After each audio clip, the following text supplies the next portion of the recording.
There we go. Right.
that's fine. Yeah. We get to those.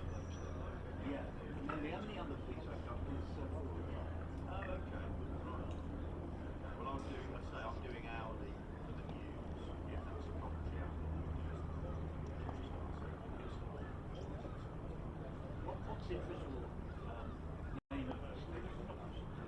Well, there's two. It's BBC Radio WM and BBC CWR.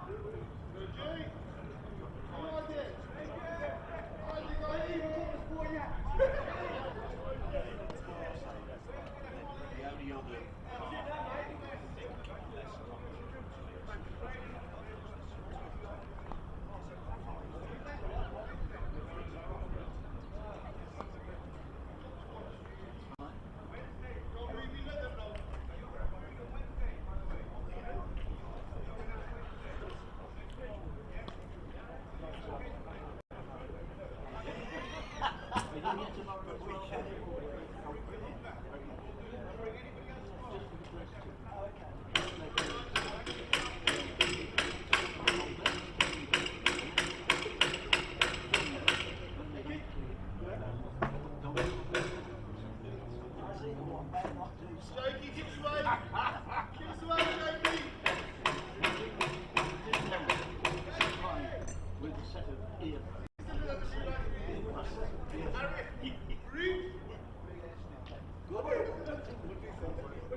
well, that's true.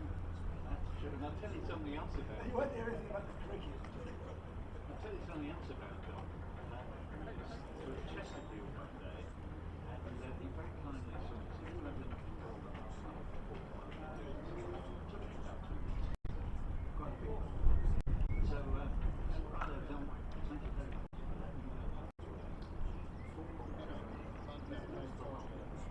I've never seen anything like it. They explain with you that when you're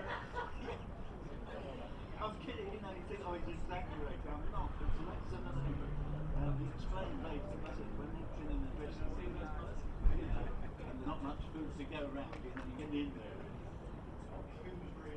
Absolutely. It's got the same excuse that the commentator from the far north of the without me speaking.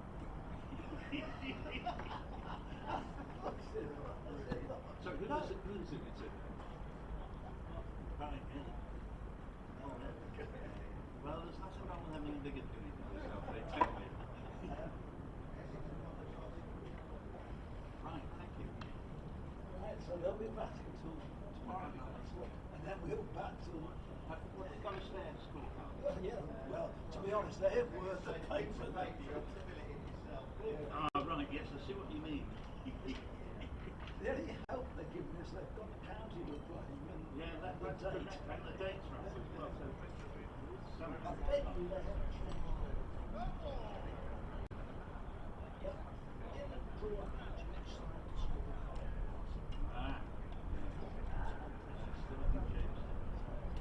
Anyway, I've got the job issue. Maintaining the school. I'll keep it up because what they've been doing is just giving you a blank because when you come on the fourth day and it's still like that, then a lot of news to answer is there a Robbie facility for it? You've got no window. You might be able to go through the floor.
Good morning, ladies and gentlemen. Welcome to Edgbaston and his county championship match between Warwickshire and Essex. Warwickshire County Cricket Club would like to extend a warm welcome to all supporters and we hope that you enjoy your games. In matches where the home authority has confirmed that floodlights are available for use in the competition, it is in the opinion of the umpires that natural light has deteriorated to an unsuitable level. They may authorise the floodlights to be turned on so that the match may continue in acceptable conditions. However, if in the opinion of the umpires, artificial light then exceeds natural light, making it difficult to see red ball against the surrounds, they may be suspended in order to maintain player and spectator safety. The result of the toss is that Essex have won the toss and they have elected to bat. The two teams, not necessarily in the batting order, are as follows. No surprise. Starting first of all with Essex. Row number 10, Nick Brown. Row number 26, Alistair Cook. Number 21, Captain Tom Wesley. Number 28, Dan Lawrence. Number 17, Adam Rossington. Number 20, Matt Critchley. Number 31, Adam Weezer, wicket-keeper. Number 11, Simon Harper. Number 29, Shane Snaker. Number 6, Mark Tahiti. And number 16, Sam Cook. And for Warwickshire, again, not necessarily Matthew Wilson. Number 35, Captain Will Rose. Number 71, Alex Davies. Number 45, Brian Sibley. Number 17, Bob Yates. Number 16, Sam Payne. Number 7, Matt Lamb. Number 61, wicket-keeper, Michael Burgess. Number 14, Dan Briggs. Number 24, Leo Norwell. Number 10, Henry Brooks. And number 20, Ollie Lloyd. Match officials for this game are umpires Richard Kettleborough and Neil Hallander, the match referee Philip Whitcase, and scorers for Essex, Terry Choate, and for Warwickshire, Nelson. They are scheduled to get underway at 11. Well, they're trying to top draw. Make a list.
from umpires of recent calibre and Neil Manager.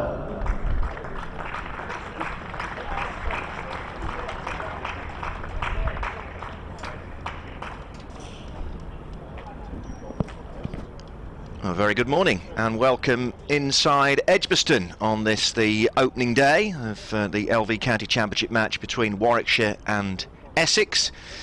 It's a lovely bright morning here just outside Birmingham city centre, but it is a little chilly, so if you are coming down a bit later on to take in some cricket today, then do bring a sweater or a coat, because it isn't as warm as it might look outside your front window. And the news here is that Essex have won the toss and have chosen to bat, and they've named the same side that won at Somerset in a very low scoring game last week. That's Nick Brown, Alistair Cook, Tom Wesley, Dan Lawrence, Matt Critchley, Adam Rossington, Adam Wheater, Simon Harmer, Shane Snater, Mark Skatiti and Sam Cook.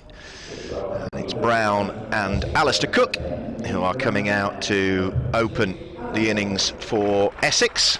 Former England captain, of course, one of his era's most prolific run scorers, and back and opening the batting for his county, Essex, these days. At the Warwickshire side shows Alex Davis, the former Lancashire man, coming in for his debut as a specialist batsman, with Michael Burgess continuing to keep wicket, although Davis, of course, has had the gloves for a long period at Lancashire up to this point.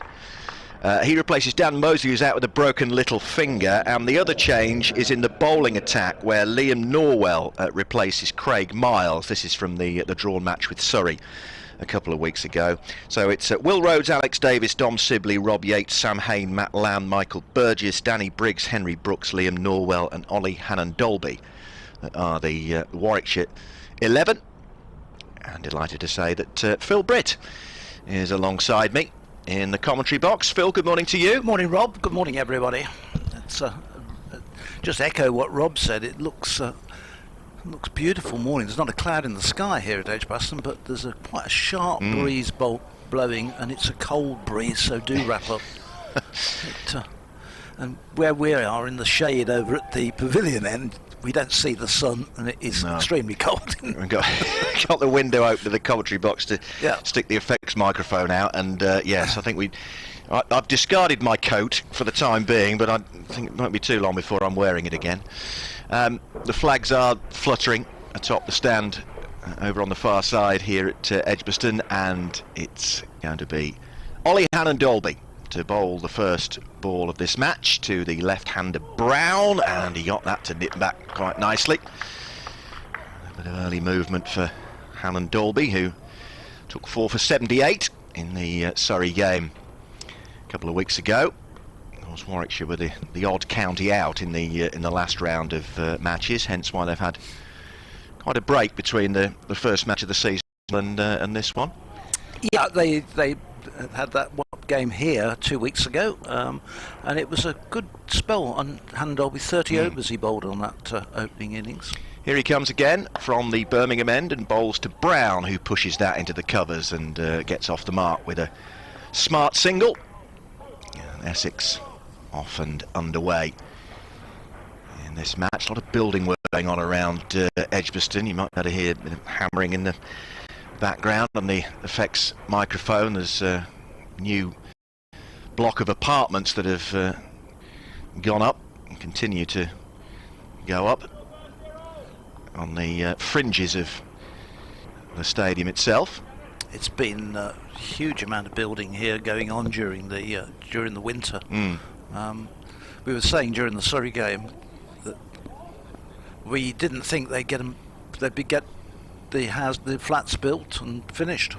As Hannon-Dolby comes around the wicket and bowls to Cook, who pushes that back down the pitch. As is the usual practice, we'll be doing updates, or I will be on the radio for BBC Radio WM and BBC CWR listeners during the news bulletin, the first of which is just underway. So a couple of minutes time I'll be breaking off to do a report for CWR and WM, as Hannon-Dolby Gets back to his mark and comes in and bowls to Cook. And again, very watchful from Alistair Cook. Back down the pitch, and Hannon Dolby does the fielding off his own bowling, and there is no run. Smattering of spectators around the ground, always nice to a lot of fans coming in. A lot of them taken to the Birmingham end, sitting in the sun. Yes, well, that's a wise move today, Phil, definitely, as definitely. we've already acknowledged. Yeah. You can sit in the sunshine, it's a lot better than sitting in the shade in the Holly stand or There'll be still elsewhere. the odd one There or two will be, over of there. course there will, as Hannon Dolby is there again and bowls to Cook and ties him up a little bit, but he manages to get bat on it and just prod it down into the offside, and there's no run, so Essex 1 for no wicket. Coming to the end of this first over. These two both made centuries in the opening match of the season against Kent. They, in that big, high-scoring draw, it was a bit similar to the Warwickshire-Surrey game. Both sides making 500. But Michael Burgess making his highest Warwickshire score of 178 in that match, as Hannon Dolby is there, and that's left alone by Cook outside the off stump, and that's the end of the first over. Just that single from Nick Brown off it, and Essex, having won the toss, are 1 for no wicket. Batsman having a little bit of a conflab in the middle, and Liam Norwell is going to get the chance to take the new ball from the pavilion end. yeah, his first bowl of the season. Had a back spasm just before the Surrey game.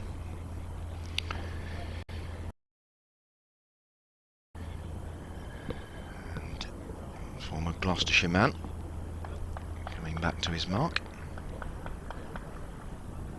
And this is Rob Gurney at Edgbaston on the opening morning of Warwickshire's LV County Championship match with Essex. The news is Essex have won the toss and chosen to bat. They've scored a single off Ollie Hannon Dolby's first over. The Essex team unchanged from the one that won a low-scoring match at Somerset. 2 changes for Warwickshire, with Alex Davis, the former Lancashire wicketkeeper, in as a specialist batsman, and Liam Norwell, who's bowling now from the pavilion end, replacing Craig Muddy. Bare side in full is Will Rhodes, Alex Davis, Dom Sibley, Rob Yates, Sam Hain, Matt Lamb, Michael Burgess, Danny Briggs, Henry Brooks, Liam Norwell and Ollie Hannon Dolby. And we're just into the second over here at Edgbaston, and Essex are 1 for no wicket.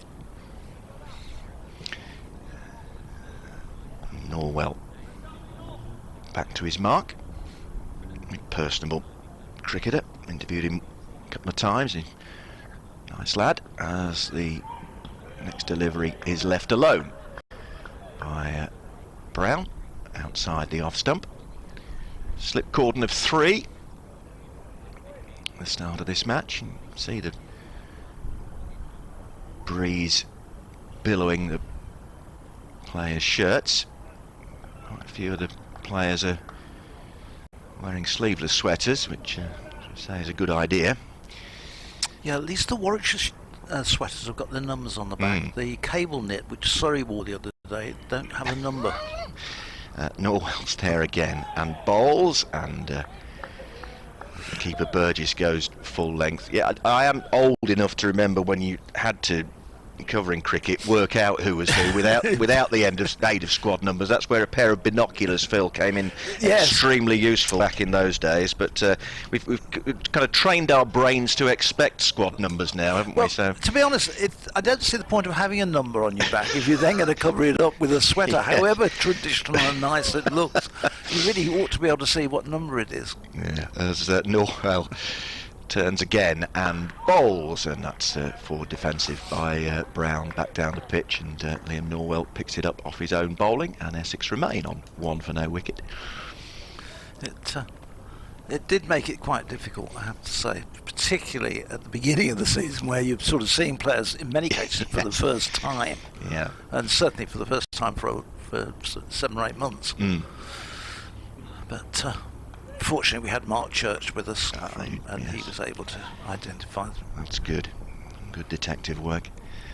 2 deliveries left in this Liam Norwell over. He He's in and bowls to Brown, who shoulders arms outside off stump on its way through to Burgess. The other thing, years ago, before we did television pictures as well, so you could have the live commentary over the actual action, you could actually say, oh, that's Smith out there, it's gone out to, and it may not have been Smith, it might have been Brown or whoever out there, but there was nobody to argue. But And now you get somebody, yes. And everybody can see it, so we have to try our best.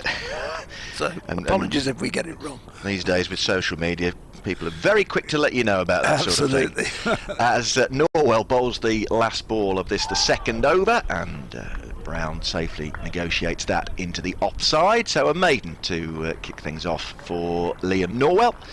And Essex are 1 for no wicket after 2 overs here at Edgbaston. As we say, it's lovely bright sunshine, not a cloud in the sky, but chilly. Well, I saw the temperature was due to get up to 19 or 20 degrees, so it will be very pleasant come midday afternoon. You would have thought here, perfect day to take in some cricket.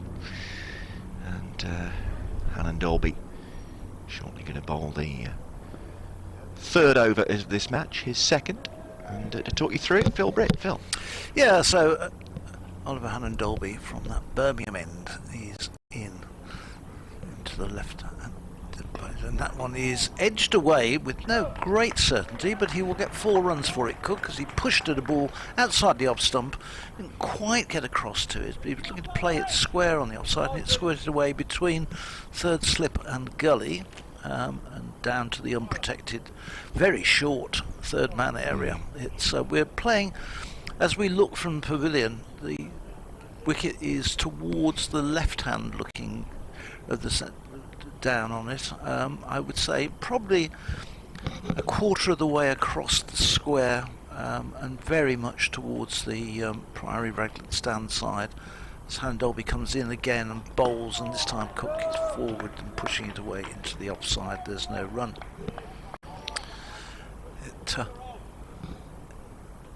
And so anything which beats the infield, yes, down to the unprotected boundary is going to be 4 runs. Yeah, and it's a bit of a slope running down there to that corner. Those who are familiar with the ground, that big west stand, the one with a very steep balcony where you get to the top, and it's like being in the top of a theatre. You sort of look for something to hang on to when you're up there. But, Hannon Dolby in bowls, and again Cook this time right behind that, pushes it down back to the bowler. There's no run. Yeah, not brilliant with heights, Phil, I have to say. So I've been up there once, and I was astonished there's no handrail to come back down. And I sort of crab walked back, holding each of the seats to get down. And I thought, gosh, is this age or is this just me? No, but well, it's a mixture of both. if you stumble right at the top, then there's every chance you'll end up in the lower tier, isn't there? Yeah. Anyway. Absolutely. Hannon Dolby in again and bowls. This one again, push that into the offside, out to extra cover. There's no run. Yeah, it's the sort of, if you're buying tickets for the test match and you're in the upper west stand, don't fear. There's plenty, when in the test match there's loads of people, so if you do stumble there's plenty of people to catch you on the way down. Yes, but it's not open for county games. No. Which obviously there's not that sort of crowd at a county game, so that's one of the stands which is closed off, but it's a steep old stand. Good view from up there though. Oh yeah. Here's Hannon Dolby in again and bowls, and this time Cook is defending it up to mid-on. There's no run. So Warwickshire in their second game, they had that high-scoring draw in the opening match. But that game going on till just after tea on the 4th day, before eventually they shook hands with Sam Hayne trying to decapitate the Surrey captain, and they decided that was enough. Michael Burgess and Matt Lambo scored centuries in that terrific match. innings those were, yeah. This one is a big drive attempted as the ball goes past the outside edge through to Michael Burgess. Nobody got any connection. It's 5 for no wicket. We've had 3 overs. Brown's on 1, Cook is on 4, and remembering that Essex won the toss this morning and decided that they would have a bat first on what looks to be a pretty good wicket, and if it plays anything like the wicket played here in the first match, it's going to be a tough outing for the bowling. So Essex will want to knuckle down and get a fair few on the board in these conditions, you'd fancy.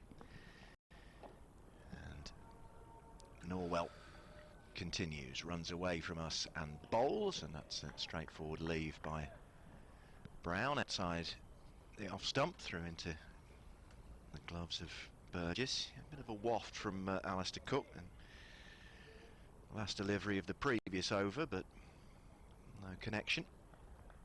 And Essex remain intact at 5 for no wicket here.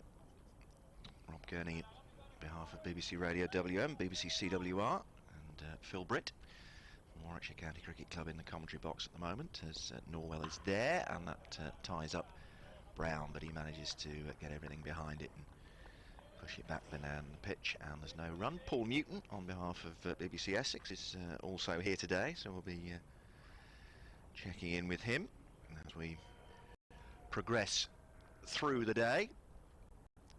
A little bit of a mix and match group of commentators through the course of this game. Richard Wilford will be here tomorrow, Adam Pinder-Smith on Saturday, and if it goes the distance, I'll be back here on Sunday, as Norwell is there again and bowls to the left-handed Brown, who pushes up successfully to mid-on, and there's no run.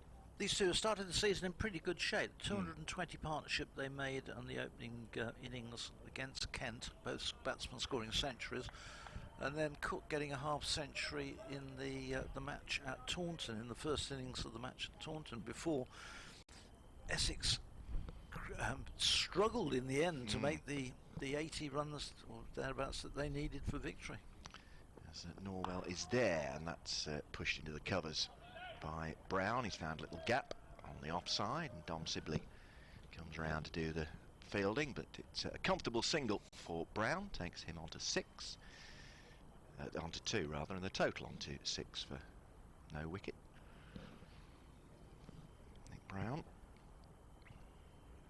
Leytonstone in East London, latest edition of the Playfair Cricket Annual, which I went and grabbed myself a copy of yesterday when I knew I was coming here today. List him as being 6'3.5" inches tall, so that extra half inch is clearly very important. Made his debut for Essex back in 2013, as Norwell is on his way into Cook and bowls, and that squirts into the offside square of the wicket and is cut off, and there's no run. Reminder, Alex Davis in the Warwickshire side for the first time as a specialist batsman. Michael Burgess keeps the gloves, and Norwell currently bowling for Craig Miles is the other change. Dan Mosley ruled out with a broken little finger from the first match here against Surrey, as Norwell is on his way. A little bit of movement in the crease from Alistair Cook, but he pushes that into the onside, and that's the end of Liam Norwell's over. Just a single off it, that single from Nick Brown, so he's on 2, Alistair Cook on 4, and Essex, having won the toss and chosen to bat, are 6 for no wicket through 4 overs. Yeah, Liam Norwell had a really good season last year, because he came to Warwickshire from, along with Craig Miles from Gloucestershire. Has not had the greatest of times since the move with fitness. He seems to have been one of those players who's had niggling injuries which have kept him out of the side. When he's been getting good form, he's then lost his place. And Dobby comes back over the wicket now to the left-hander Brown. This one is a good, fast, quick delivery which goes past the outside edge. Brown leaves it, but a ball which was closer to the stumps than possibly thought, and kept perhaps a touch lower than some of the other ones. Extra bit of zip certainly in that delivery from Alan Dalby. He ended up last season with 49 wickets for Warwickshire, which was the highest in the championship, and of course he then got reward for that with going with the England A side.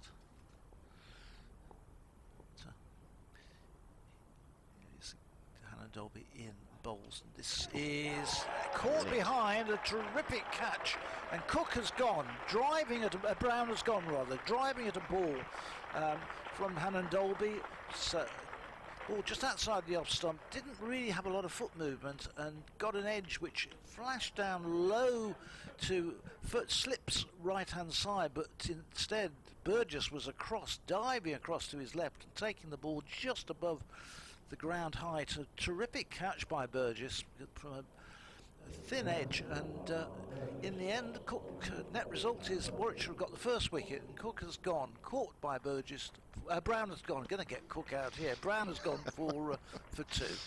That was a terrific piece of work from behind the stumps by Michael Burgess. He took off goalkeeper style, didn't he? Full length in front of first and second slip away to his left, and brilliant take just off the deck there into the gloves, and tremendous catch by Burgess. And the dismissal of Brown brings Tom Westley, the Essex captain, to the crease. So an early breakthrough for the Bears here on the opening morning of this championship match against Essex, who chose to bat, having won the toss. They're 6 for 1 in the third over. Ollie Hannon Dolby 1 for 5 from 2.2 overs. So he started well. He got those 4 wickets on a certainly a batting friendly wicket against Surrey, and he started well this morning. It very similar sort of shot to the one which Cook played off him in the previous over, looking to drive away through extra cover but not quite getting to it, and this time just the outside edge, but it was a terrific catch to grapple it from in front of Rhodes, who's at slip. Burgess was across like a flash, and a good start for the Bears, as you say. So here's Hannon Dolby to new batsman. Tom Westley is facing Hannon Dolby in, and the first ball is pushed away into the offside, and there's no run. So the early Dom Sibley up there at mid-off the fielding. That breakthrough Warwickshire was looking for. I think 20 minutes this morning after Essex chose to bat, having won the toss. Tom Westley, 33 now. He is, turned 33 last month. Essex for a long time, made his debut back in 2007. And Dolby in to bowl. Forward comes Westley and runs it up to mid-on. There's no run. The right-handed Westley. Played 5 tests for England back in 2017. Yeah, he was another one who joins that sort of small number of tests and then forgotten type. There's been a lot of cricketers like that who've been given a handful of tests and then put back into the county game. Hannon Dolby in, bowls. Westley is stoutly defending this good length delivery back to Sibley up at mid-off, and there's no run. Yeah, Dom Sibley will be hoping that having won 22 caps for England, capped 22 times for his country, that he doesn't come into that category. But Nick Compton's and one or two others spring to mind, don't they, as coming into that field.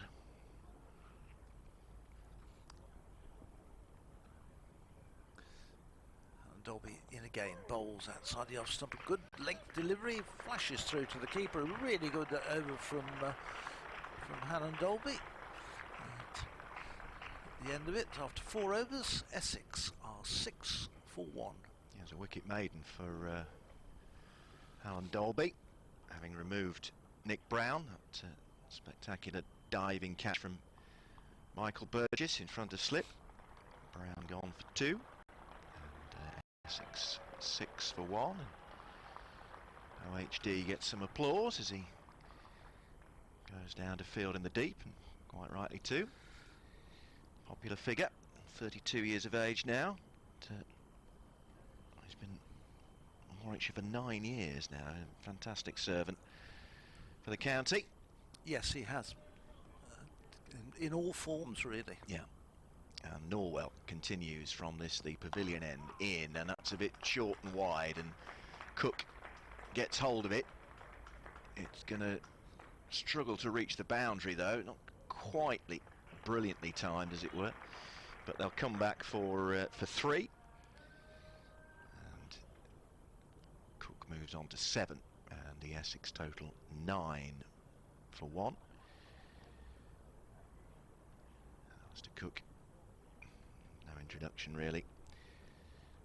Fantastic batsman for Essex, and of course England for so many years as captain.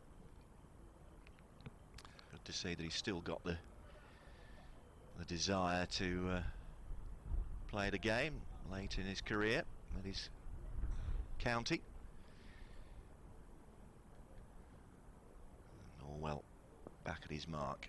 It's going to be Westley to face this next delivery in, and he turns it into the onside. It rose a little bit sharply on Tom Westley, but he still managed to get it down into the onside, and Alex Davis scampering in from square leg did the fielding, and there's no run.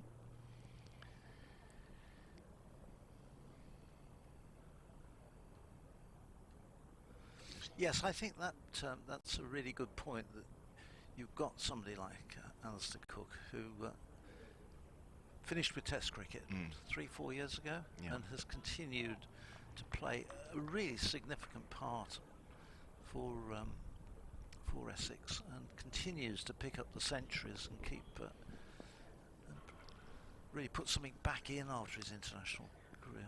As Norwell comes in and bowls to Westley, who shoulders arms outside off stump. There's a little yelp from the slip cord, and has maybe jagged back a touch to Burgess's gloves. 3 slips, mid on, mid off, mid wicket, square leg, cover point, and fielder out the deep at long leg as Norwell comes in, and Westley just allows that one to travel outside off stump through to Burgess. Essex 9 for 1 in the 6th over. Brown caught Burgess off Hannon Dolby for 2. Looking into the skyline of Birmingham city centre over in the distance, a couple of miles out of the city centre. Lots of cranes in evidence, as there always are, it would appear, as Norwell comes in and bowls, and Westley up on his toes pushes that successfully into the offside, and there is no run. A little bit further over, of course, the Commonwealth Games Athletic Stadium in Perry Bar, the Alexander Stadium, is well completed now. There's a couple of test events going on. I think the British Army Championships have been taking place the last day or two, but that's a global sporting event that's coming to the city of Birmingham and the wider Midlands in the next couple of months, July into August, as Norwell is there and bowls, and Burgess tumbling in front of first slip, but Westley didn't get an edge, and it's through to the keeper, and we've reached the end of the 6th over here on BBC Radio, BBC CWR and BBC Essex. I suppose quite a bit of that building is with HS2 as long as it's not going on. Yeah, at Curzon Street, which is one of the main I don't go terminals into Birmingham very often now, because living down in the Cotswolds, there's no real need, but I remember when we were up here last year, the skyline, I remember we were counting, there was about 12 or 13 cranes. I think it's probably not too far off the same number today, to be honest, looking across. But a terrific amount of work going on. Hannon Dolby is starting his 4th over from the Birmingham end. He's round the wicket, he's in and bowls, and Mr. Cook leaves this one outside the off stump. It skids through to Burgess. That one kept a little bit low as well, didn't it? Did. From Hannon Dolby. 3 slips in place, a gully, a backward point, a mid-off, and then we've got a square leg and a fine leg, a fairly wide fine leg. Henry Brooks down below us. Hannon Dolby turns, comes in again. Bowls. Cook is pushing that one. That was a beauty. Cook pushed at it from the crease, and it just, we can't see, to be fair, if there's any real movement. The position we're in, we're looking down at the wicket over what would be a leg slip, something like that, Rob. Yeah. So to say definitely there's movement or not, but that one looked as though there was a little bit of movement in the way he played it. But he had a fish at it, certainly. He certainly did. He pushed with no great certainty outside the off stump. And Dolby again bowling well this morning, and again that's another one which this time Cook comes forward to and doesn't play a shot at, just covers the off stump and comes down and gives the wicket just a little bit of a tap. He is on 7. He's made 7 of the 9 runs so far for Essex in this, the 7th over. Yeah, he's keeping a very good line, Hannon Dolby. Similar deliveries to the one that got rid of Nick Brown in the previous over, just tempting the batsman to prod outside the off stump. Dolby bowls, Cook covers up and pushes this out into the offside to extra cover. There's no run. More spectators seem to be filtering in, as we said earlier, finding the sunshine. You need to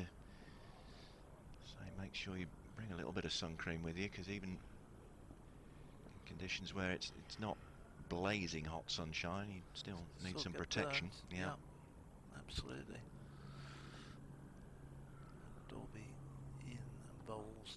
This is going to be runs pushed away nicely in the gap between point and cover, and we'll go all the way down. Oh, and in the end, that Dom Sibley down there who's gone dived onto the hover cover there. Into the hover cover. Was, he's all right. Very, I was going to say, confident that the hover cover was going to be soft enough, and it wasn't the metal part he was diving into. Yeah, a bit like a crash mat and a high jump pit, or a pole vault pit, isn't it? Looks like it from here, but as you say, yes, there are bits of it that are more solid than that, so you're taking a little bit of a risk. He wasn't left with a great deal of choice, unfortunately. This one outside the off stump and left through to the keeper, and there's no run, and we will leave that. Okay, so I'm going to make way. So Paul can come and join us. Toing and froing a little bit, but he's going to join us in a moment. He's just getting his stuff together, so as soon as he's ready, I will make way. In fact, I'll do it now, and then we don't get mid-over. Replace me then just after midday. That would be great. We'll get Paul and Phil on together just after 12 o'clock. Essex 13 for 1, Norwell to continue from this pavilion end. He's in and bowls to Wesley, and that's cracked away. Beautiful stroke, timed that brilliantly through wide mid-off down to the fence for 4 runs. And Wesley gets off the mark. 17 for 1, Essex. Liam Norwell starting his 4th over, 1 maiden, no wicket for 8 now, having conceded that boundary. Paul very sensibly has got his coat on, which isn't a bad move in the circumstances. In the commentary box as Norwell is there again and bowls to Wesley. I waft at that one, tried a similar shot to the one that brought him 4 runs just now, but that one was a bit of an airy-fairy shot and didn't make contact though. Its way through to Burgess, and the Essex total remains on 17 for 1 in the 8th over. Norwell turns at his mark, runs away from us past the umpire, is in and bowls, and straightforward leave for Tom Wesley outside the off stump through into the gloves of Michael Burgess. Norwell, strawberry blonde hair and beard, shining the ball on the front of his flannels as he gets back to his mark, and he's on his way in now and bowls to Wesley on his toes and prods that out to point. It's cut off and there's no run. 17 for 1. Paul Newton, a very good morning to you. Lovely to have you with us. Good morning, Rob. Lovely to be here. Good morning, everyone. And it really is a good morning as well. Unfortunately, this weather's not meant to hold for the final 3 days. Not that there's by any means a forecast of incessant rain, but as we were saying earlier, Rob, but despite the fact it looks very nice and lovely side Edgbaston, there's a nasty, chilly easterly breeze blowing. There is, as Norwell is in, and Wesley wrapped on the pad, but a bit of inside edge onto that as well, which is why there was a stifled appeal from Norwell. So Essex losing Nick Brown quite early in proceedings, Paul, this morning in the 5th over. Yeah, there's been a little bit of movement there. The ball just moving around a little bit and edging through to Mike Burgess, the wicketkeeper captain of Warwickshire. So a good start for Warwickshire, with both Wesley and Cook not finding batting easy. Norwell is there and bowls to Wesley. Takes a big stride down the pitch. It kind of jagged back on him a little bit and through to Burgess, but ripple of applause. Good over from Liam Norwell, apart from that slightly loose delivery that Wesley dispatched to the boundary for 4. Cook is on 11, and after 8 overs this first morning here at Edgbaston of this 4-day match, Essex having won the toss and chosen to bat, Paul, a 17 for 1. Yep, so much for Essex depends on Alistair Cook.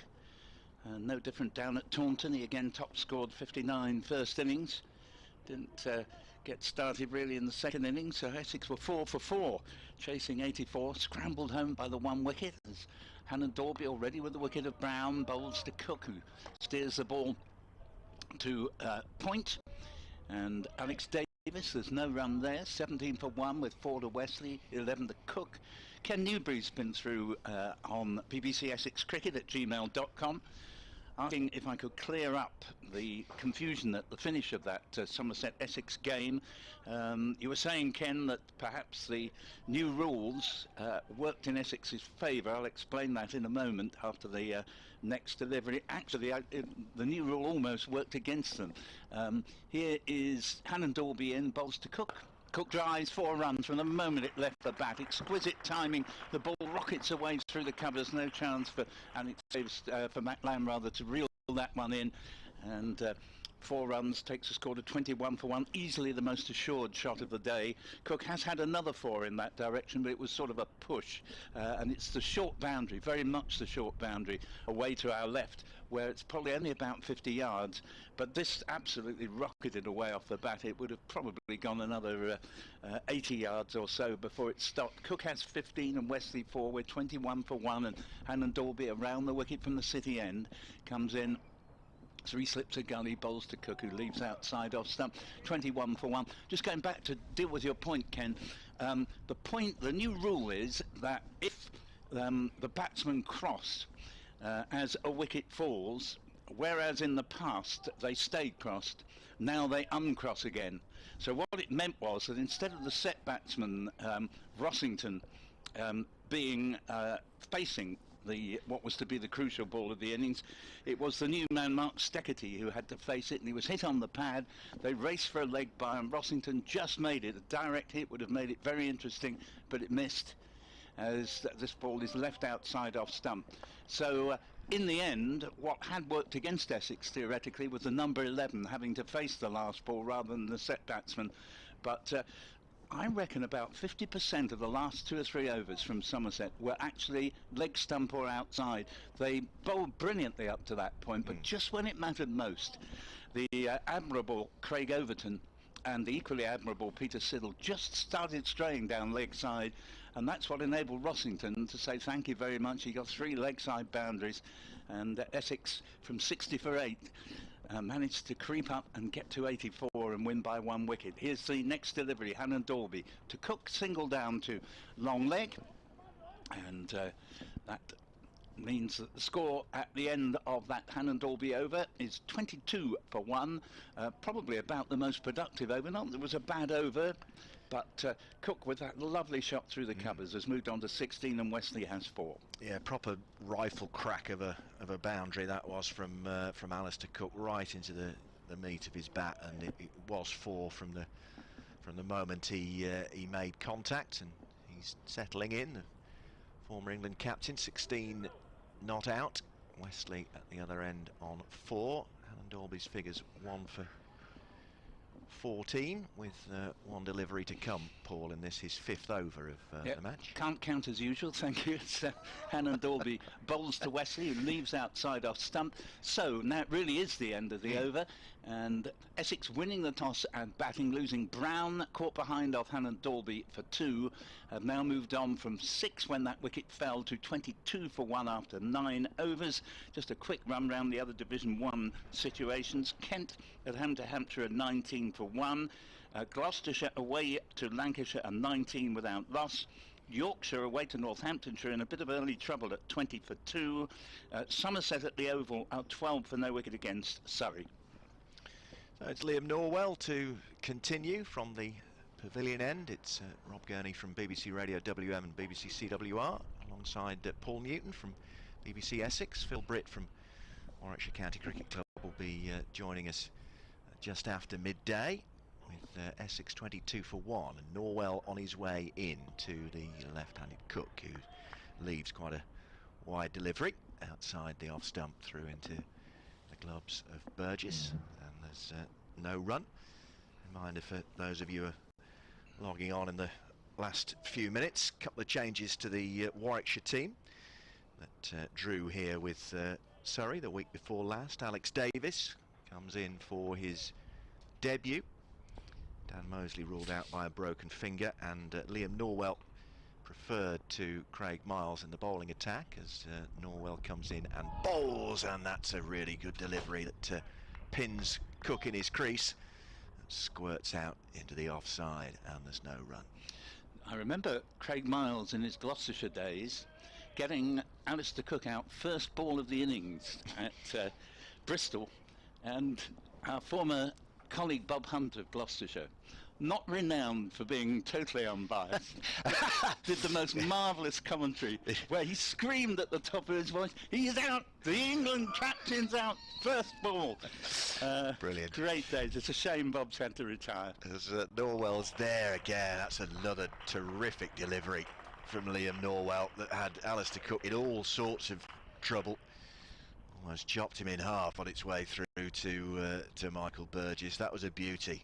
Well, it certainly was, and Norwell, also formerly of Gloucestershire, once effectively won Gloucestershire a match. He had a big haul of wickets. He's quite sharp. I don't think he's trying to bowl as quickly as he possibly can, and that's probably quite wisely as well here. You know, the ball's doing a little bit, and you don't want to just over bowl in terms of speed here. Let the ball do something.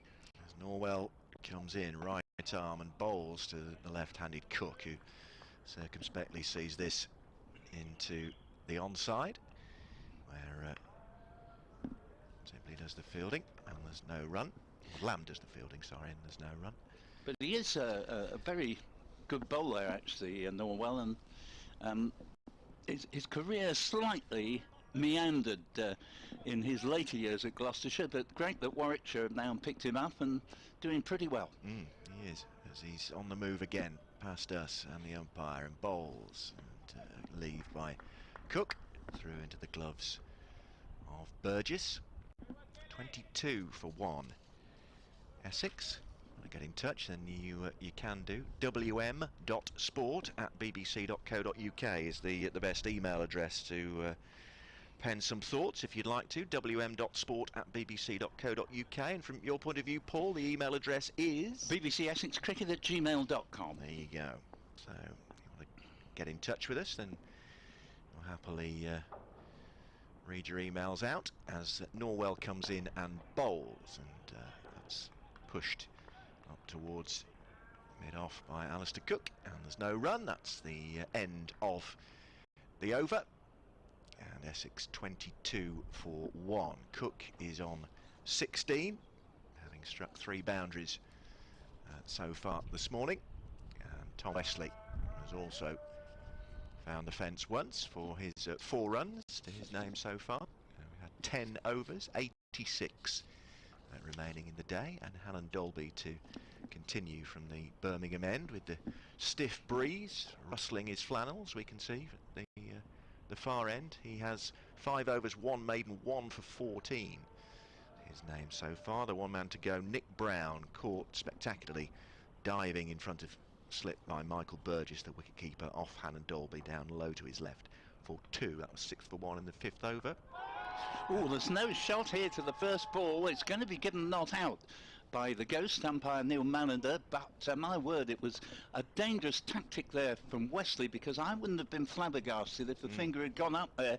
The main reason I think it probably didn't was height. Yes. Because I just felt that it was already taking Wesley around about the level of the top of the stumps and could reasonably have been expected to go up another couple of inches, but I don't think he should try that again. No, if you're offering no stroke, then you run the risk, a huge risk of being given out in those circumstances, but he got away with it this time, Paul.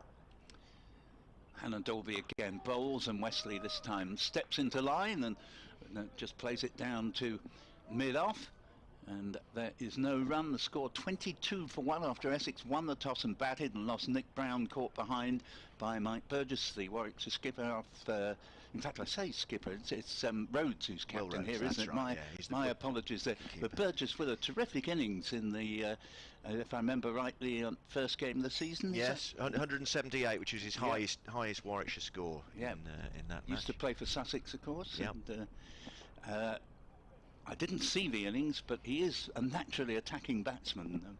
Gives the ball a real clout. Here's Hannon Dolby in and bowls to Wesley, who plays it to the bowler. We've got 3 slips, with the skipper Rhodes at first slip, Sam Hain at second, Rob Yates at third, and the score 22 for 1, and we're now in the 11th over.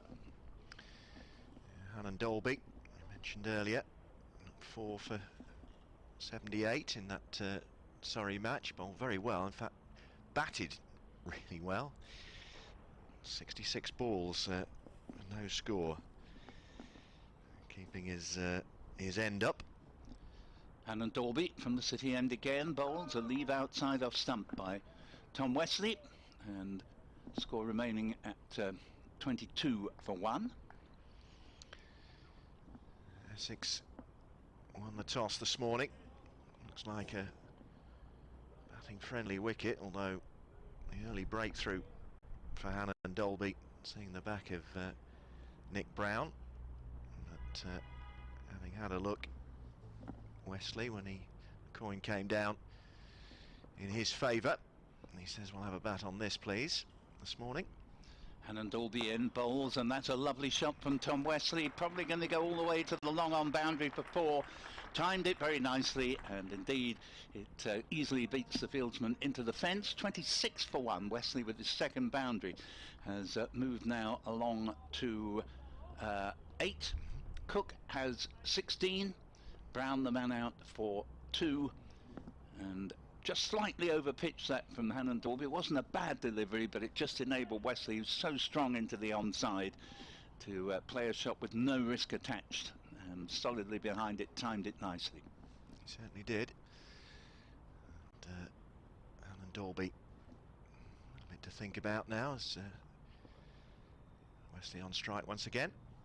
Receives from Helen Dalby, ball just dabbed down to Sidley at mid-off. There is no run. That completes the 11th over of this Essex innings, having chosen to bat.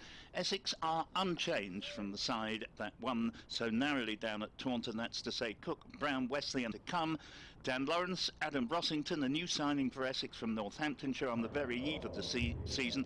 Much earlier in the winter, Matt Critchley was signed from Derbyshire. He's in at 6, and then it's Wheater 7, Harmer 8, Snater 9, Sam Cook 10, Steketee 11.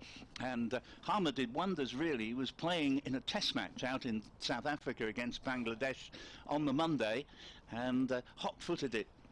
Halfway around the world, arrived at Taunton, and a great bit of commitment on his part to play for Essex. And although he didn't take a lot of wickets in the match, he got 3 to tidy up the tail in the first innings, and also made 25 not out in such a low-scoring game in the first innings. So he made it pay.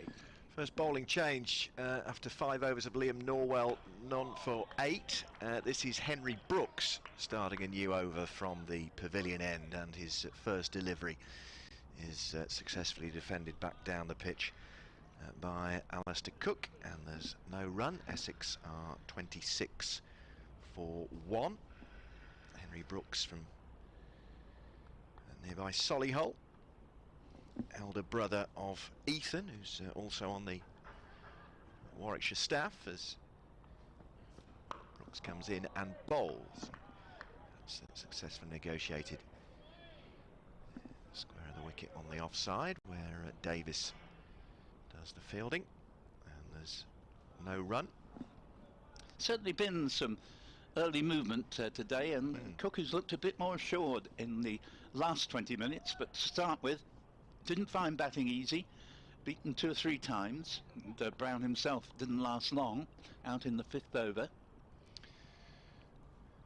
3 years since Henry Brooks made his debut for Warwickshire, and that one's chased down leg side, or thought about chasing it down leg side. It ended up being an excellent piece of wicket keeping there by Burgess, tumbling away and preventing probably some extras being added to the Essex total there, with a smart piece of keeping as Brooks strayed down leg side with that one. Yeah, very fine take indeed. The goalkeeper would tell you the ones that are creeping along the ground are harder than the ones that are your own height. As Brooks comes in, it's a very full delivery, and Cook manages to drop bat on that, pushes it into the covers. There's no run. Few wispy high clouds around, but apart from that, a lovely morning if it weren't for a distinctly inhospitable easterly breeze. And although quite rightly, I mean, a wonderful Easter weekend, but not quite as warm in many places as people perhaps trying to lead us to believe. Brooks in again, another very full delivery, which Alistair Cook drops bat on to the offside, and there's no run. Brooks with a white sweatband on his left wrist. Tall, 6'3". Henry Brooks receives the ball back from Neil Norwell and is in again and bowls, and this one successfully turned away for 4 runs off his legs by Alistair Cook, taking him on to 20, and the Essex total to 30 for 1 at the end of the 12th over. So a bit of a mixed bag there from Henry Brooks in his first over of the match, and so straying in line with that last delivery, and Alistair Cook helping himself to 4 more. 30 for 1 Essex at the end of the 12th over, Paul.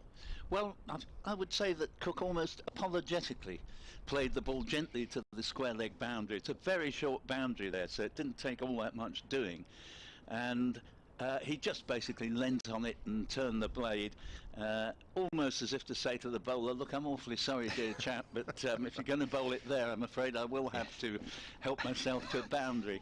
And obviously a classic case of a bowler unintentionally making it easy for the batsman, particularly one of Cook's class. Correct. Hannon Dalby continuing from the city end, bowls outside off stump and Wesley shoulders arms, and the score remaining at 30-1 as we move into the 13th over after Essex won the toss and batted. We've heard from Chris Grant on bbcessex@gmail.com. He says, good morning, gents. What are your thoughts on Essex once again leaving Jamie Porter out of the starting 11? I would prefer for a homegrown player with a proven track record to play ahead of either an Australian who is unproven, i.e. Mark Steckety, yet in English conditions, or a Zimbabwean. Here is the next delivery on its way, and Wesley plays the ball to mid-on. Again, there'll be no run, 30-1. And Chris continues, Essex have an enviable reputation for using academy players, and I hope this will not be compromised by the chequebook as used by many other counties. Best regards, Chris. Yes, thank you very much, Chris. And I think you echo thoughts that with the signings of both, or all of, Critchley, Steckety and Rossington, there is a little bit of concern that a few very promising youngsters from the Essex Academy are not getting a look in. Here is the next delivery from Hannon Dalby. A leave outside off stump was a good delivery, and the lesser batsman might have been tempted to play at that. It goes through to Burgess, a score 30-1. Wesley remains on strike on 8 with his runs coming in boundaries, and Cook on 20. I think Essex at this early stage of the season have wanted to give the newcomers a chance to get their feet under the table, make them feel acclimatised. I think that's got a lot to do with it, and I'm quite sure that the likes of Josh Rymel and Feroz Kouchi will get their chance as the season develops. But you make a good point, Chris, as here is the next delivery, and Wesley again leaves outside off stump. And just a final point on your email, Jamie Porter, who has been such a magnificent bowler for Essex since his debut in 2014, hadn't just been having the best of times until the second half of last season, when I thought he really came back to his best in the second phase of the championship, the second conference as it were. He bowled really well there, but he hadn't actually looked at all at his best in the opening game, admittedly on a featherbed at Chelmsford, and I'm sure his turn will come before too much longer to return to the side. As Hannon Dalby comes in, bowls to Wesley, and Wesley forces it off the back foot, but straight up to mid-off, and Tom Sibley, and score remaining 30-1. Yeah, so Hannon Dalby keeping a tight line and length in this over. 1 for 18. One delivery left in his 7th over of the match. Just the 1 wicket to fall. Nick Brown caught behind off Michael Burgess. The bowling of Hannon Dalby for 2. That was 6 for 1 in the 5th over, but Alistair Cook and Tom Wesley have steadied things since then. Hannon Dalby just got this last delivery of the 13th over to bowl. He comes in now, city end, bowls to Wesley, and Wesley has clipped this one beautifully off the pads. Tremendous effort to stop it, but unavailing. You probably heard the clonk there, which means that'll be 4 runs, 34-1. Wesley, with his 3rd boundary, moves along to 12, and Cook has 20, 34-1 after 13 overs. And if you stray onto leg stump, I was just saying earlier, when Essex got over the line with their last 2 wickets so vital at Taunton, that the Somerset bowlers who've been so superb earlier just kept straying onto leg stump, and Hannon Dalby normally keeps a very, very good line and length, but he put that ball on Midland leg, and you don't bowl there to Wesley and get away with it too often. And beautiful timing, 34-1. Yes, all Tom Wesley's runs coming in boundaries so far. Economy of effort required, having to run. He's on 12 as Brooks starts a new over, and that squirts away into the offside, where tumbling Davis stops it going for any runs. Yeah, Wesley is actually a very, very fine player indeed, and sadly, although he has had a chance at Test cricket, he's never quite fulfilled his undoubted outstanding ability. Just a weakness here and there has been his undoing. If he could just cure the weakness, he'd probably be back in the England team. As Brooks comes in again, and Alistair Cook solidly behind that. And into the offside. His 2 weaknesses really are, one, that sometimes people bowl to him on his strength and have him caught at short mid wicket. That's a tactic that's often seen his downfall. But more than anything, it's the ball just in the corridor of uncertainty around or outside off stump, which he is vulnerable to. And obviously we know in cricket, particularly if you get up to test level, if you have got a weakness like that, you tend to get found out. As Brooks is in again and bowls to Cook, who was on the move. That was best delivery so far in Henry Brooks' brief spell. Worthy of the applause from the Warwickshire supporters here. As Tom Wesley mentioning to Phil earlier, 5 tests for England back in 2017. But Henry Brooks, hopefully that'll give him some encouragement, having had Cook in a spot of bother there as he turns on his mark and runs away from us past the umpire right arm and bowls to the left-handed Cook, but then he chops that away. There will be runs, at least 2 of them. Well, no, in fact they'd settle for a single in the end. Don't chance the second to the arm of Dom Sibley.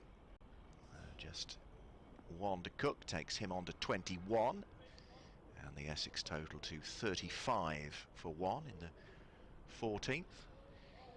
2 club flags fluttering next to the scoreboard. Warwickshire and Essex flags opposite us. Wind slightly blustery, judging by the appearance of those flags. Brooks sets off on his way. Here Wesley tapping his bat in his crease as Brooks is there, and Wesley solidly behind that, pushed up the bowler who does the fielding himself, and there's no run. 35 for 1, Paul. Yeah, the game quite nicely poised here. Early wicket for Warwickshire. These two going along quite nicely now, and Essex will be quietly confident because both Wesley and Cook seem to be in good nick, but another couple of wickets suddenly going down would alter the complexion of the match. There's Brooks comes in again and bowls. Wesley behind that into the offside. That's the end of Henry Brooks' over. 35 for 1 is the Essex total. Alistair Cook on 21 from 40 deliveries. Tom Wesley has 12 from 30. And Will Rhodes bringing himself on at the Birmingham end. And probably quite a shrewd move in that obviously he has to give Hannon Dalby a rest really after 7 overs. All right, he might have given him 1 more, but I think it wasn't his best over the 7th one that Hannon Dalby had bowled, and I think it is the right time for a change. And Will Rhodes actually has quite a good record bowling against Essex. I remember one match he took a 5 down at Chelmsford, and Essex have been going along looking as if they were going to make plenty of runs, and he completely altered the complexion of the game. So he's going to begin round the wicket to the left-handed Cook. A couple of emails to BBC Essex Cricket at gmail.com. Michael Biswell first of all, but meanwhile Rhodes is on his way in from the City end, bowls to Cook, and Cook leaves outside off stump. Michael says, good morning. If Craig Overton could bowl for England the way he bowled for Somerset last week, he would be a permanent fixture in the England team. Perhaps he can only deliver that type of venom for Somerset. I know everyone in Essex believes that Nick Brown is the most wonderful person in the world, but I believe he is a liability in the First Division when the pressure is on. Well, not everyone, therefore, in Essex thinks he's the most wonderful person in the world, Michael. You appear to be an exception. Here's the next ball, and this is turned nicely off the pads by Cook. Go for 4, but they should get at least 2. Think about a third. Indeed, the fact that they're sauntering the second run means that these two relative veterans of the county circuit know better than to hurry through the first 2 runs there. 2 will do Cook very nicely. He moves along to 23 out of 37 for 1, and that was just straying onto leg stump there from Rhodes. It's his best bowling, that spell you were talking about. Chelmsford 3 years ago, 5 for 17. Cook plays the ball back down to mid-on, and there's no run. We'll shortly be updating BBC Radio WM and BBC CWR listeners during the midday news on what's been happening in the first hour here. When I've done that, we'll bring Phil Britt on for a little while alongside Paul. As Rhodes comes in again, City end to Cook, back to the bowler, no run, 37 for 1. And yeah, I would make the point as well, Michael, on your point about Craig Overton. It's one thing taking a lot of wickets at Taunton, but I think you'd find in places like Lords and the Oval, the ball wouldn't be doing as much, and the quality of the batting at international level, particularly against sides like Australia and India, would make it far more difficult for him. But he is a very fine bowler. Next ball's play back to the bowler, just goes beyond and fielded at mid-on. And of course, let's not forget Jamie Overton, who's a bit quicker than Craig and could just be this season, from the way he started, a little bit of a replacement for Surrey for Morne Morkel. In terms of Surrey having a real strike bowler to bowl them to potentially the title this year. As Rhodes is in. Ooh, appeal for LBW is out. That's the end of Cook, and Rhodes has done him again. He has a habit of getting Cook's wicket, trapped him in front there. Certainly wasn't going to have gone over the top. Cook, LBW, bowled Rhodes 23. Yeah, and a real foot movement there from Alistair Cook, and Warwickshire very, very pleased to see the back of the former England captain, and Will Rhodes striking in his very first over, right at the end of his very first over, and that's the breakthrough that Warwickshire have been looking for since the dismissal of Nick Brown.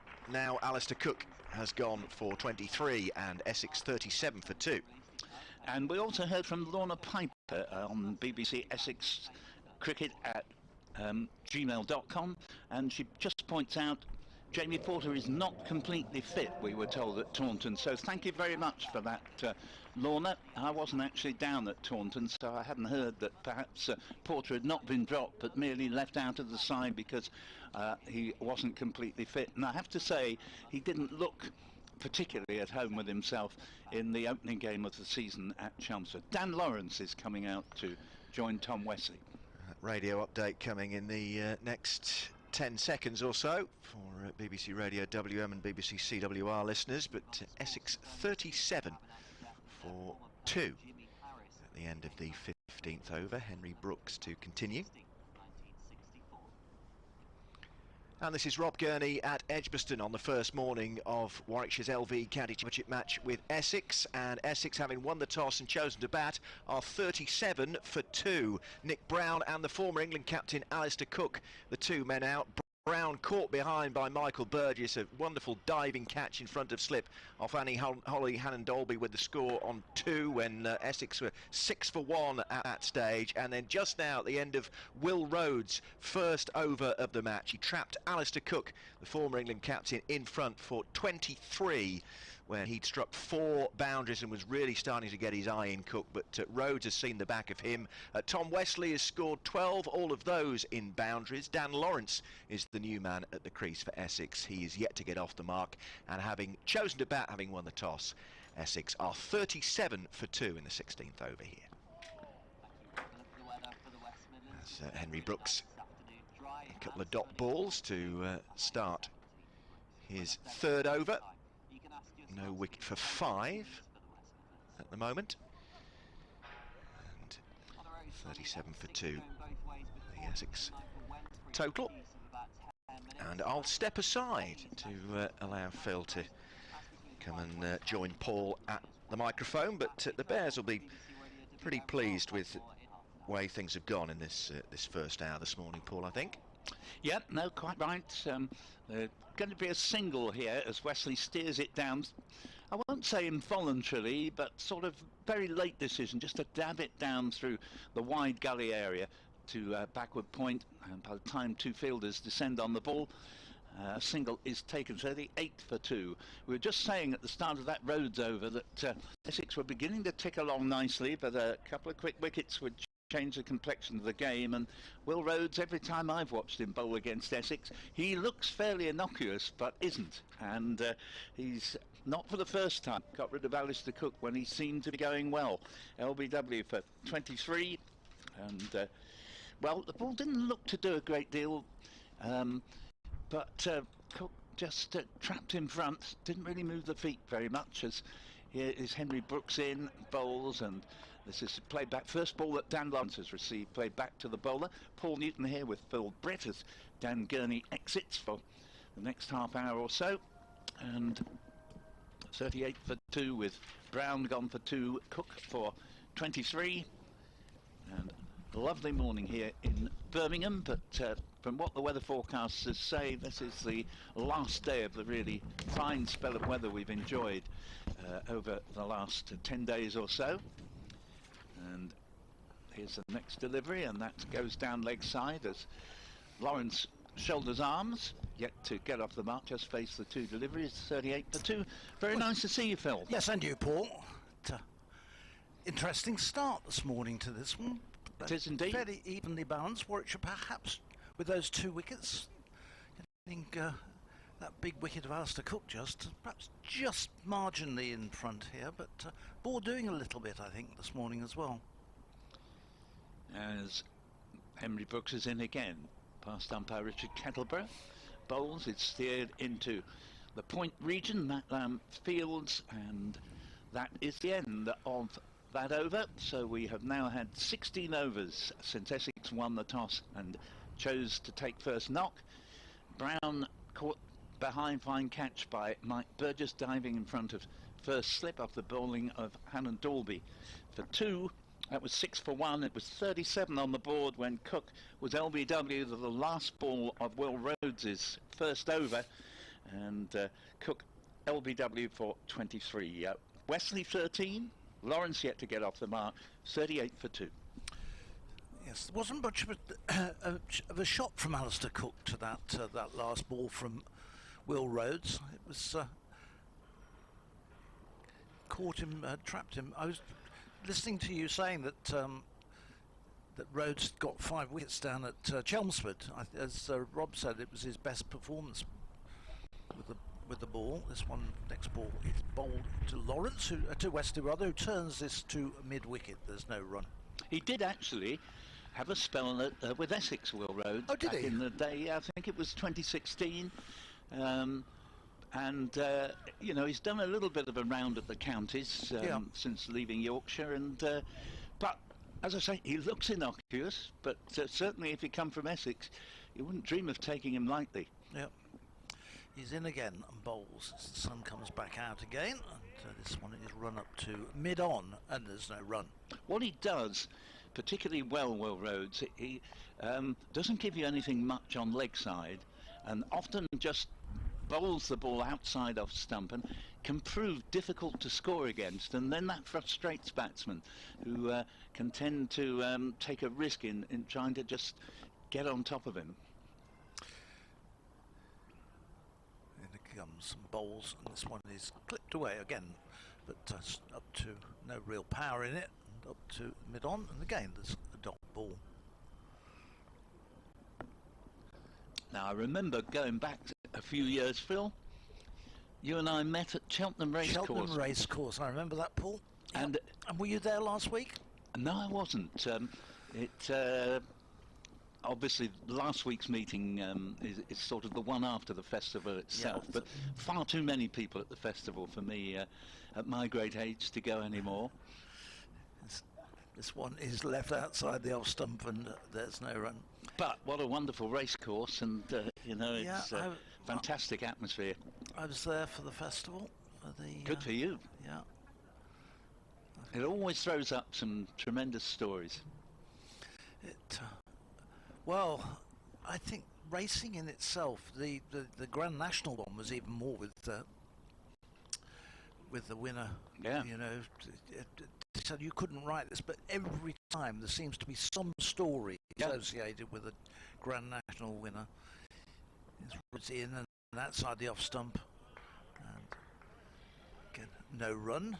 Yeah, Sam Whaley-Cohen in his last race exactly. ride, you know, sort of. Think about, for those who haven't followed racing at all, Sam Whaley-Cohen is the son of a fairly rich man who owns horses and puts his son up as an amateur on these horses. He won the Cheltenham Gold Cup about 8 years ago on a horse called Long Run, and he had a tremendous record, amateur maybe, but he's very good, tremendous record over the Grand National fences. That's Rhodes in bowls, and this is played back. A nice tidy over there from Rhodes, 38 for 2. It remains. Wesley is has gone along. He's on 13, and Lawrence yet to get off the mark. And the only big race over the Nationals that Sam had not ridden the winner of was the National itself hitherto. He'd twice been second. A fantastic record of not falling off and getting round, and usually being placed. And then it wasn't specially arranged. He announced that it would be his last ever ride, and to win it on a 40-to-1 shot was you know, just an absolute fairy tale. I have to admit that I was yelling him on there, because the high opinion of him, and his first amateur to win it for 22 years. Since Marcus Armitage. Yeah, as that ball goes through outside off stump, it's a start of a new over from Henry Brooks from the pavilion end, and 38 for 2 remains the score. And I have to say, the last time an amateur won the National, I was there covering it because I worked in horse race broadcasting for 25 years, and it was my pleasure to, amongst other things, interview Marcus Armitage after the race, winning on Mr. Frisk, trained by Kim Bailey. Yep, at Lambourne. Yeah, he had some good horses at that time. And that goes through outside off stump, and score remains at 38 for 2. Yes. Master Oates was down there, and who won the Cheltenham Gold Cup. And Alderbrook winning the champion hurdle in the same year. And sadly for Kim, his career went from top to bottom for a while, but great to see that he's now back and very much on the up again. Yeah, and he lives in our part of the world. He's very much involved with the Cotswold Hunt, and looks after the point-to-point at Andoversford. Andoversford, indeed. Yeah. Lovely little area that as well. It's full toss from Brooks, but the ball ends up at mid-off, possibly Essex slightly missing the boat there, and Lawrence not able to do more than play it to mid-off. But this is a long game, you don't need to fret at this stage. 38 for 2. Yeah, there's some wonderful villages in the Andoversford area. I've been round there a few times, and it's British countryside at its very best. Well, we had the point-to-point on Monday at Paxford, just down the road. Here's the next delivery, and this time a lovely shot from Lawrence, just leans into a drive, no real follow through at all. It's the short boundary on the offside when the bowling's from the pavilion end to a right hand batsman, and the moment it beat Lamb at backward point, it was 4 all the way, and the score to 42 for 2, and Lawrence off the mark. Yeah, lovely shot, a lovely square drive, and again it was just fall in behind it and go and collect it. So down to that shortish boundary. Yes, so we had a really busy day at Paxford for the point-to-point on Monday, but really good crowd as well. Brooks it. Bowles, and Lawrence clips this one away off the pads. That's going to the long boundary. It may be long, but well, in fact it is slowing up, but it still won the race quite comfortably to square leg. Again, he just leant on the ball. A quality shot, and of course he should be capable of quality shots if he's going to further his England career. He needs an innings here. He hasn't got any worthwhile runs this season so far.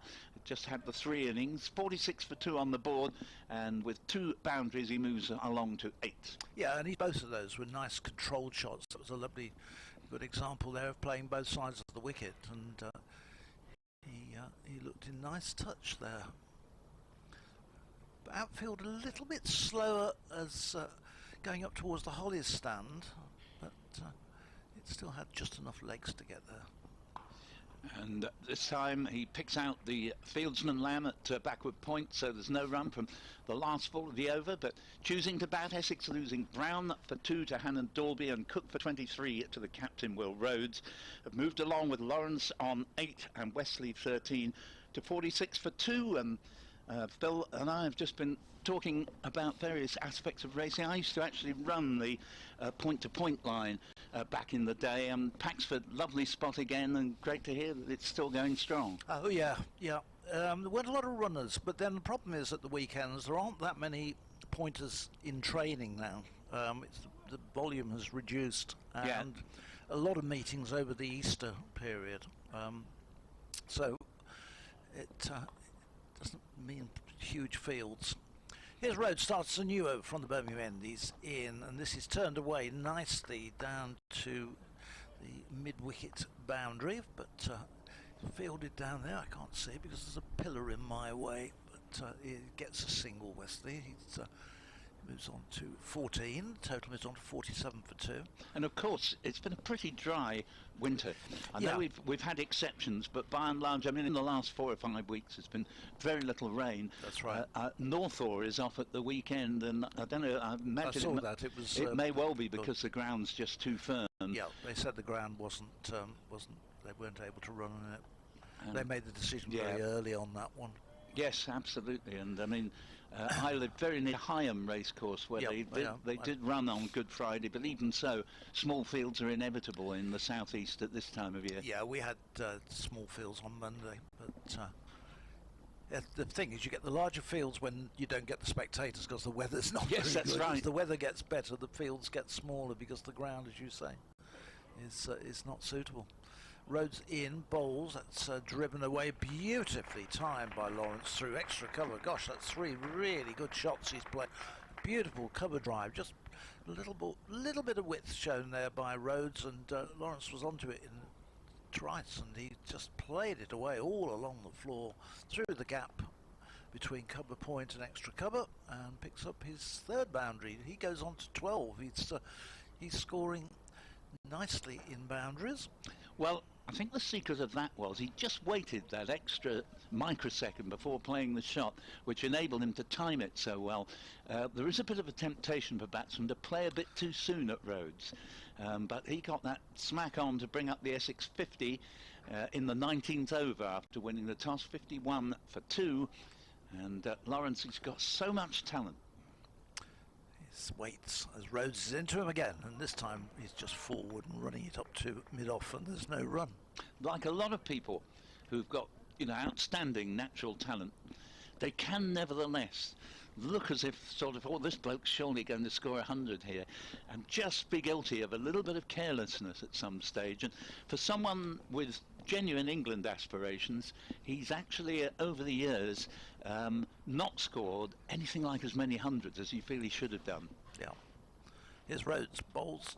This is going to be, it's not in the end. I thought it was going to be runs because he was straight onto the leg stump, and Lawrence got inside and just looked to turn it away, but in the end just up to mid-wicket, and it was Briggs who did the fielding.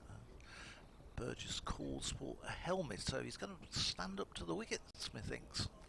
Lawrence made his debut for Essex when a 17-year-old in 2015, and he got 160 odd at the Oval to become only the 3rd youngest man to score a championship 100, and the other 2 were way back around about the 1900s. Rhodes bowls. Oh, this is an outside edge. He squared him up, and he got thick outside edge. It runs away down towards 3rd man. He won't get 4 for it. They get back for 2. It's chased down by Sam Hain, who picks it up just inside the 3rd man boundary.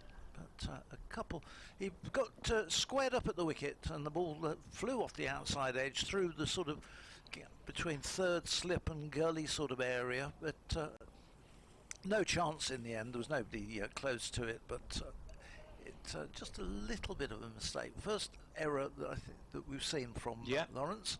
But it does show you after those 3 wonderful boundaries off Rhodes that he's come back, and although it wasn't, it went straight to ground, it wasn't going to be a catch, but nevertheless it was a slightly false shot. He's joined Wesley already, actually. They're both got 14. Both on 14. The sun goes in, you can see the scoreboard again now as Rhodes in bowls, and taken by Burgess, standing up to the wickets now. End of another over. It's 53 for 2. We've had 19 overs. Elsewhere, particular innings of interest is down at New Road, where Worcestershire are playing Sussex, and former Warwickshire player Ed Pollock, who was really known here as being a one-day player. I don't think he actually ever did play in the Championship for Warwickshire, but left Warwickshire during the winter. He's 76 not out, having hit 14 fours and a 6 this morning off 71 balls. So he's playing his Championship cricket, a bit like white ball cricket by the sound of it, but it's spectacular innings, I would think, there. Henry Brooks begins a new over from the pavilion end. 3 slips. This one's well outside off stump and left by Wesley, who remains, as does Lawrence, on 14, and Essex is 53 for 2. Brown to Hannon Dalby for 2, and Cook to Will Rhodes for 23 of the 2 wickets to fall for Essex, who are unchanged from the side that scrambled at the last gasp down at Taunton last week. Elsewhere in Division 1, Kent are 56 for 1 at Canterbury against Hampshire. Gloucester 54 without loss at Old Trafford against Lancashire. Suns disappeared for the moment, and next ball's whipped away and brilliantly fielded at short mid-wicket by Sibley, or otherwise that one without any doubt whatsoever would have been 4 runs. Score remaining 53 for 2. Yeah, terrific piece of fielding there by Dom Sibley. Got down, and it was beautifully struck away there by Wesley. Got really nice timing. Cloud built up quite a bit, Paul, actually, over the last hour. It was a completely clear sky when we started, but cloud building just coming in now. Brooks, and again to Wesley. Wesley drives nicely through the 4 runs here, not hit with anything like the venom or certainty of the previous shot to mid-wicket, but whereas we had that wonderful stop from Sibley, here there was no one close enough to prevent it going to the short boundary when the bowling is from the pavilion end to a right-hander, and it really is a short boundary. So 4s are definitely there to be had. Wesley with his 4th boundary in his 18, 57 for 2. Yeah, I think that's Alex Davis, that sparing dive. Brooks bowls to Wesley again, this time more circumspectly, playing the ball down to Liam Norwell at mid-on. Just completing the list from Division 1, Yorkshire at Northampton of 49 for 3. Somerset are 28 for 1 at the Oval. Surrey, of course, leading the table, and Somerset currently propping it up. And Essex 53 for 2 here. Whoever won the game at Taunton was going to take 19 points, and whoever lost it only 3. And it all hinged on just 1 wicket as this next ball is played into the covers. There's no run there. Suns returned, and it's 57 for 2. Wesley 18, Lawrence 14, and we're watching the 20th over of the innings being bowled, and Warwickshire keeping up a good over rate here. Yeah. Despite the fact we've seen the seamers throughout, which is not probably not unexpected that there's not been an introduction of Danny Briggs yet.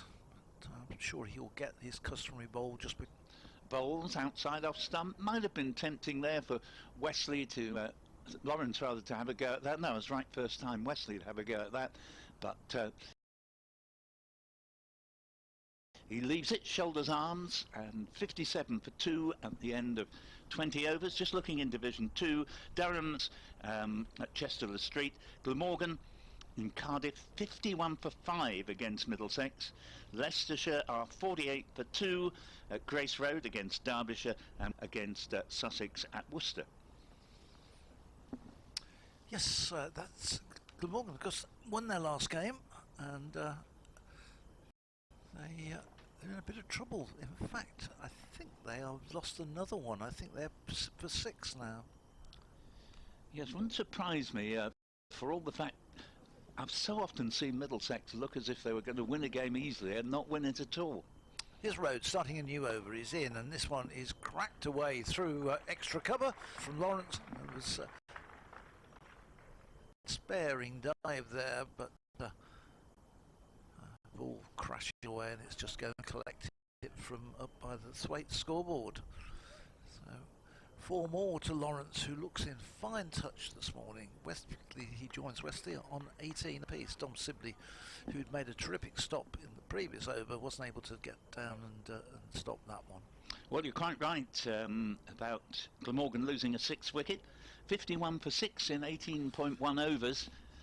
But as I say, Middlesex, they do struggle so much to win a game. Yeah, they do.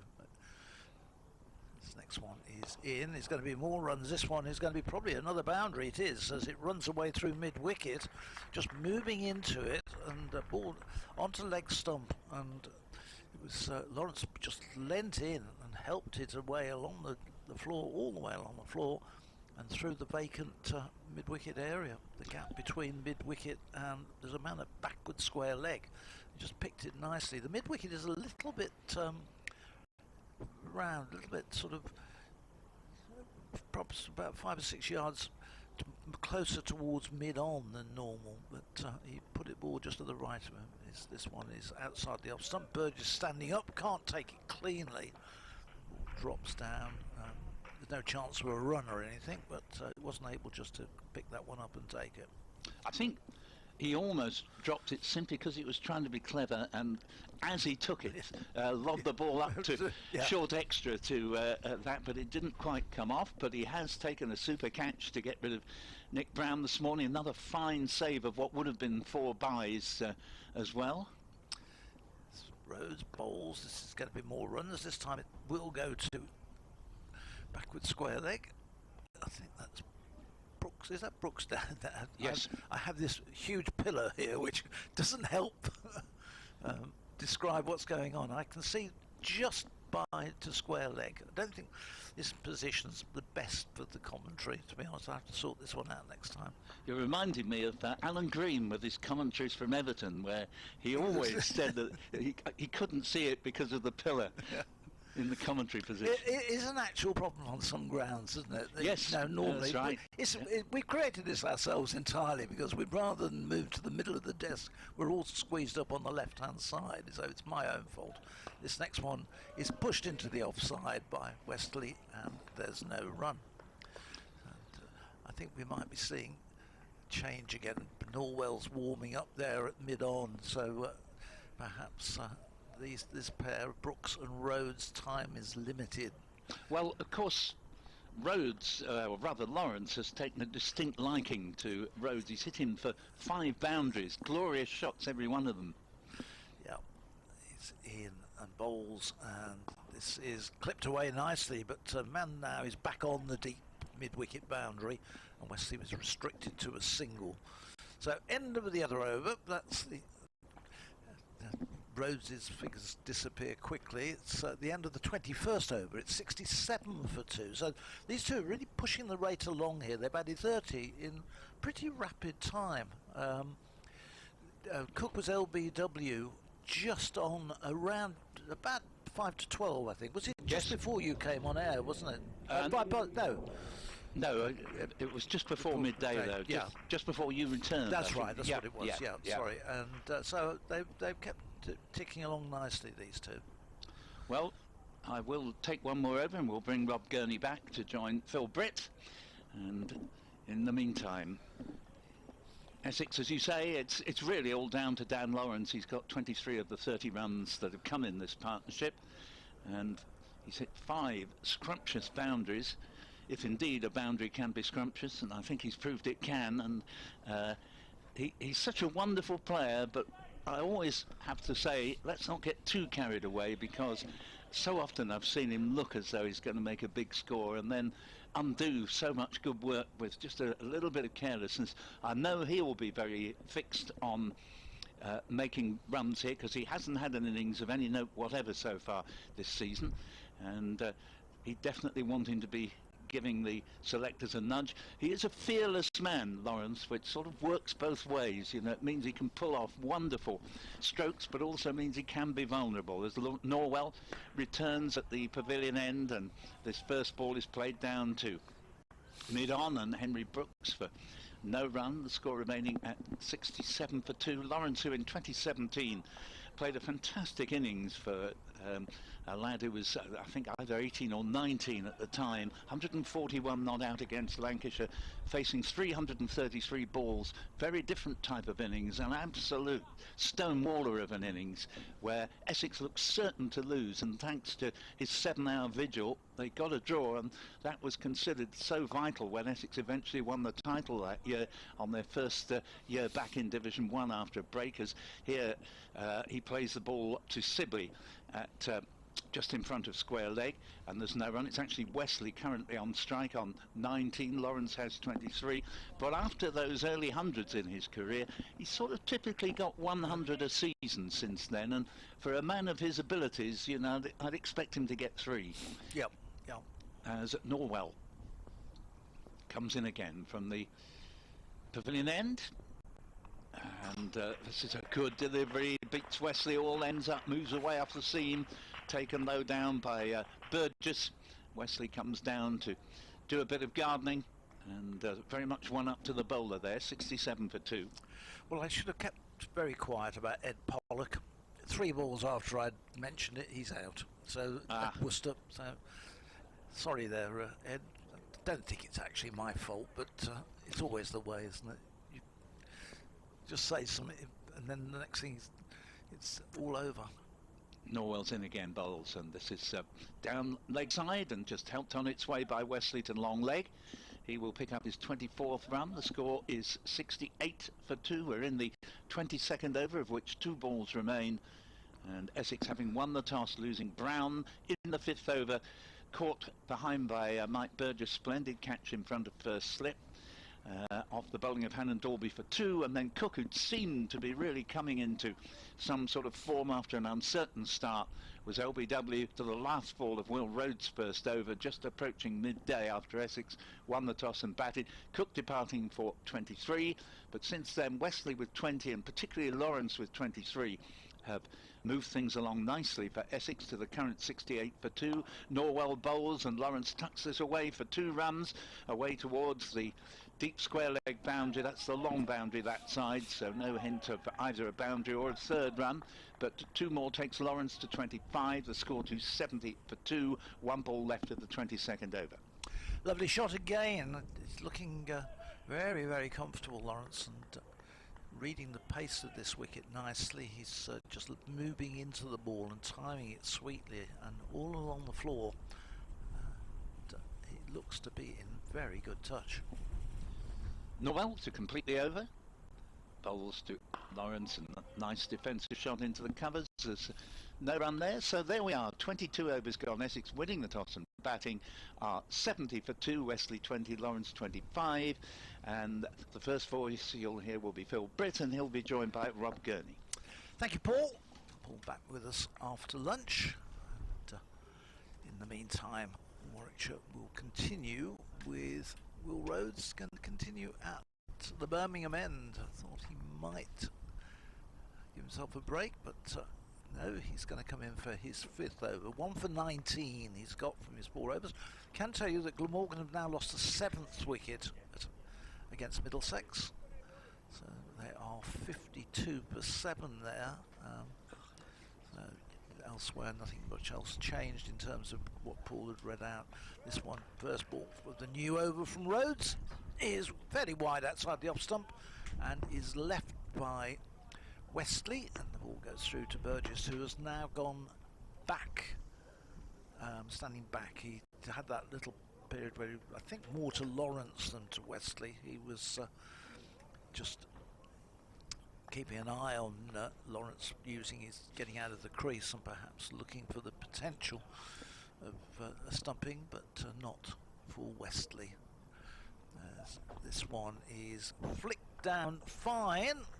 Did that come off the legs? No, he got a bat on it, just glanced it away, got glove or very fine tickle on it, but it races down to the fine leg boundary.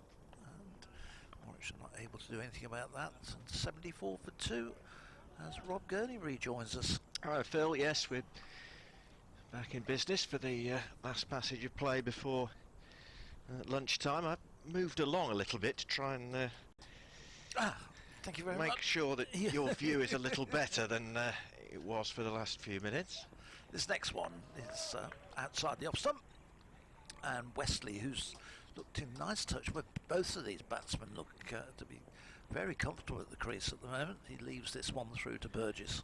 Yeah, that was his 5th 4, I think, of his innings, Wesley. Yeah, these two are racing along from 37 for 2 up to 74 for 2 in no time at all, since Will Rhodes trapped Alistair Cook for 23 at the end of his first over. This next one, that's a good delivery. It goes right through Wesley, who's been beaten a couple of times. He pushed forward to that, and the ball flashed through to the keeper. Didn't get an edge to it. Stays on 74 for 2.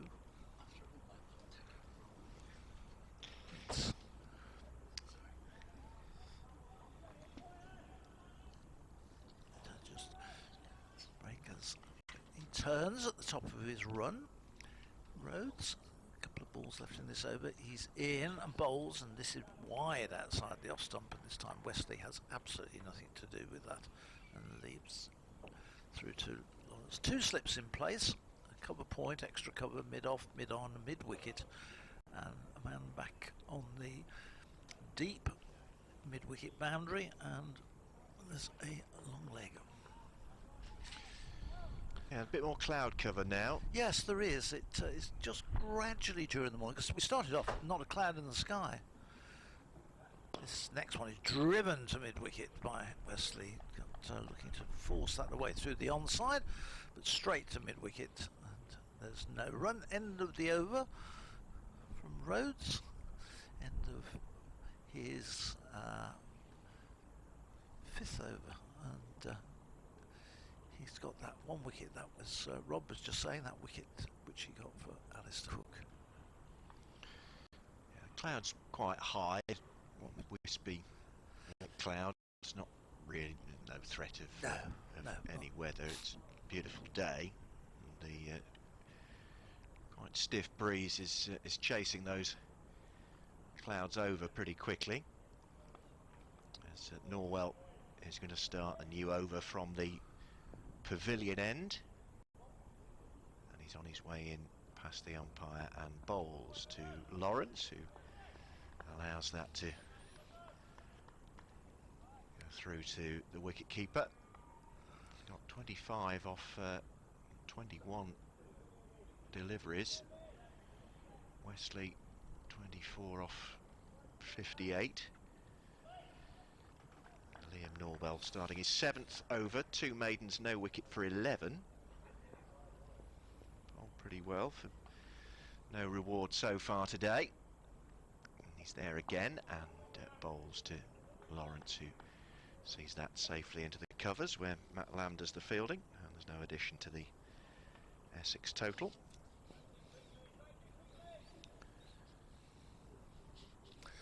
Warwickshire got some other options still, which they may be able to use. Matt Lamb, they've got Rob Yates and Danny Briggs, obviously. So still got plenty of bowling options unused. Dan Lawrence played 9 tests for England at this point. He's facing this next one from Norwell, and was tempted a big stride down the pitch, and then a waft outside off stump through to Burgess. Quite untypical really of the innings so far, that one from Lawrence, because he's played really controlled and looked in very, very good touch, but that was a very wild shot. Was, but thankfully for him, didn't get an edge. It's one of those shots that, had it gone to the boundary, we'd have said what a lovely shot that was. And Norwell is there again, and bowls, and this is turned away off his legs. Fielder coming in off the boundary, down in front of the Thwaite stand does the fielding, and it's at 1 more to Lawrence. He moves on to 26, and the total 75 for 2 Essex, who won the toss this morning and chose to bat. Lost Brown, caught Burgess off Alan Dolby for 2. The score on 5, and Rhodes Cook LBW to Rhodes for 23 with the score on 37 as Norwell's in, straying a bit onto the legs of Wesley, who helps himself to a single. One more ball rather in this Liam Norwell over to come.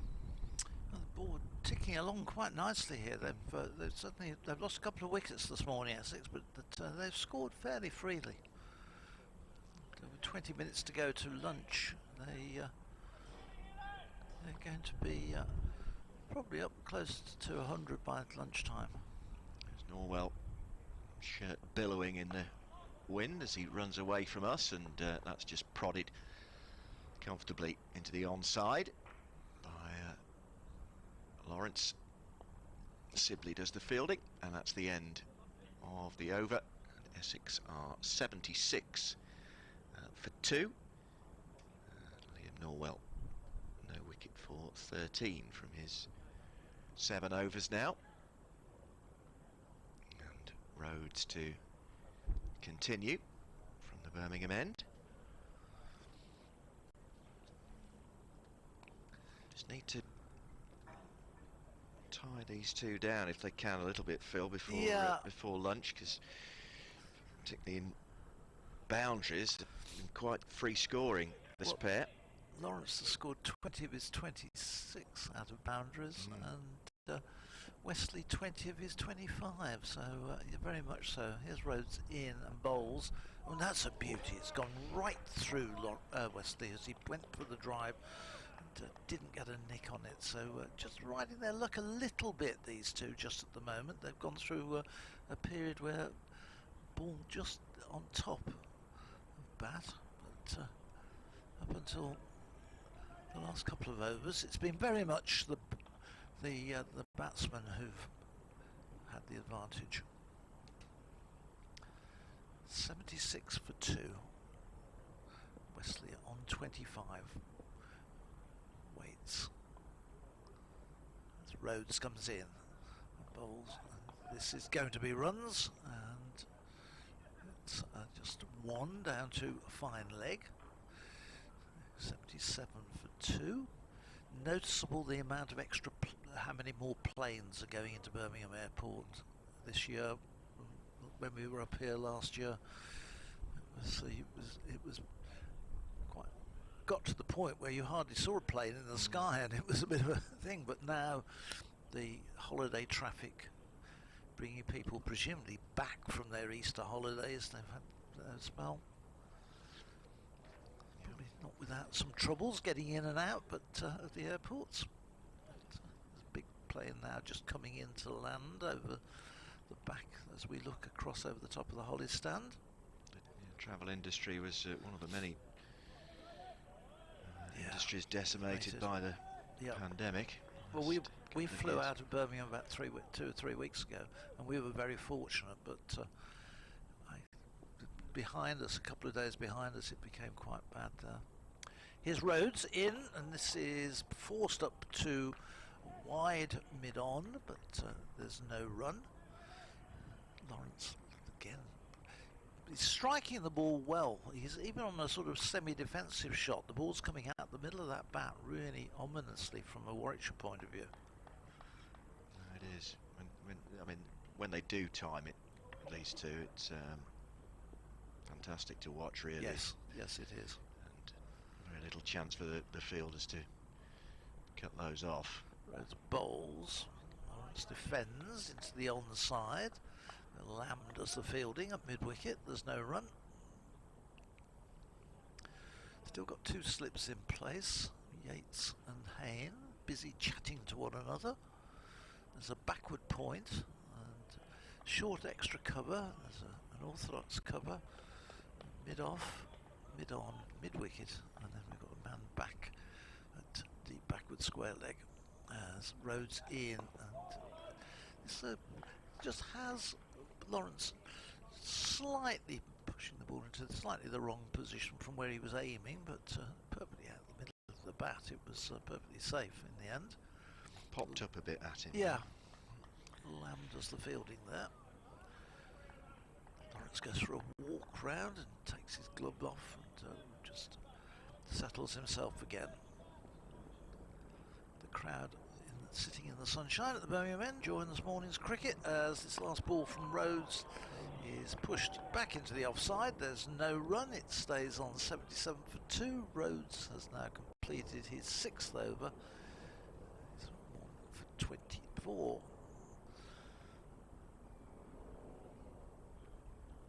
So Essex,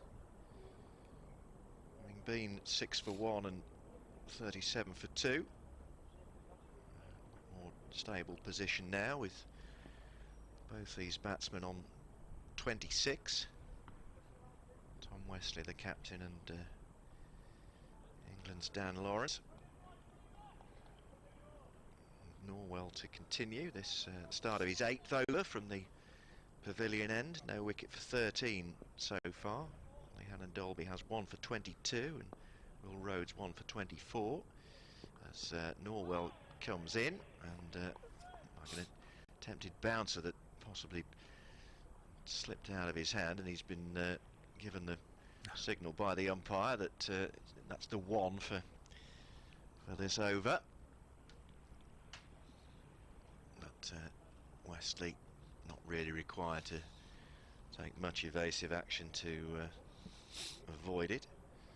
Henry Brooks has bowled 5 overs for 18 so far. The other bowler used as Norwell's in and bowls, and that one did rear up a little bit at Wesley and tempted him to have a fish at it, but it didn't catch the outside edge, but was taken by Burgess round about chest height, and that did lift quite a bit on the batsman.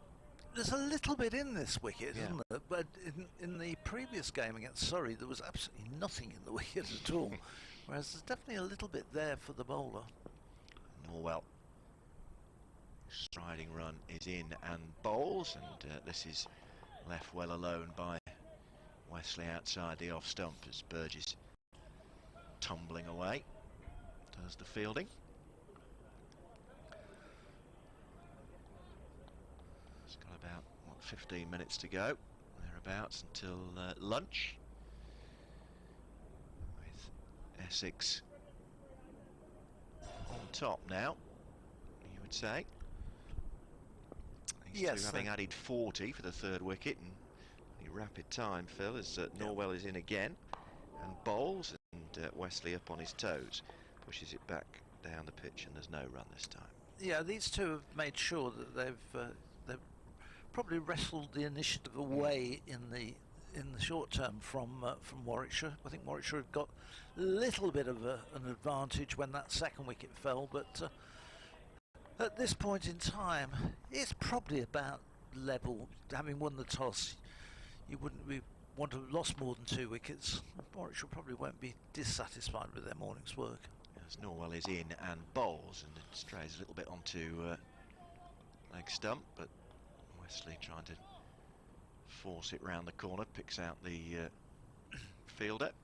They've at the moment they've been able to put a little bit of a stop as well on the flurry of boundaries, because that was becoming they were scoring with relative ease at one stage, and they were picking up a couple of boundaries and over, and that was a problem. But these two have just been able to stem that flow. Jammed it up a little bit as Norwell is in again and bowls, and lifts on Wesley, but he manages to get it down into the onside where Yates, the close-in fielder, picks up, and at the end of Liam Norwell's over, 77 for 2, with Wesley on 26, Lawrence on 26. That was a maiden to Liam Norwell's name. And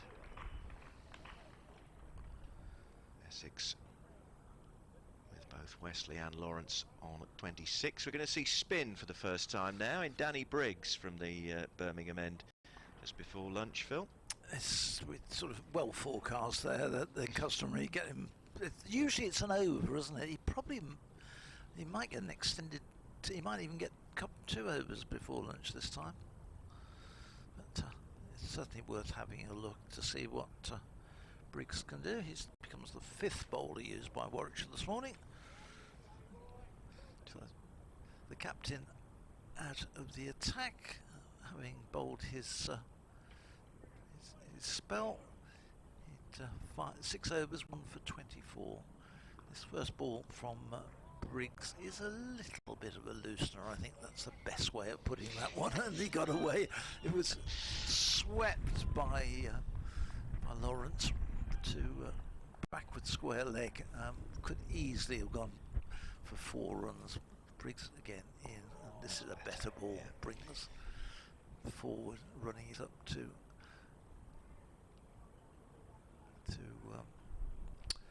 mid-wicket, and there's no run. In bowls, and this is a full toss which is driven to Yates, and it's again straight to the fielder, a yard either side, and he probably had a boundary for that one, but so far he's played his get out of jail card twice in the first 3 rolls of the dice. In he comes again and bowls. This is a better one. Again, drifting across. Has Lawrence sort of travelling across his stumps to play that one. And, just again pushing it up to mid-wicket. Briggs in again. Pushes. He fields off his own bowling this time. So 1 ball to go. Gosh, he gets through his overs quick after what we've had. A mammoth spell of bowling in against Surrey in the first match of the season. This next one is clipped to mid-wicket. It's opened up with a maiden. Odds against that was going to be a maiden over to start with, but he somehow managed it. I think 6 dot balls. So, say no more than it was a maiden, I think, probably for that over. He certainly it got better as the over went on. Yes. The first 2 of the first 3 balls could easily have been 2 boundaries. However, it stays on 77 for 2. Double change. Will Rhodes is bringing himself back on at the pavilion end, so it's just a change of ends for Rhodes. Just to try and eke one of these 2 out, possibly before lunch. Just looking at the effects microphone dangling outside the window. Looks a bit like a pendulum on a grandfather clock. Yes, it is. Going to and fro, which gives you an idea of the gusty conditions outside the commentary box. I wish you hadn't mentioned pendulum on a grandfather clock, because that brings me to something which I've still had a big problem with. Oh, okay. Go on then, Phil. I'm going to let you describe it. Sorry, it's Rhodes is crazy. Is it mine or yours? I can't remember. It's yours, mine. yeah. Rhodes has strayed outside off stump with that first delivery, and Wesley helped himself. 4 runs, 81 for 2 now, the Essex total. We were given a grandfather clock at the end of last season for the museum. Some people will remember this because this was a bit of an episode. All through the winter we've been trying to get somebody. We've now got it. It's in place in the museum, but we've got 3 pendulums, or weights rather. I have absolutely no idea how they're fitted, and we need somebody who knows how a grandfather clock operates to get it going. So if anybody is at the ground or knows anybody, let me know. As Rhodes is there again, and this one squirts away into the onside, backward of square. They take a single on this occasion. Wesley onto 31, a total to 82 for 2. You can hardly lift these weights.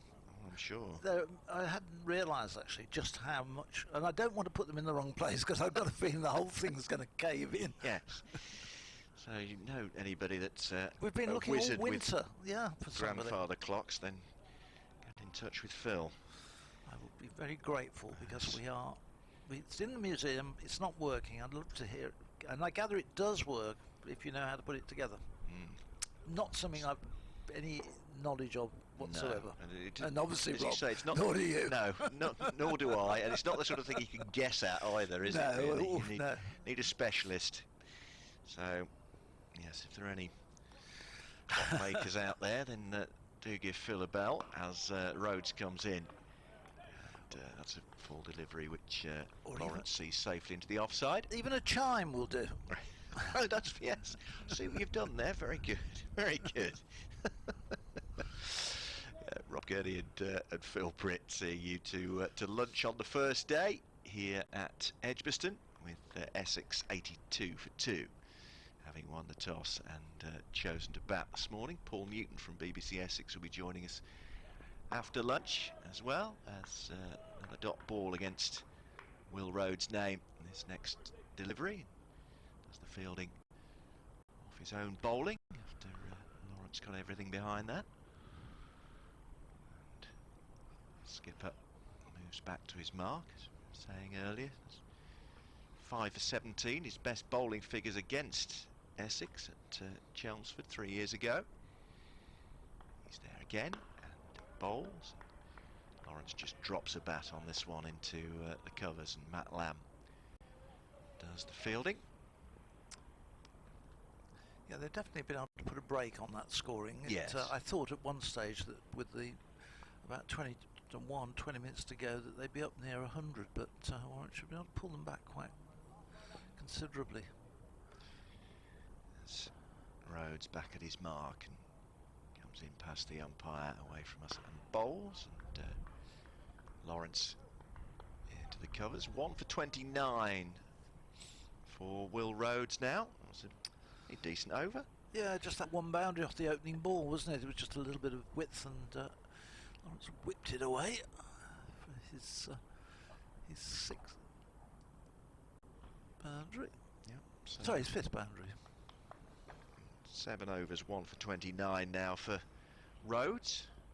Got just about 4 minutes to go before lunch. Might get a couple more in Yeah. Briggs if he gets through this quickly. So, if it's as quick as his previous over, then we've got every chance of yeah, Wesley getting is another one in facing, after he's this. taking a new guard, so might be all sorts of reasons why they don't get sick balls bowled in the time. We'll see. Here's Briggs in for his first delivery. It strikes it away into the offside. Nice looking shot from Wesley, but no run.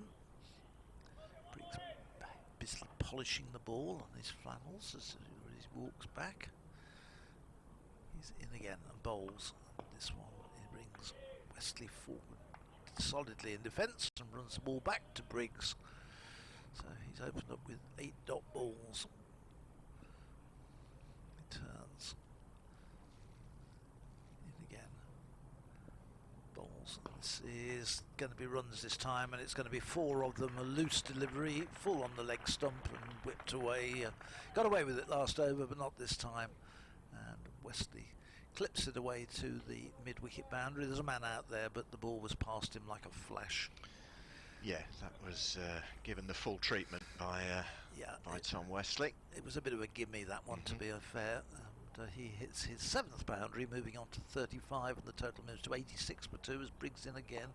This time he brings Wesley forward, playing it out into the offside, where Hayne does the fielding at extra cover, and there's no run. He's rushing to get through this over and hopefully get one more in before the break, as this one is left outside the off stump. We've got 1 ball to go in this over from Briggs. The clock is moving towards 1 o'clock, but I think they'll get another over in, you know. No, probably will. As Briggs is in, that's another full delivery, which is smacked into the ground and then straight to mid-wicket. And again, I think Briggs got away with that last ball of the over, so went straight at Yates. End of the over, 86 for 2. 35 of them to Wesley, 26 of them to Lawrence, and we will get another over in. Yeah, just a minute or so before 1 o'clock, but Will Rhodes is going to bowl the 30th over of this match, which means there'll be 66 remaining in sessions 2 and 3 today.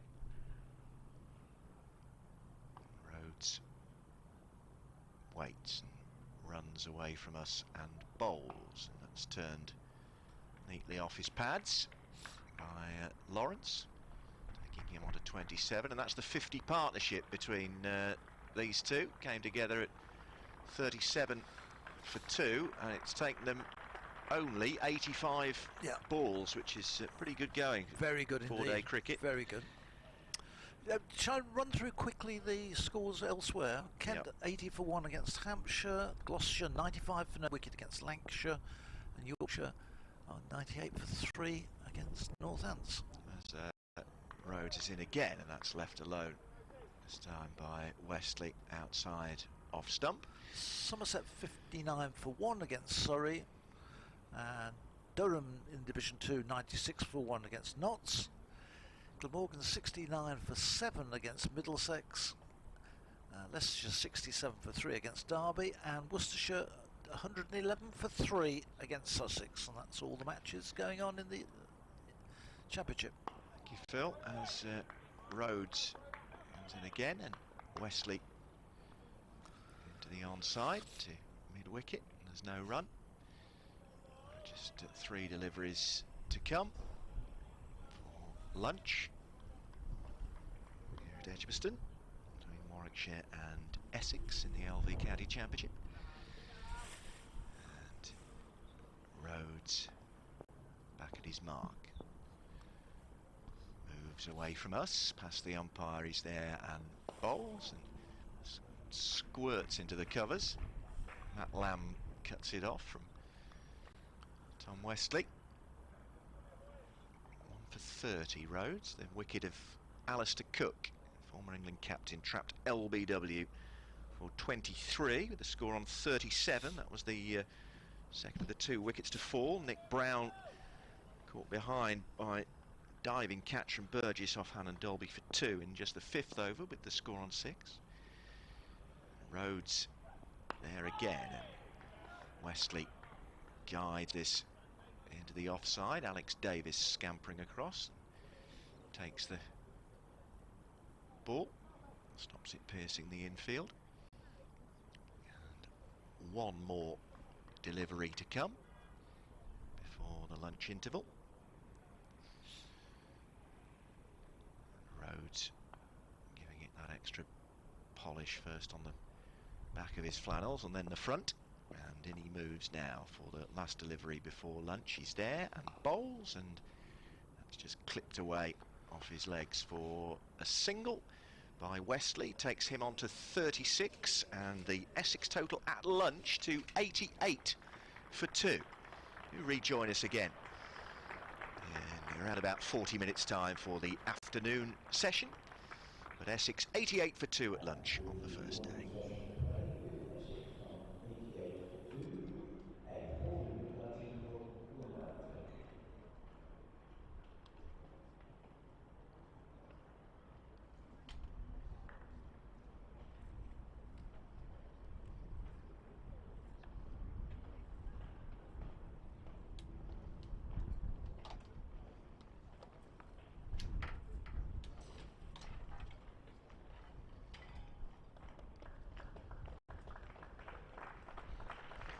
And this is Rob Gurney at Edgbaston, where we've just reached lunch on the opening day of Warwickshire's County Championship match with Essex, and Essex, having won the toss and chosen to bat, have reached the interval on 88 for 2. The 2 men to go.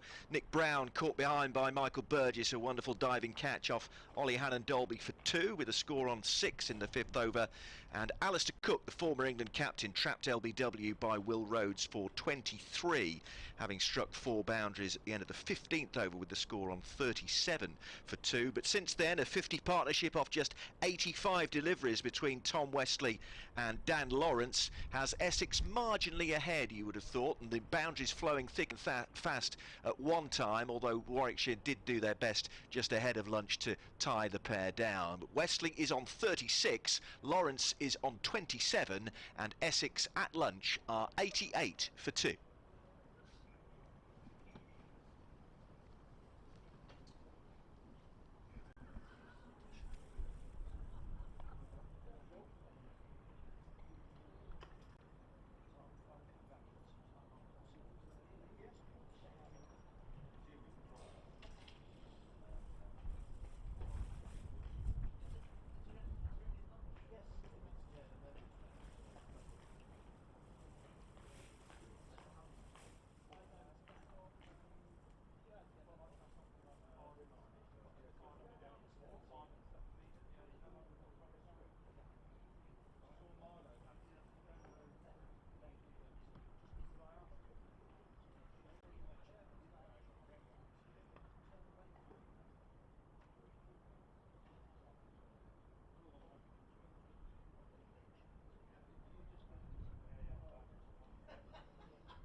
welcome back inside Edgbaston for the beginning of the afternoon session on day one of this championship match between Warwickshire and Essex. And the state play after the morning session is that Essex, who won the toss and elected to bat, are 88 for 2.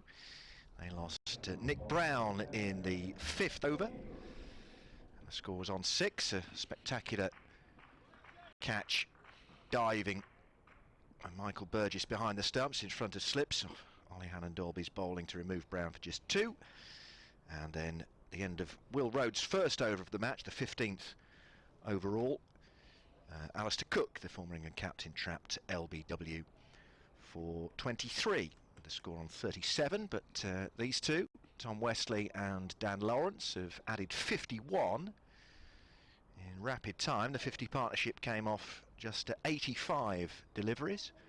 Westley's on 36, Lawrence on 27, and Paul Newton from BBC Essex alongside myself, Rob Gurney, here on behalf of BBC Radio WM and CWR, as the first over after lunch sees Henry Brooks pulled away, but there is a man down on the boundary, so just a single, and Wesley onto 37, and the Essex total to 89 for 2. So we were Paul discussing over lunch in the members' lounge just.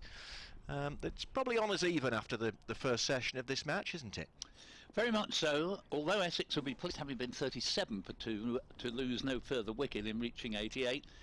But they always say in cricket, add a couple of wickets on, which can easily go down, and suddenly Warwickshire would be spitting fire. As Brooks is in again and bowls to Lawrence this time.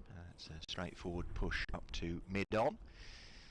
And there's no addition to the score. Henry Brooks back after an injury-ravaged 2021, which meant he didn't play any senior cricket last year at all. 22-year-old from Solihull, so excellent to see him back involved early in the 2022 season. And this next delivery is left alone by Lawrence outside the off stump through to the wicketkeeper Michael Burgess. To come, Essex have got Matt Critchley, Adam Rossington, Adam Wheater, Simon Harmer, Shane Snater, Mark Steckety, which I'm sure is going to trip me up more than once if I get to commentate on him, and Sam Cook, as Brooks turns again and moves towards us and bowls, and successfully negotiated into the onside by Lawrence for no run, 89 for 2. The Warwickshire team in full, skippered of course by Will Rhodes, then Alex Davis, Dom Sibley, Rob Yates, Sam Hain, Matt Lamb, Michael Burgess, Danny Briggs, Henry Brooks, Liam Norwell and Ollie Hannon-Dalby, with Craig Miles left out of the team that drew with Surrey in the opening championship match of the season for Bears, and Dan Mosley out with a broken little finger, which means that Alex Davis is able to make his Warwickshire debut, having arrived from Lancashire during the winter, as Brooks is in and bowl. In fact, it was signed just, I think, before the end of last season, if memory serves, but nevertheless this is his first appearance, Davis, for Warwickshire today. And the next Brooks delivery is seen into the offside by Lawrence, square of the wicket. The aforementioned Alex Davis, 5'7" tall, does the fielding, and Brooks comes in and bowls, and Lawrence with everything safely behind that into the cover area, and that's the end of the first over after lunch. Just that single coming off it. Tom Westley, who's on 37, Dan Lawrence on 27. After 31 overs, Essex are 89 for 2, and Ollie Hannon-Dalby is coming back on at the pavilion end. He bowled from the Birmingham end in his first spell, and took Nick Brown in just the 5th over. of the match. Michael Burgess making a fantastic diving catch behind the stumps. This is 8th over, 1 for 22 are his figures currently, and just loosening up with a few throwdowns. It's going to be Hannon Dolby, Paul, from the pavilion. Essex 89 for 2 just after lunch here. Thanks, Rob. So Hannon Dolby on his way. Predictable, I think, that he'd be brought back in. The bowls now well pitched up, nicely driven by Wesley.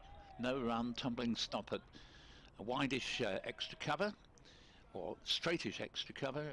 We've actually got a mid off, not that far off either. The fieldsman there, Matt Lamb, dive to his right. 89 for 2, just 1 run added since lunch off the very first ball after lunch, pulled to the man on the square leg boundary on that occasion by Wesley, who's moved along to 37. Lawrence has 27, and Hannon Dolby. Good straight approach from the pavilion end, having previously done all his bowling from the city end, is in bowls and in field. The score is 89-2. We've heard from Istanbul Steve, one of our regulars on BBC Essex Cricket at gmail.com, and he says, good morning, looks a fantastic morning at Edgbaston. He wrote this just before lunch. Says Istanbul a bit grey today and a seamless paradise, heavy cloud, touch humid. Can you ask the cameraman at the pavilion end to stand the camera straighter, as the slope at Edgbaston seems to have grown? Looks like they're battling at sea, as the next ball is played to extra cover. There's no run there. Lamb again fields. Well, no, I don't think we can ask him actually, but we take your point. You say with 2 down, hope and that Essex batsman can stick around a bit longer than at Taunton. A great exciting match though. I sense Warwickshire a touch ahead. This was written clearly when Essex had just lost Cook. Up to YDL, young Dan Lawrence, to do something substantive. Be good if he curbed his natural attacking desires for half an hour or so before getting going. Well, he didn't take your advice actually, exploded into action, as here is the next delivery from Hannon Dolby, and it's played straight to mid-wicket. Rob Yates says no run. It's 89 for 2. Dan Lawrence, never a man to obey instructions, actually hit 5 boundaries shortly after coming to the crease of the very highest quality, all off Will Rhodes. Effectively dismissed Rhodes from the Warwickshire attack, but batted very much more soberly on the in the half hour before lunch. You say thanks again for informative and entertaining commentary, as well as a bit of cricket too. Thank you very much indeed, Steve. As here's the next ball. That's down leg side, and Wesley a little bit inelegantly there, gropes at that. Wasn't really in any danger of being out other than via the strangle, and it's still 89 for 2. In Istanbul, that's where well, Valerian Ismail, who started the season at West Bromwich Albion Football Club, is now managing Beşiktaş over there in Turkey. Didn't stick around at the Hawthorns for very long, just 7 months. And now Steve Bruce in charge of the Baggies, who are meandering along, unfortunately, at the end of the season in mid-table. But good to have listeners far and wide, Paul. Always good. Indeed. Here's Hannon Dolby. Talking of far and wide, see what I did there? Yes. And goes through to Burgess. No need for a shot there from Wesley. 37 to him, 27 to Lawrence. Just 1 run in the 2 overs we've had since lunch. It's 89 for 2, choosing to bat Essex. Also an email from Illicitano Shrimper. Not quite sure where Illicitano is, but anyway, it's good afternoon from sunny southeastern Spain. So there we are. Wow. Question immediately answered. Some interesting thoughts this session about many issues, especially thanks for the crossing of batsmen regulation explanation, which we gave you in the earlier session, that now if a ball goes up in the air and the batsman cross, the new batsman does have to face the next delivery. And just finishing off the email, is there a problem with our host streaming service? It's still not available through YouTube. We'll come back to that. Brooks to continue then from the Birmingham end, formerly the City end. Runs towards us, right arm, and bowls to the right-handed Lawrence, who pushes that back past the bowler, but I don't think about a single. And Henry Brooks, no wicket for 19 at this, the start of his 7th over of the match. Essex 89 for 2. And the email finishes, will this also lead to no highlights this evening for supporters unable to get to the ground? Nobody else has said they're not getting the highlights. In comes Brooks again, and it ties Lawrence up, but he successfully pushes it into the onside. No run. So hopefully it's sorted by now. It's a while since the email. You close as ever, Lusitano Shrimper, with Hasta luego. And I did find out what that meant in Spanish at the end of last season, but I'm afraid a long winter. Can't remember. Polyglot though I may be, but afraid the memory is... Well, if Richard Wilford, who's coming tomorrow, he'd be able to tell you instantly, because he's fluent in Spanish as well. As Brooks comes in and bowls, and that's cracked away by Lawrence, but an excellent diving stop there in the covers by Dom Sibley. Saves some certain runs. In that case, Rob, I think I'll recommend to Lusitano Shrimper send the whole email in Spanish tomorrow. Yes, Richard can translate it. I'll get Richie to translate it, yeah. Yes. Oh, he'd enjoy that, definitely. Once again, though, it's always a thrill to hear from people in various corners of the world. Yes, most definitely. As Brooks is on his way towards us and bowls to Lawrence, and that's successfully played up to mid-on, where it's a bit of a misfield by Liam Norwell rather, but they don't chance the possibility of a single, and the score remains on 89 for 2. We started a very clear day. It was chilly at Edgbaston at 11 o'clock this morning. Certainly when I got here about 9:30, it was distinctly Baltic as Brooks comes in. Bit of an exclaim from the bowler as he releases that one, as Lawrence stepped away, left it alone. Brooks's reaction, it might have not missed the stumps by too much. Got an email as well from my good friend Carolyn Tanner. She a leading light in the point-to-point world. Was sent before lunch, but I wasn't on air then, Carolyn. I'm going to wait till Phil Britt returns to read it out, because you've mentioned several points of point-to-pointing, and Phil is very much into that. As another shoulder arms, this time more extravagantly by Lawrence, outside off excuse me, and that's the end of the overs. That was a maiden from Henry Brooks. 89 for 2 Essex. So it's very clear sky first thing this morning, but there's a lot more cloud, although it is high white cloud as opposed to anything remotely threatening.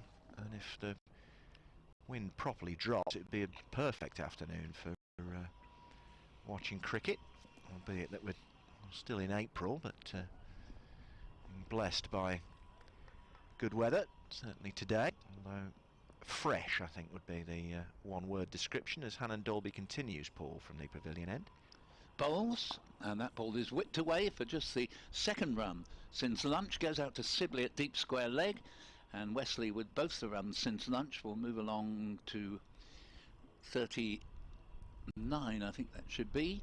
90 for 2 on the board, and no, in fact the board's got it right and I've got it wrong. It is 38. I should have known better, but then again it's much more fun not to know better, I always think. Yes.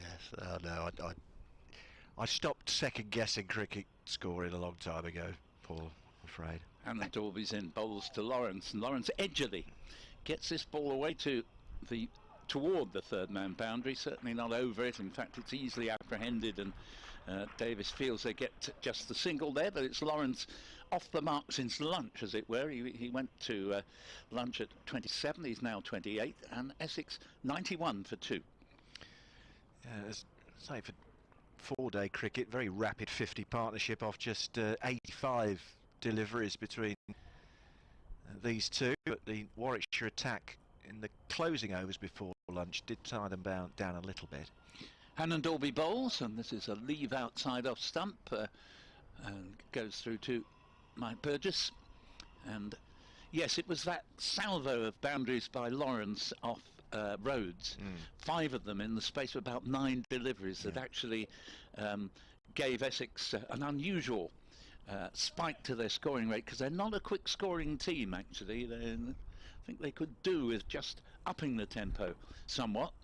It's part of being competitive is to not necessarily go along at the rate of knots, but at least keep the scoreboard moving. And this next ball is clipped off the pads but straight to Rob Yates at short mid wicket, and there is no run. Wesley remaining on 38, Lawrence 28, and while ever this partnership obtains, Essex will feel that they've got a reasonable position here. Was 37 for 2. Cook just seemed to play down the wrong line to a straight one from Will Rhodes and was trapped LBW. But since then, Lawrence has found some touch and Wesley's got going as Hannah Dorby bowls to Wesley, and Wesley clips the ball off the pads. Not the place to bowl to. Wesley single out to Dom Sibley at deep square leg and scored 92 for 2 and Wesley to 39. Yes, so circumspect start by these two after lunch. Both wandering down pitch and doing a little bit of gardening. Tom Wesley particularly. A keen gardener.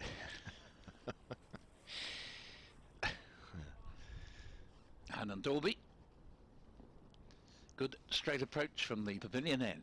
Passes umpire Richard Kettleborough, bowls, and this ball is played carefully down to Rob Yates at short mid-wicket by Dan Lawrence. There is no run. He remains on 28, Wesley on 39.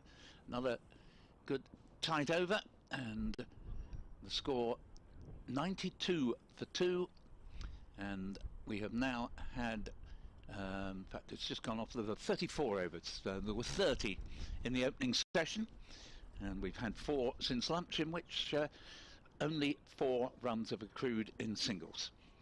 Yep, so this match scheduled to go through until Sunday. Mentioned earlier, Richard Wilford will be here tomorrow, Adam Pinder-Smith on Saturday, and I'll be back on Sunday if it goes all 4 days. Brooks continuing from the Birmingham end, and straightforward leave by Wesley outside off stump. He was first man in after the opening wicket had fallen, and Brown was out for 2 in the 5th over. Tom Wesley, and hung around with both Alistair Cook and now Dan Lawrence as Brooks, full delivery, which is pushed into the offside by Wesley, and there's no run. Matt Critchley, whom Essex signed from Derbyshire very soon after the end of the 2021 season, actually. Critchley was actually offered more money to stay at Derbyshire, but said he wanted to play for a county in Division 1 and with championship aspirations, so he's a very useful addition. As Brooks is there again and bowls to Wesley, and that's wide, and Wesley turns away as he watches it travel past him, and the gloves Burgess. Yeah, really, the Essex batsmen all innings so far have had nothing to do with balls outside off stump. The opportunities have been there. There's nobody out near the boundary, and in fact, just checking that there's no third man hidden from my view, but there isn't. No. But their discipline on that front has been good. Maybe once or twice they might have been tempted to go for it. And Brooks, halfway through this, his 8th over, and lifted a little bit, although it's called as a no ball by the umpire, overstepping Henry Brooks there. So another one onto the Essex total. Diana Patterson emails me at BBC Essex Cricket at gmail.com. Thank you, Diana. You say rather dismissively, try Google, as a in response to my saying I don't know what hasta luego means. As Brooks is there, and there will be runs here, although picking out the man on the deep square leg boundary, so just a single, taking Wesley into the 40s. And Diana concludes now. Let's hope Dan Lawrence shows his stuff both batting and bowling. Yes, whether he'll get a bowl here, Diana, I'm not absolutely certain. But thank you very much for your email, and I hope he does get a few overs. Always entertaining when he gets the ball, and I know he really enjoys his bowling. And Brooks is there again and bowls, and this one all squirts off the shoulder of Lawrence's bat. And that's the end of the over. 93 for 2 Essex, so 5 runs added since lunch. Lawrence one of them and Wesley the other 4. 35 overs have elapsed, and as in the morning session I'll shortly be updating radio listeners on WM and CWR with the latest from here, the end of the 2 o'clock news. Hannon Dorby, meanwhile, as the sun returns, is in to begin a new over from the pavilion end. Again, it's well wide of off stump, and again, neither of these Essex third wicket pair are interested in chasing anything outside off stump, and Wesley leaves this to the offices of Mike Burgess. 93 for 2. So yes, Hannon Dorby, Norwell, Brooks, Rhodes and Briggs. The bowlers all used by Warwickshire in the first session of this match. And Hannon Dorby comes in, bowls to Wesley. Oh, goodness me, left that one, and it can't have missed the off stump by very much at all. But Wesley didn't move his feet at all. He just left it really rather dismissively, and could have been dismissed himself there, but it come back just an inch more. 93 for 2. Yeah, it fizzed through very low to Michael Burgess behind the stumps. That was a bit of a life for Tom Wesley. Just the 2 slips as Hannon Dorby's in again and bowls to Wesley, and strays on the leg, some peel for LBW, but that was patently going down leg side, so no hope of Richard Kettleborough finding in his favour. Leg by 94 for 2. Yeah, and Hannon Dorby, a bit of an afterthought of an appeal there as well, as Burgess and the slips went up first, but as Paul was saying, that was easily going down leg side. As the radio update's on the way in around about 30 seconds from now. I'll bear that in mind. Hannon Dorby is in and bowls, and clipped away for a single. 95 for 2. Thought about a second for a fleeting moment, but decided against it quite rightly. He's taking part in an 8-round exhibition bout against Mexico's Marco Antonio Barrera in Manchester. Hatton's now 43, while Barrera is 48.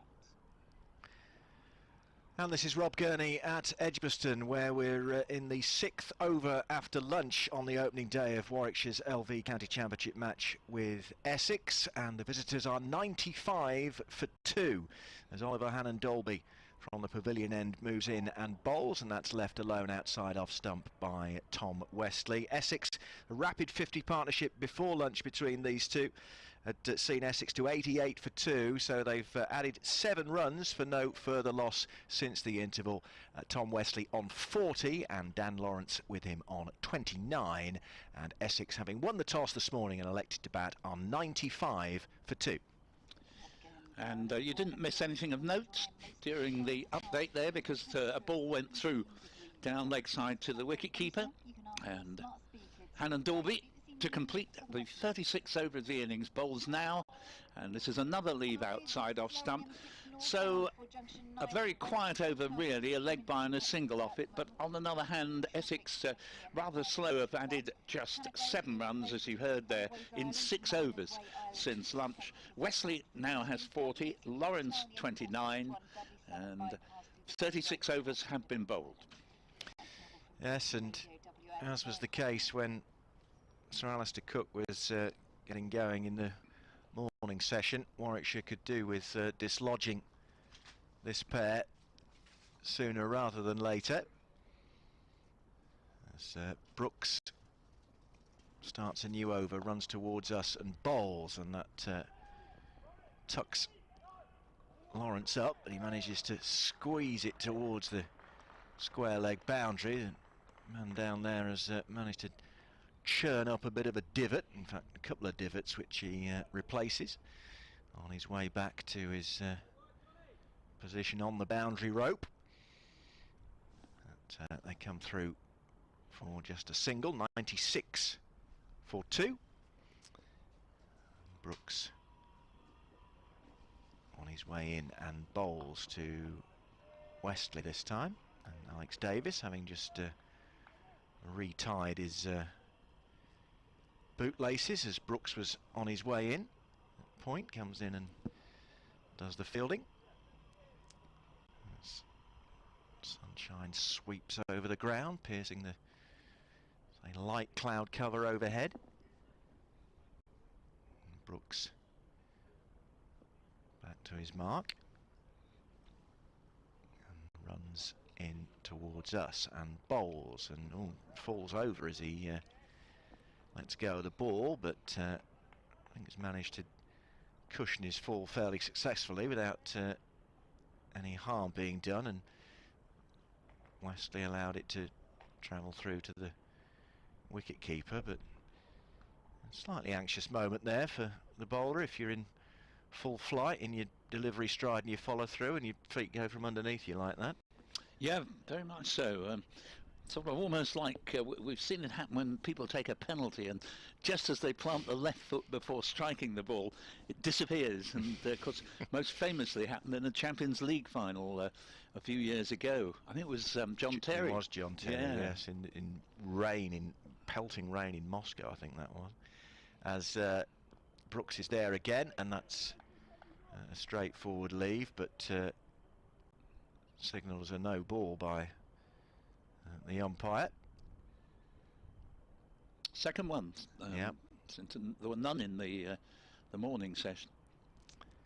So Henry Brooks having a slight problem with his run up, it would appear, just that tendency to overstep the mark. He's back and runs towards us again and bowls, and attempted pull by Westley that he didn't really get hold of, and it went straight to the fielder Rob Yates at mid-wicket. There's no run. Unusual to see Westley miss out on a pull into the leg side, but he was a little bit too early with the shot, and in consequence it wasn't timed at all and just rolled tamely to short mid-wicket. Brooks, one of encouragement from Liam Norwell as the ball tossed back to him, and he's in again and bowls, and this played very stylishly, a cover drive from Westley. Hasn't quite timed it to go all the way to the fence, but they still come back for a couple.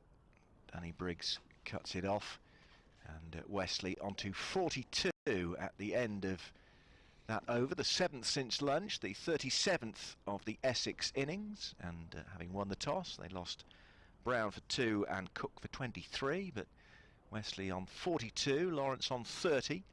They're 98 for 2 now, Essex. And we've heard from Nick Hines at BBC Essex Cricket at gmail.com with reference to Elisitano Shrimper's point about not getting the feed on the YouTube line. He says, "Hi guys, rate your listeners' problem with live streaming.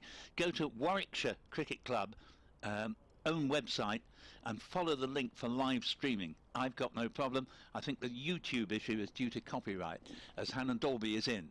Bowls, and this one just played with perhaps a little bit of bat and pad there by Lawrence to short mid-wicket. There's no run, 98 for 2, and you finish, Nick, by saying enjoying the commentary as always.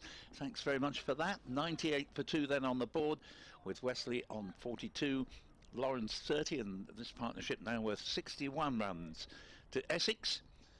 And Hannah Dolby with figures of 10.1 overs, 2 maidens, 1 for 26. Got the early wicket of Nick Brown for 2. Here he is bowling again, and probably the darkest cloud so far that we've had over the ground. It's nothing serious at this stage. It's not going to rain in the immediate future, or possibly at all, as the ball is played into the covers for no run. But it would be the poorest light that we've seen actually all day so far at Edgbaston. Basically a nice day today if you can tuck yourself out of the easterly wind, which is quite sharp, fresh, as Rob was saying earlier. And meanwhile, Hannon Dalby on his way again. Bowls to Lawrence, who barely moves as he leaves the ball outside off stump. And score remaining at 98 for 2. I was saying Matt Critchley due in next for Essex, whenever next may be. He will be followed by Adam Rossington, a close season signing from Northamptonshire, who actually he didn't get the winning run for Essex down at Taunton, but what he did do is 29 not out, a modest score you may think, but it made all the difference between Essex taking 19 points and what would have been only 3. So well done to him. And he'll be followed by Adam Wheater and Simon Harmer. Meanwhile, Hannon Dalby is in and bowls, and this ball is played down past the bowler to mid-off for no run. 98 for 2, and a little bit of a stalemate, you could say, at the moment, because runs are not coming and nor are wickets, so the game hasn't significantly progressed since lunch. Just 10 runs have been added in nearly 8 overs. So Hannon Dalby needs to keep plugging away. I thought he got quite a bit of movement early on and took that wicket of Nick Brown just the 5th over, but here he comes again. Bowls to there was a peel here. Now that ball was left outside off stump. Whether there was a thought that it was rather carelessly left in such a way with a flamboyant leave that you might have thought that there was a risk that the ball could just nick an edge, but I don't think there was any conviction from the wicket-keeper to back up the appeal there, and score remaining at 98 for 2 as the sun returns. Yeah, he just strangled the appeal, didn't he, Hannon Dalby, almost as his arm went in the air. He thought better of it. As you say, there wasn't much backup from the fielders behind the stumps. Hannon Dalby again. Oh, and clean bowls Dan Lawrence, who plays around the ball that was angled in, but really Lawrence has rather fulfilled the fears one had for him when he was playing so wonderfully well when he first came to the crease, that there's no doubt about it. He is as good a sight to watch as anybody in the country, but all too typically from his point of view, he's got out when you might have felt he'd done the hard work. He went on the drive and basically played all round it, and is bowled at 4:30, a second wicket for Hannon Dalby, and Essex are 98 for 3. Yeah, that's just what the Bears were looking for. Breakthrough after lunch, as Paul was saying. It's been quite a stodgy start since the luncheon interval, but Warwickshire with their tails up, having removed the dangerous Dan Lawrence for 30, and he and Westley had added 61 for the third wicket. So that's a significant partnership between those two, but it's over now, and Matt Critchley is the new man at the crease. So maybe just the momentum shifting back towards Warwickshire again with that post-lunch wicket of Dan Lawrence. Well, I think they will feel, Warwickshire, that they've wrestled a lot of the initiative back, because there was a point maybe half an hour before lunch when Essex had moved to the high 70s with 2 down, and runs had come quickly when Lawrence first came to the crease. But as you were saying, Rob, the half hour before lunch saw the Warwickshire bowlers keep a check on the Essex scoring rate, and since lunch we've only gone at just over 1 run and over, and now the wicket has gone down. So Essex with work to do, not too much experience or past accomplishment in the batting lineup to come once this partnership is broken. So Critchley from Preston in Lancashire, 6'2" tall, former Derbyshire player, comes to the crease, but he's the non-striker at the moment because it was the last ball of Hannon Dalby's over. It's going to be Danny Briggs coming on from the Birmingham end to bowl to Westley, who gets hold of that, but there's a fielder on the cover boundary, or just inside the cover boundary, Dom Sibley. Interesting, Rob, that Danny Briggs is brought on at this point just when that partnership was broken. Whether Will Rhodes might have a thought that Critchley might be vulnerable to spin when he first comes to the crease, I don't know, but it's interesting bowling change. So Critchley wandering about, now settles at the crease and just dabs this first one into the covers, and Hayne comes in and does the fielding. 99 for 3, Essex. And again, Critchley taking a step down the pitch to oohs and ahs from the fielders as he drops the bat on that into the offside. Briggs left arm bowls and plays it straight back down the pitch. Critchley. Lots of encouragement for the spinner, who is there again and bowls. Oh, and this one is edge, but it's a vacant sort of first, second slip area. Down to third man. Bit of a chase for Alex Davis. So the first run's for Matt Critchley, and that's the 100 up for Essex, 101 for 3, 38 overs. Ripple of applause greeting that landmark. Critchley, this next one from Briggs that again just guides into the covers, and that's the end of the 39th over. 101 for 3 then Essex, with Tom Westley on 43 and Matt Critchley has recently come to the crease on 2.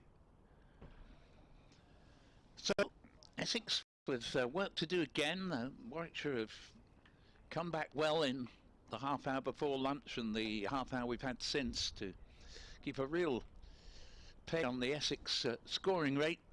They do generally struggle to get much above 2.5 and over, but that volley of boundaries when Dan Lawrence first came to the crease has enabled them to at one point be going well above 3 and over, but it's come right down again since. And 88 for 2 at lunch has only moved on by 13, and Dan Lawrence bowled by Hannon Dorby into the bargain. Hannon Dorby it is who will now begin a new over, initially to Tom Westley, and Westley pulls, and that is well stopped at short mid-wicket, but they can scoot through for a single, score to 102 for 3, and looks like we've got a substitute fieldsman on for Warwickshire here at short mid-wicket. Bear with me. Yes, number 23.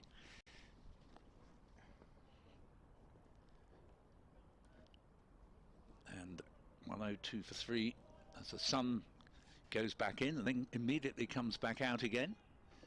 Just a few fairly small, highish white clouds hover to greet Hannon Dorby as he runs away from us at the pavilion end past umpire Richard Kettleborough. Bowls to Matt Critchley, and he's caught behind, and Essex lose a second wicket, and Critchley caught by Briggs moving in front of first slip. Nicely taken, well anticipated. Wicketkeeper already moving into the position he could see it was going, and making it look very easy indeed. And Critchley departs, caught behind. Hannon Dorby has a third wicket, and Essex in a little bit of a collapse here. It's the old story, always add 2 wickets to get a true position of a game of cricket. And although when Westley and Lawrence were going along sublimely, first of all Warwickshire suddenly contained the initial flow of runs, and then, as so often happens when the side gets a bit bogged down, the wickets come. 3 for 27 and 11.2 for Hannon Dorby. Essex decline to 102 for 4. Yes, and Warwickshire very much on top now, having taken those 2 quick wickets, and Hannon Dorby's figures looking all rosy on 3 for 27 now, having removed both Dan Lawrence and Matt Critchley in quick succession. And it brings Adam Rossington out to the crease to join his captain Tom Westley, who Essex recruited from Northants during the off-season, Paul. Yes, bizarrely, he was a fortnight before the season was due to start. He thought he was going to be captaining Northamptonshire this season, but there was clearly some sort of incident that, well, the incident was that he was stripped of the captaincy, basically, close to when the season was going to start, and Essex were hovering and snapped him up, perhaps particularly with a mind to how useful he could be in the white ball game, but certainly was more than useful in getting Essex over the line at Taunton last week. 29 not out, as I say, normally wouldn't be a score that would raise much of an eyebrow, but it was a match winner, and here he is now with some important work to do to try to prevent a further loss of wickets as he faces Hannah Dorby. Plays this a little bit late, a little bit awkwardly, but safely enough back down the pitch, and 102 for 4, but this is proving a very good second spell from Hannon Dorby, having begun with a spell. I think he actually bowled 7 to start with, and then there was one other over, and then he switched ends, was brought on at the pavilion end after lunch, and has now picked up 2 wickets, or 3 rather, 3 wickets in all, and Essex with work to do now. Third slip has now been brought up, and Rossington turns this one to Sibley at shortish mid-wicket. No run, 102 for 4. Yeah, so advantage Warwickshire again in this one, just at the moment. As I was saying, it's easily quite often how things can quickly swing in a game of cricket, momentum-wise, and appear to be in Warwickshire's favour just at the moment, although again that could quickly go the other way.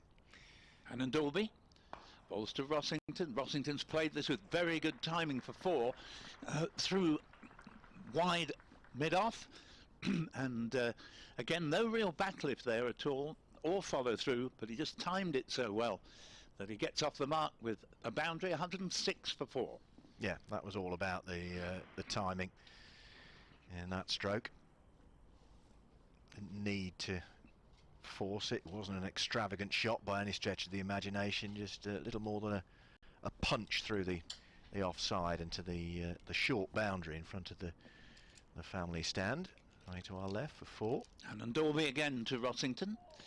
Again he leaves this outside off stump, and that concludes another successful over for Hannon Dorby in particular, and Warwickshire in general. 2 wickets in consecutive overs, removing Dan Lawrence for 30 and Matt Critchley, who began his Essex career with 100 but has struggled since then and departs for 2. He'll be very disappointed with that, and Essex 106 for 4 in 40 overs. Yeah, so Westley within sight of a half century, 6 runs away. Danny Briggs to continue from the Birmingham end, just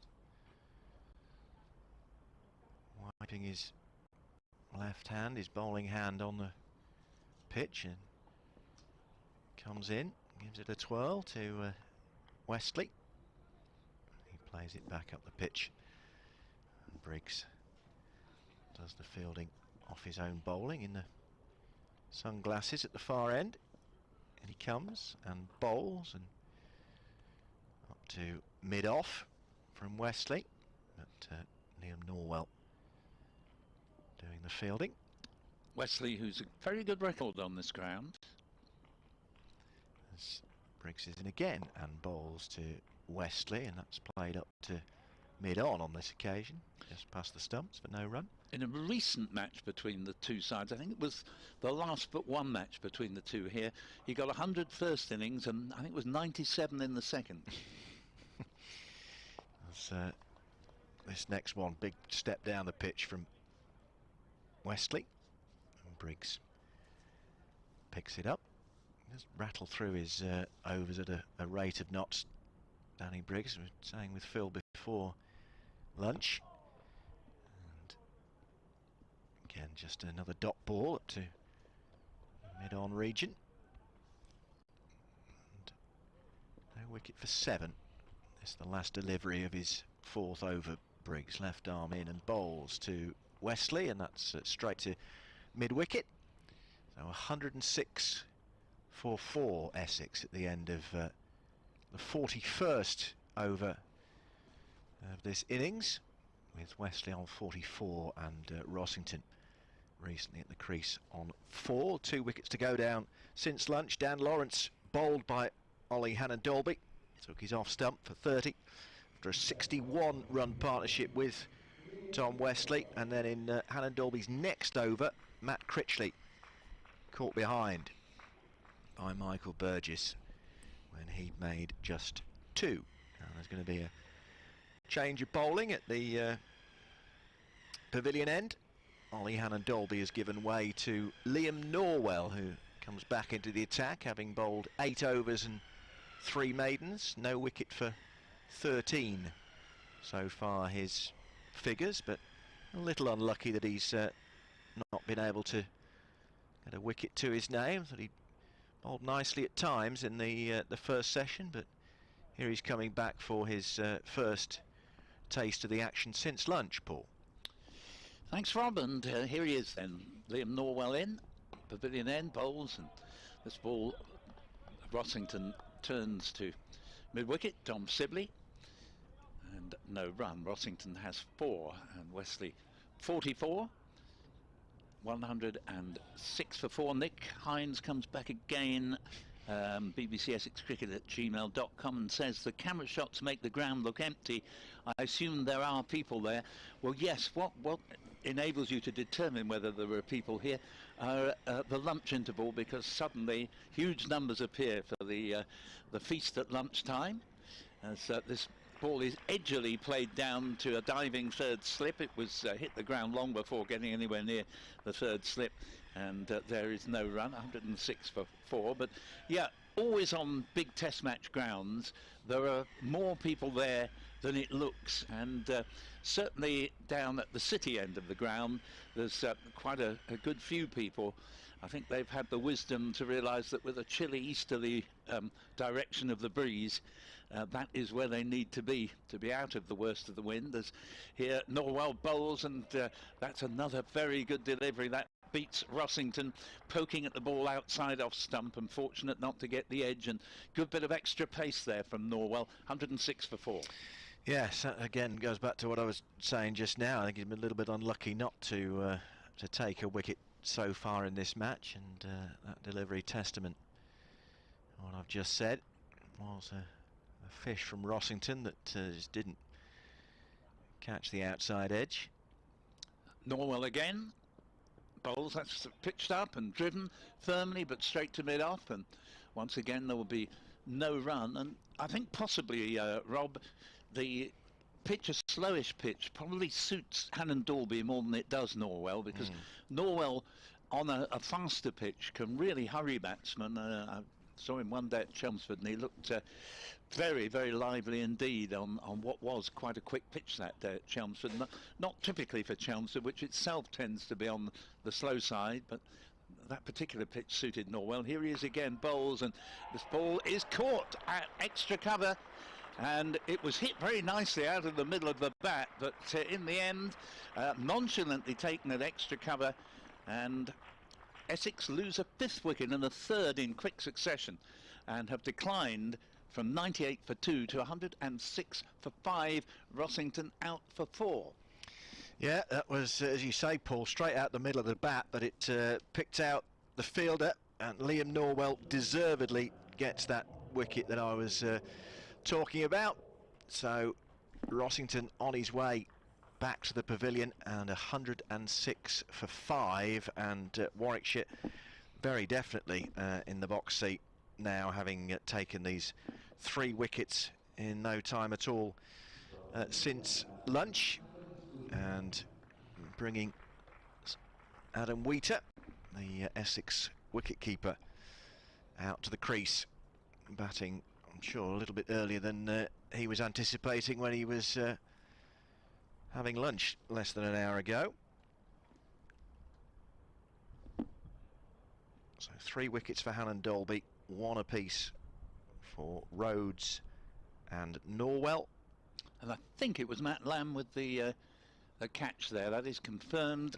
And well, he should have caught it, but nevertheless he did so with great aplomb and almost nonchalantly. You almost felt he was just about to shove the ball in his pocket. So nonchalantly did he take it. It was travelling, so it was a good catch.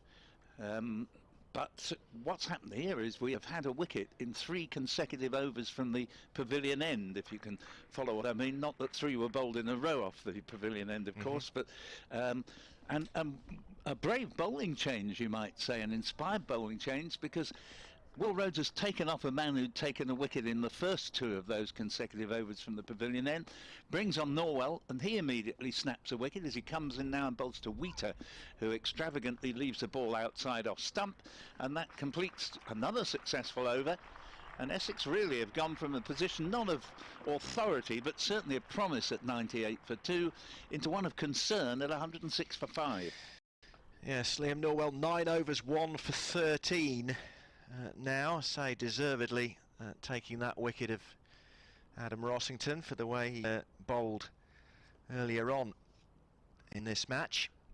And Warwickshire just need their point of view to keep on doing what they're doing now, because they're getting plenty of joy.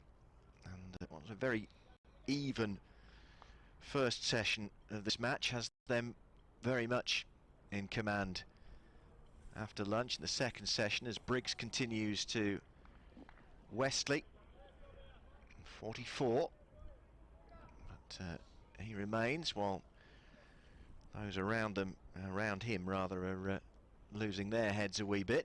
Briggs in again to Westley. That's just pushed into the covers. Sam Hain does the fielding, no run, just perhaps a period of consolidation required now for Essex. Warwickshire trying to force home the advantage if possible. That next delivery from Briggs produces a single into the offside for Westley. Moves him on to 45 and the total to 107 for 5. Wesley has rather lost a strike lately, and he's been a spectator while the wickets have been cascading at the other end.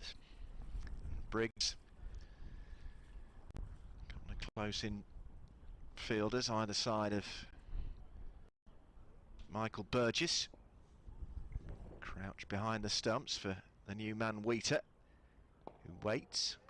It's pushed watchfully up to mid-on by Adam Wheater, and there's no run.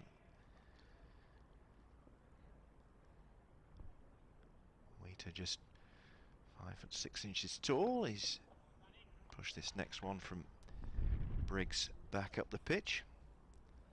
Made his debut for Essex way back in 2008. On his cap 2 years ago.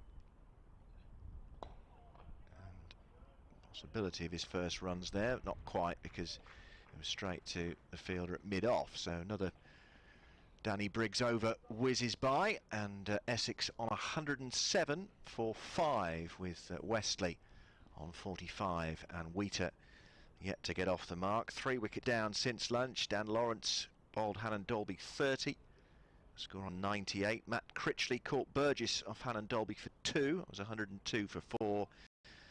And most recently Adam Rossington caught by Matt Lamb at extra cover off Liam Norwell for 4. Essex 106 for 5 have moved on to 107 for 5 with Norwell to continue from the pavilion end. Newton comes in now, bowls up for LBW.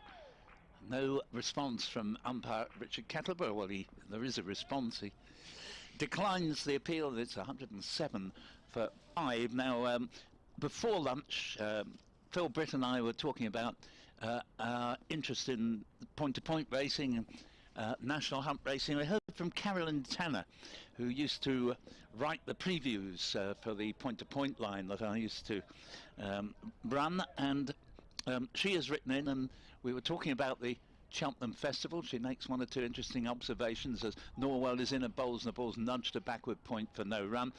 And Carolyn says, Ray Cheltenham, I feel that the proposed move to a 5-day festival smacks of pure greed and will do nothing to improve the quality of racing. Well, I think Phil and I both agree with you on that. I was horrified when I saw the suggestion, which I knew had been proposed before, but I thought had been kicked into touch, is coming again, and indeed they're intending to go ahead with it. And already you can make an argument that adding the 4th day has diluted some of the quality, but actually they're going to go ahead with a 5th, and this next ball is pulled to deep mid-wicket for a single, and Wesley will move along to 47, and the score to, in fact they've already put it up on the board, 46, the score to 108 for 5. Carolyn continues. I purchased my grandson, who had a 15th birthday the week prior to the festival, a ticket for the first day. On telephoning the course to inquire about concessions for juniors, I were told there were none for the festival, and everyone paid the same price. She says to get into the main enclosure cost over £90. Just seeing Norwell come in again. Bowls to Wheater, who plays it back to the bowler, and Carolyn continues, I didn't begrudge it for him, but to my mind it smacks of pure greed on Cheltenham's behalf. Is this any way to encourage young racegoers? Carolyn says, I'm no longer as involved as previously with point-to-pointing, but still closely follow the happenings.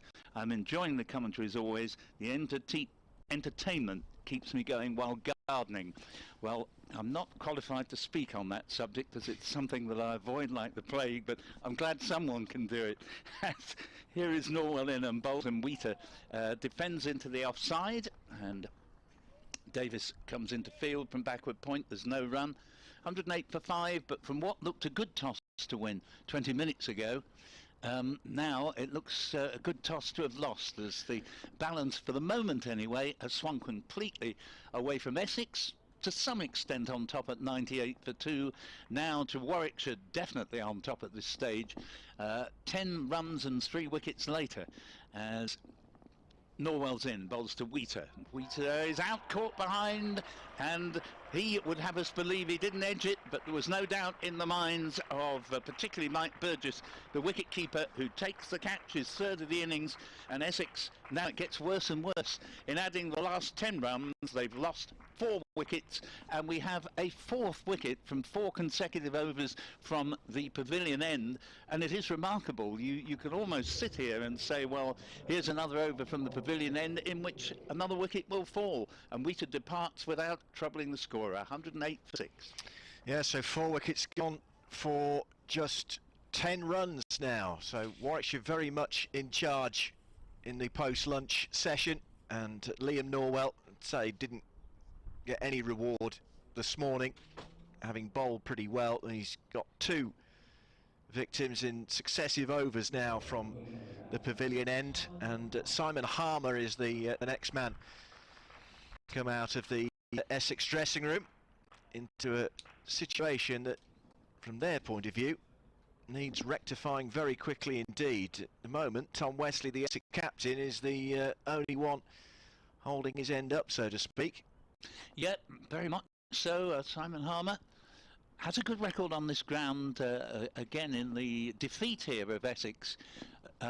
Actually, almost a year ago to the day here, it was again in at this period of April, not merely in the month of April, and Harmer had a terrific match. He was involved in every Warwickshire dismissal bar 1 in Warwickshire's considerably huge first innings score, and he himself made, I think it was 80 odd in Essex's reply, and he'd come into the game with no sort of form at all and looked completely out of form to start with, but ended up saving Essex from having... In the end, it took Warwickshire to the very end of the game before they won it. It would have finished a lot earlier if it hadn't been for Simon Harmer. Well, Danny Briggs is yet to get a wicket, and Wesley has dropped his bat on that, plays it back down the pitch where Briggs allows it to roll to his feet before picking the ball up. And to his 6th over, 2 maidens, no wicket for 8. Briggs to this point. He's there again. And big step down the pitch from Westley. And about time, I think. Well, I made way for Phil Britt. Okay, so Paul, by all means, I'll catch you later on this afternoon. Thank you. And Briggs wants to Westley, but mid-on is going to cut that off before he can think about adding to his 46. Within inside of a half century, but wickets have been tumbling around him since lunch as turns this next delivery to mid-wicket, but no ball called against Danny Briggs. It's Rob Yates tumble to take the catch. Briggs back at his mark, he's there and bowls to Westley, and that's pushed into the covers for a comfortable single by the Essex captain. Moves him on to 47 and the total to 109 for 6. We welcome Phil back to the microphone with the Bears extremely well placed now, Phil, by the looks of it. Rather thought I'd leave Paul on, actually. He was doing enough damage. Don't change anything.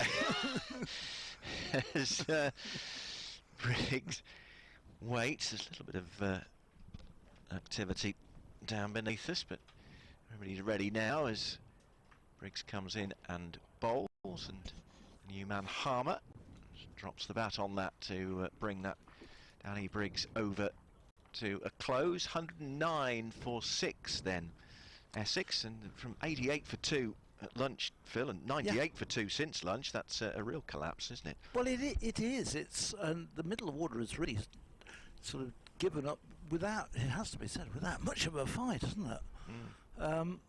They certainly batted well this morning, and there was no sign at all that this was going to happen, but full credit to Hannon Dolby and to Norwell. I think they bowled a good line. They've not strayed from that line throughout, and bowled with some real pace. And Norwell continuing to show in his first match of the season how well he bowled again from last season. We're seeing the same repeat again coming early part of this season. This first ball of another over from him is 11th, is left outside the off stump.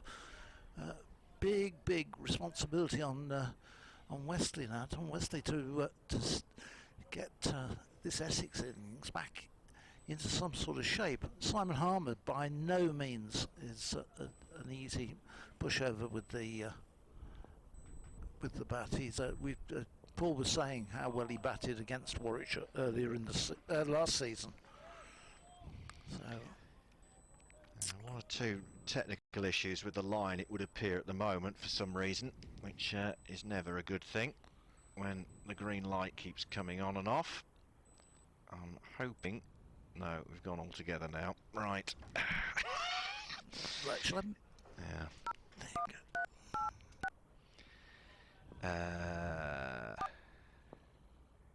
What is it?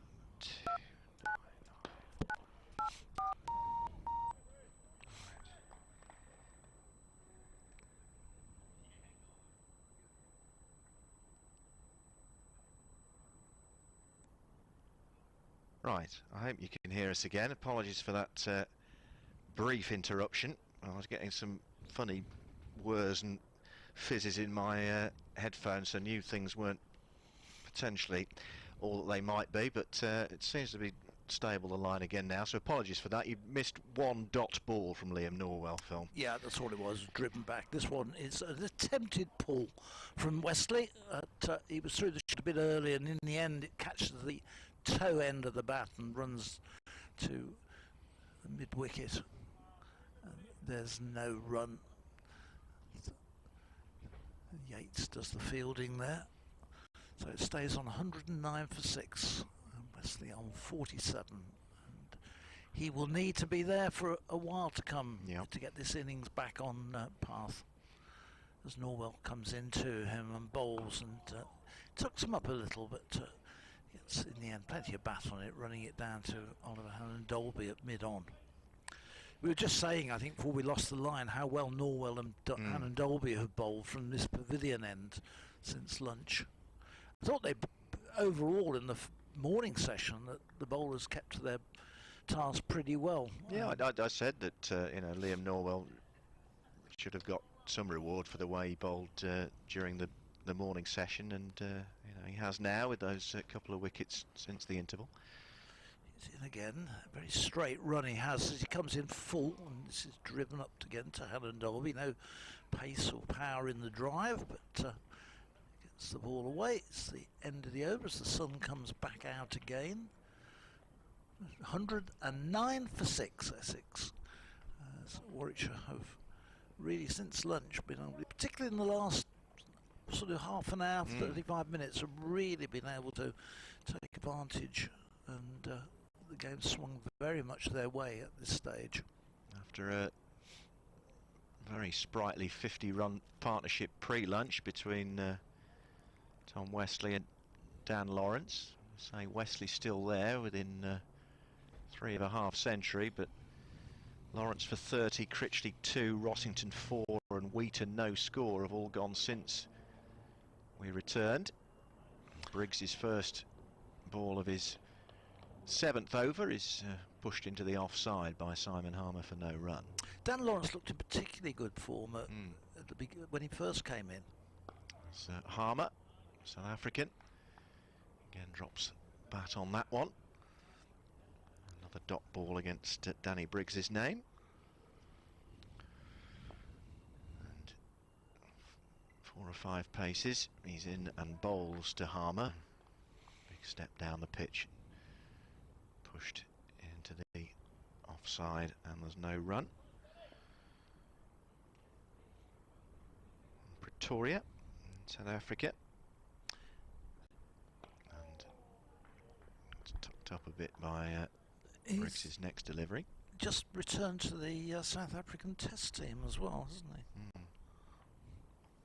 Played a handful of tests earlier in his career, Yeah. 2014 to 16, and he's come down the pitch to try and get Danny Briggs away, and he's comprehensively bowled and curses himself, Harmer, as he got that completely wrong, and Essex continue to collapse here.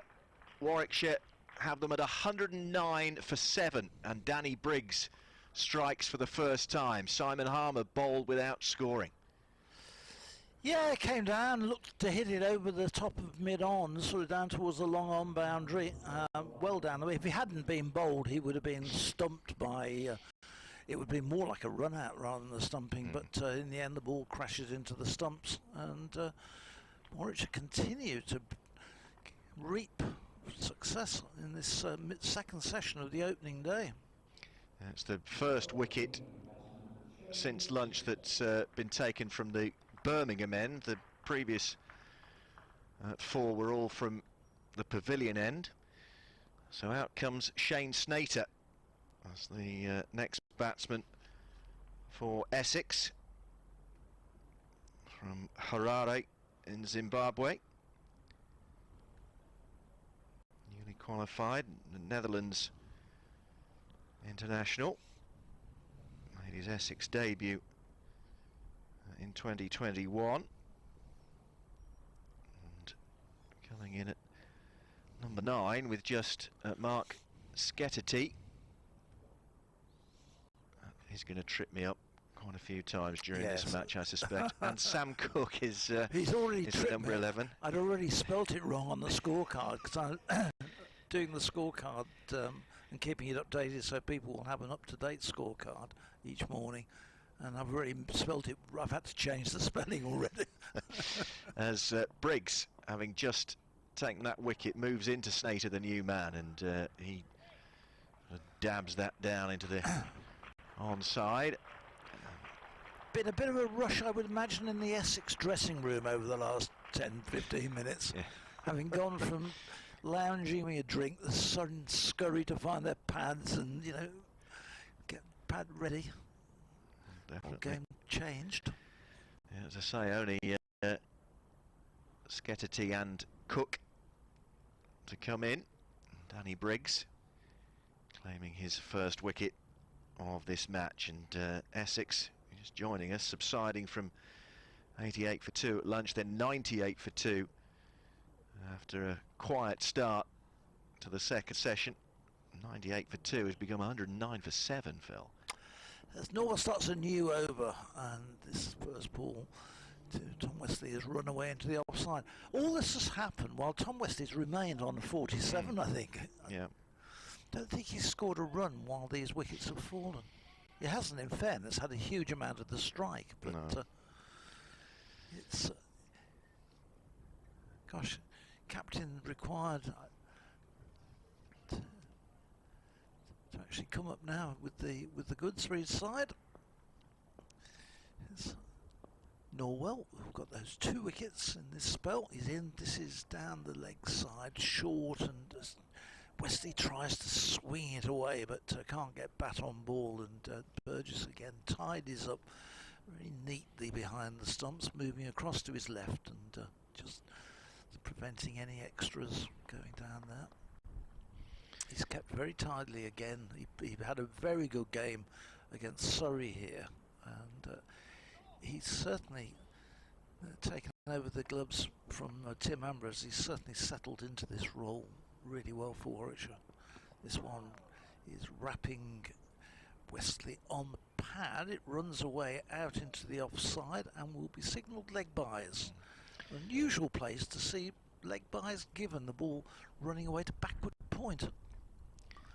I must admit, the occasions I saw Michael Burgess play last season, I was impressed by him. I just wonder with the arrival of Alex Davis, whether that has kind of not focused his mind, that's probably the wrong expression, but you know what I mean, because Davis would be a genuine competitor for Sure. for the gloves, wouldn't he? Yeah. So perhaps that's just... I wonder whether one will keep in one-day cricket and one in championship, as will Ian.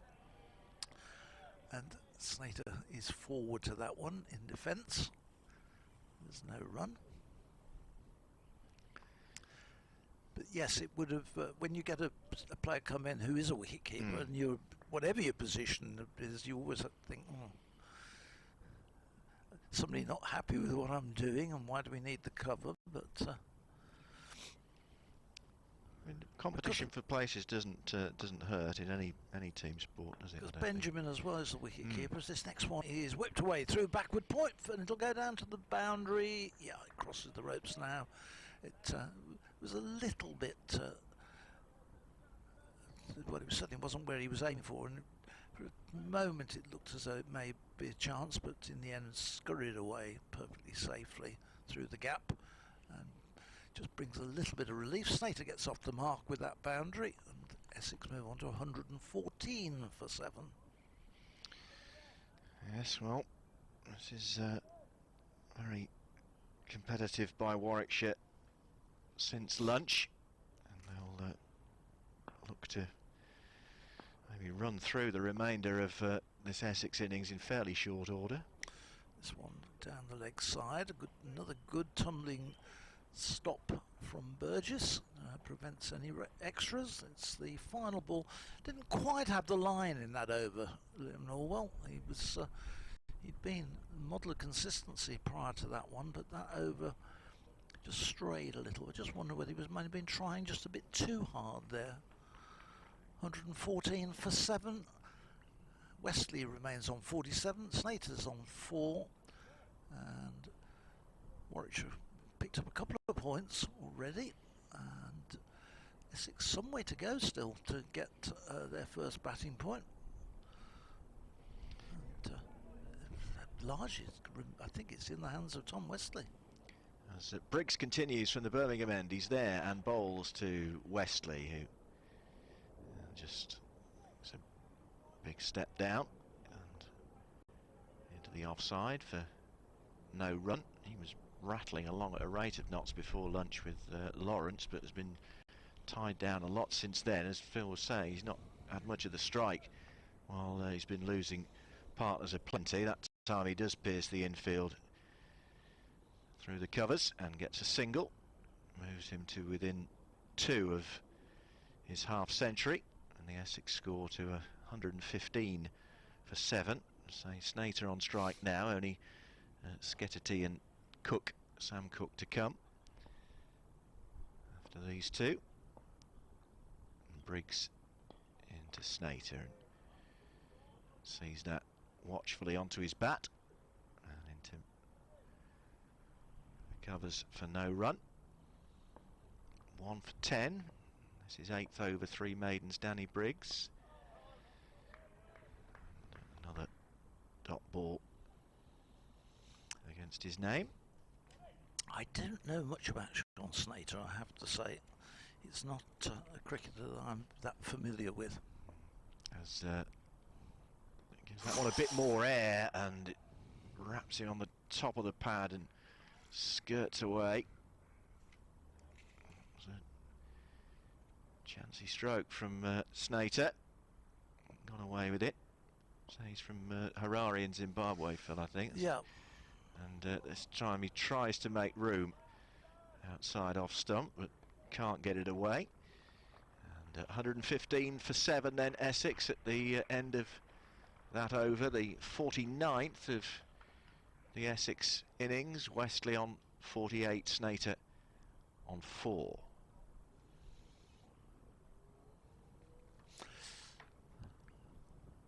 So Danny Briggs keeping that line, just keeping the batsmen on their toes. He's got that one success. Been a real success story for Danny Briggs, hasn't it, since moving here to Warwickshire. Was playing mostly white ball cricket, but brought into the Warwickshire Championship side last year, and obviously a big part in the side which won the title. Change of bowling at the pavilion end now, Phil, with Henry Brooks coming on for Liam Norwell at this end. Yeah, Henry Brooks so far has not got a wicket. He's had 9 overs, and again he's enjoying being able to play. He's had 2 or 3 years with these suffering with stress fractures of the back. He's in and bowls, and this is whipped away again, not properly timed. By Snater down to deep backward square leg for a single. In fact, it was Westley, sorry, it wasn't Snater, it was Westley who played that shot. Pulled it away, looked to pull it away and strongly through the onside, but got bat onto it, but not quite timing it the way he thought he was looking. Just a bit short from Brooks on his first delivery, so he'll now bowl to Snater with 3 slips waiting. He's in and bowls, and that hits Snater. In fact, it gets Snater, collapses in a heap. I think it's hit him somewhere rather painful. Amidships, I think, is the polite expression, isn't it? He's, Michael Burgess is going over to see if he's all right. It's not the sort of thing you can really give a helping hand to. No. Indeed not, but Snater will need a moment or two to compose himself, shall we say. But I was saying to Paul before you rejoined us, Phil, great to see Henry Brooks back in the Warwickshire side again after injury obliterated his season last season. Well, he'd had for the on and off, hadn't it? He for really since after that first season he came into the team, and probably we were worried he wasn't being over-bowled, and during that first season. He has had a couple of seasons where he's not been able to play regular cricket, so he's almost like starting up again. Let's hope this year he can get back into it, because he's certainly a very promising bowler. Snater is, I won't say fully recovered, but he's back on his feet and ready, as Brooks is into him, and this one is Snater looking to cut it away, gets over the top of the ball, bangs it into the ground, and it goes out into the gully. About the second or third bounce in the end. No timing on it at all. Snater still not 100% comfortable. Well, you wouldn't be, having been struck in the that area with a cricket ball. This one, he again pulls, and this time he takes it out on Sam Hain, I think, short leg. He thinks, well, if I'm going to get hurt, so you can as well. And Hain takes one, I think, on the wrist. at short leg. And one good thing though, he did prevent any runs because it was fielded by, is that Miles still on the field there? So at mid-wicket. Just having a look. Let's just wait. This one from Brooks is in. It's driven up to Norwell at mid-on, and there's no run. Yeah, it is Craig Miles. Craig isn't Miles it? Yeah. is on, and just looking to see who is off the field at the moment. Have a look around. I haven't seen. There's Dom Sibley on the field. I just wonder whether he was around. Have a look, try and spot which one's off. There's Brooks in, and this is runs just behind his stumps and through. So end of another over, but 116 for 7. Wesley on 49. Snater is on 4. As it's just after 3 o'clock, I'll be updating listeners to BBC Radio WM and BBC CWR shortly on events in the last hour, which have been fairly spectacular in the context of this match. Still getting messages that on email and now on social media that the stream isn't on YouTube but only available via the Warwickshire website. That's right. Yep. Yeah. So that's, Phil would know, I don't really, but no, it hasn't. The only thing you can get on there is the highlights, but you can't get the live feed. You have to go through the Warwickshire's website for it. There we are then. That would explain it. Briggs is in for a new over, and Wesley has a bit of a prod at that, but doesn't make contact. To the gloves of Burgess. Birmingham end, 116 for 7. Represents a bit of a recovery from 109 for 7 when they lost wickets on 98, 102, 106, 108 and 109 since lunch. Briggs a little bit more air and bowls to Wesley, who turns it into the onside for his 50. The Essex captain leading by example, 140 deliveries, 7 fours during that innings, and he has most definitely kept his end up, kept his head, while others around him have been losing theirs rapidly. Yeah, he's really looking for somebody just to give him some support here, isn't he? As Briggs is there and bowls to Snater, who pushes this watchfully back down the pitch, and Briggs does the fielding off his own bowling. 2 left in this over, 1 for 11 for Danny Briggs as it stands. He's there again and bowls, and Snater's given that plenty, and that is the first maximum of the Essex innings. 6 for Shane Snater. Here comes the radio update very shortly.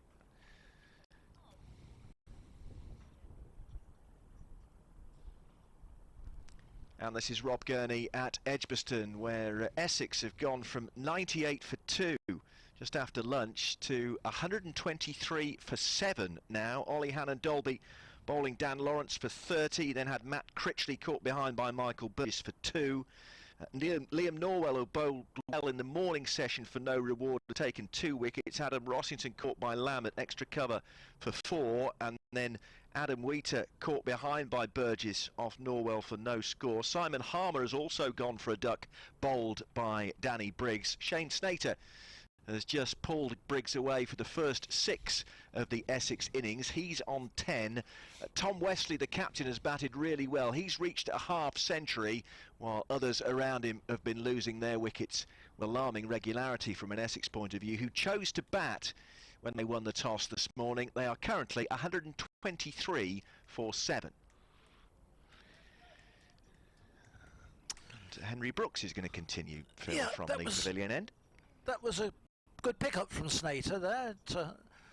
chanced his arm to the short boundary and cleared the ropes comfortably. Here's Brooks in, starting a new over. He's in, and Wesley turns this one away to mid-wicket for a single.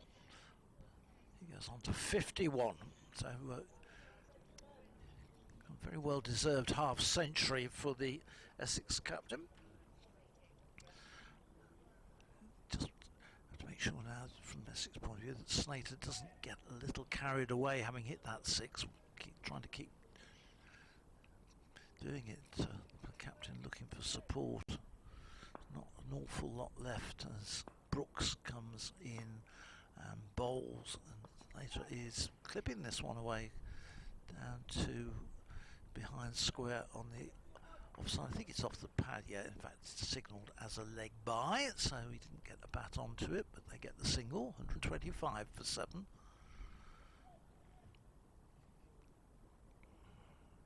I'd heard on the news there that Jimmy Harris has died. I remember watching Jimmy Harris play with Jimmy Singer and Mike Helliwell and at Birmingham. Good centre forward Jimmy Harris was. Sad news. But very sad. Here's Brooks in and bowls, and ball is through to the keeper, and there's no run. Yeah, Wesley saw that coming very early and ducked underneath it. He wasn't tempted to hook Brooks there. Yes, he was. For a second, I thought he was going to take him on, but he probably did the right thing on that. Just got out of the way, and left it. He's in again, bowls and forward, and running the ball out into the offside is Wesley, and no run. Stays on 125 for 7. He's on 51. Sun shining brightly again here, and those clouds which were starting to build up seem to have blown through again. And once again, we've got very much. There's a bit wispy white cloud about, but predominantly it's a very blue sky. But that breeze is the killer. It's a real cold breeze. As Brooks in bowls, Wesley will pick up a run here, and again off the pad is down to be towards fine leg. Richard Kettleborough, the umpire at this pavilion end, signals that, the tapping, raises his leg and gives it a tap on the knee. The other umpire at the Birmingham end, Neil Mallender, the ex-Northamptonshire and England bowler.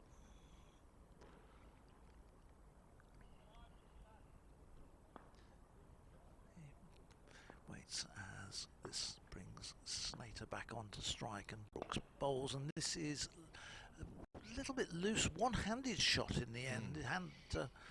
His right hand came off the bat. The ball runs up to Danny Briggs, which is convenient because Briggs is going to do the next over, so he doesn't have to go searching for the ball. Dom Sibley's back on the field. Say that answers your previous question, Phil, from a couple of overs ago. So Sibley's back on. Thought it was Dom who was off. I hadn't seen him. Anyway, he's back in action again. He's not going to be required to bowl. When he came to Warwickshire, he actually did bowl a bit, didn't he? I remember some of the T20 games they used him as a bowler, but turned his arm over. Yeah, hasn't been used subsequently. As Briggs continues to Wesley. Top ball. Start the 53rd over of the Essex innings. Briggs is 10th, 1 for 17. And again, Wesley making a bit of room to hoik that down to the square leg boundary for just a single. Moving him on to 52, the total to 127 for 7.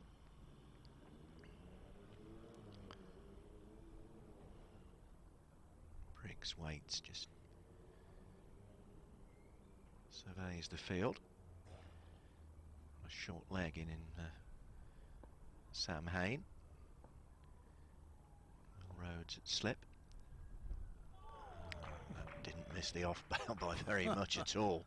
A lovely delivery that Slater was in all sorts of trouble from there. popped a little bit, didn't Yeah. it, as well, and beat him comprehensively. Too good for a number 9, really, that one.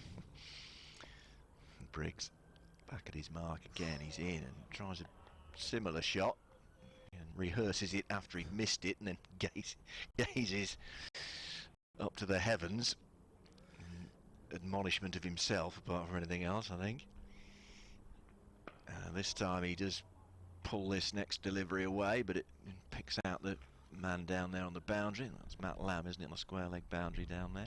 I think Danny Briggs is going to be reasonably happy to watch this because he knows that Snater is not going to be able to resist having a go at him, and you would think the fact he's batting at number 9 that at some stage Briggs would feel that he's going to get the wicket. As, Briggs comes in again and bowls, this time to Westley, and prodded into the onside at the end of the Danny Briggs over. 128 for 7 then, Essex, who chose to bat. And just before 11 o'clock this morning, Westley on 52, Snater on 11. They lost Brown for 2, Cook for 23, Lawrence 30, Critchley 2, Rossington 4, Wheater no score, Harmer no score. 3 wickets for Hannon Dolby, 2 for Norwell, 1 each for Rhodes and Briggs for the Bears. Henry Brooks will continue at the pavilion end, and he will be bowling Sean Snater, who is defending that one back down solidly and fielded off his own bowling by Brooks on the run through.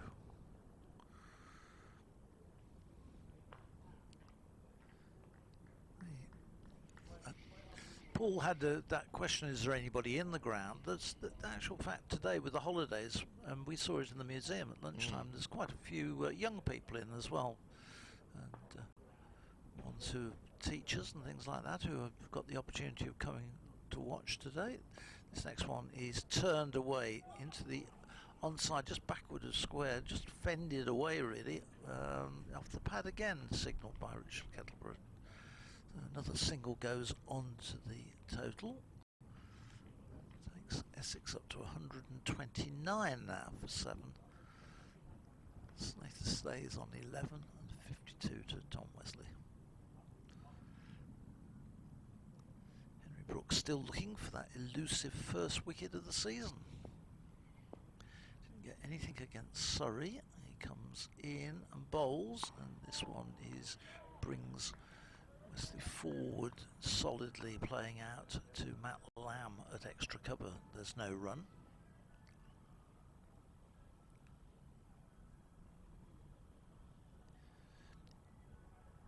Will Rhodes has been able to use his bowlers, his seamers in little bursts of 4 or 5 overs, which has meant there's not been huge pressure on any of them. Brooks in, that's full, and that's brings Wesley forward to that one, again playing it into the onside, Norwell doing the fielding.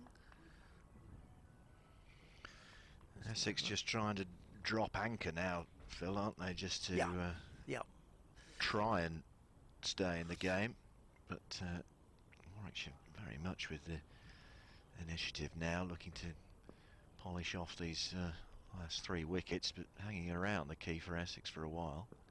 This next one is turned wide of mid-on. They're going to come back for a second. Throw from, oh no, that would have been close. The throw came from Dom Sibley to the bowler's end, and Brooks wasn't able to take it and throw it back into the stumps. Had he done, I think Snater might well have been short of his ground. The ball wasn't over the top of the stumps, and Brooks had to sort of take the ball and then try and flick it into the stumps. He didn't do that successfully, and Snater got back home, but it could have been close, that one. This next one's driven solidly, but straight at Norwell. So off the final ball of Brooks over, it stays on 131 for 7. Yes, which is recovery from 109 for 7 for Essex. So Shane Snater hanging around and giving his captain Tom Wesley some company when more senior batsmen were disappearing at a rapid rate of knots. And Briggs is going to continue from the Birmingham end. 10 overs, 3 maidens, 1 for 19. His current figures, he had Simon Harmer bowled when out scoring. It's the 1 wicket he has taken. Conversation with his captain down there just before he begins this next over. With Snater on strike, he's got 11, including that 6 off Briggs. Wesley, the non-striker at the moment, on 54. I was going to suggest that they brought a player over. He's got the offside well packed for Snater, and perhaps packed the leg, and he's actually just doing what I thought, which is to put a man back onto that deep mid-wicket boundary, almost like what I would call the deep cow corner area. As Briggs is there and bowls to Snater, and that's straight down the fielder's throat. And Shane Snater has fallen for the trap, and that's the 8th Essex wicket that has gone down with a score on 131. And Danny Briggs strikes for the 2nd time. Snater gone for 11. 131 for 8 Essex. I have to say, that wasn't the brightest piece of cricket I've ever seen. No. We're just saying there, they put a man back, move him over from the offside, put him into deep cow corner, bowls his first ball, and Snater puts it straight. Absolutely. If he'd have sat there all afternoon trying to hit a ball, he couldn't have done better than hit it straight to the man. He never moved, he just waited and took the catch. 131 for 8. Yeah, not the brightest piece of cricket from Shane Snater there, as Phil's saying. And Sketterty, Mark Sketterty, is coming out now for Essex at number 10. Just Sam Cook left behind him in the pavilion. And let's be honest, Phil, we didn't see this coming at lunch, did we? Essex going along very nicely at 88 for 2, even saying that 20 minutes or so after lunch, 98 for 2. They've now subsided to 131 for 8. Yeah, and they'll be a bit concerned, I think, about the way that these have just gone down quite so easily. Their whole middle order has looked very, very frail in this afternoon. There's nobody actually got and worked it. The captain's on 50 at one end, and it wants people to actually just give him that support, but he's just been left high and dry, and he's watched this succession of wickets go. I think there might be 1 or 2 words after the game in the dressing room about the performance this afternoon. There's Rob Yates on the inside the boundary rope that took that last catch, and Sketterty's first ball squirted into the offside when Brooks picks it up, and from Danny Briggs's reaction, that was very close to 2 in 2. As he's back at his mark already again and comes in and bowls. Sketterty certainly wasn't playing it there. It's was back at a square on the onside. That's not where he was intending to play it at all, but he's got away with it with a thick inside edge, and he's off the mark with a streaky single. 132 for 8 Essex. What does Wesley do now then, Rob? Does he start to play some shots as the wickets are tumbling away? Does he start trying to get the board moving again? Yeah, I think he's sort of got. He needs to do his best, obviously, to try and pick the bad ball. I don't think he needs to obviously get after everything, but then he's giving Sketterty the strike now by just taking that comfortable single. I just wonder whether he should be looking for, you know, twos and boundaries now, rather than exposing the tail enders to the strike in this situation. A difficult one for him, isn't it?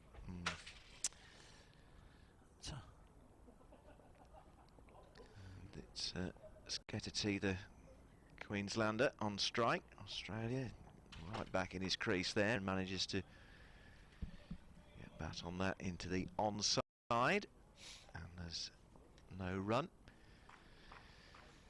133 for 8 Essex.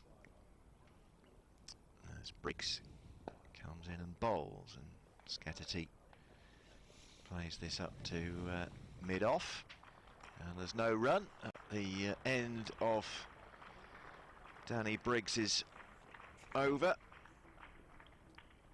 He's taken 2 wickets now, as has Liam Norwell. Alan Dalby with 3 and Will Rhodes the other. And tale of woe continues for Essex. 133 for 8, and Henry Brooks had a wicket to his name so far. The only Warwickshire bowler that hasn't taken a wicket so far in this match will be keen to get in on the act if he can, to maybe knock these last couple over, Phil.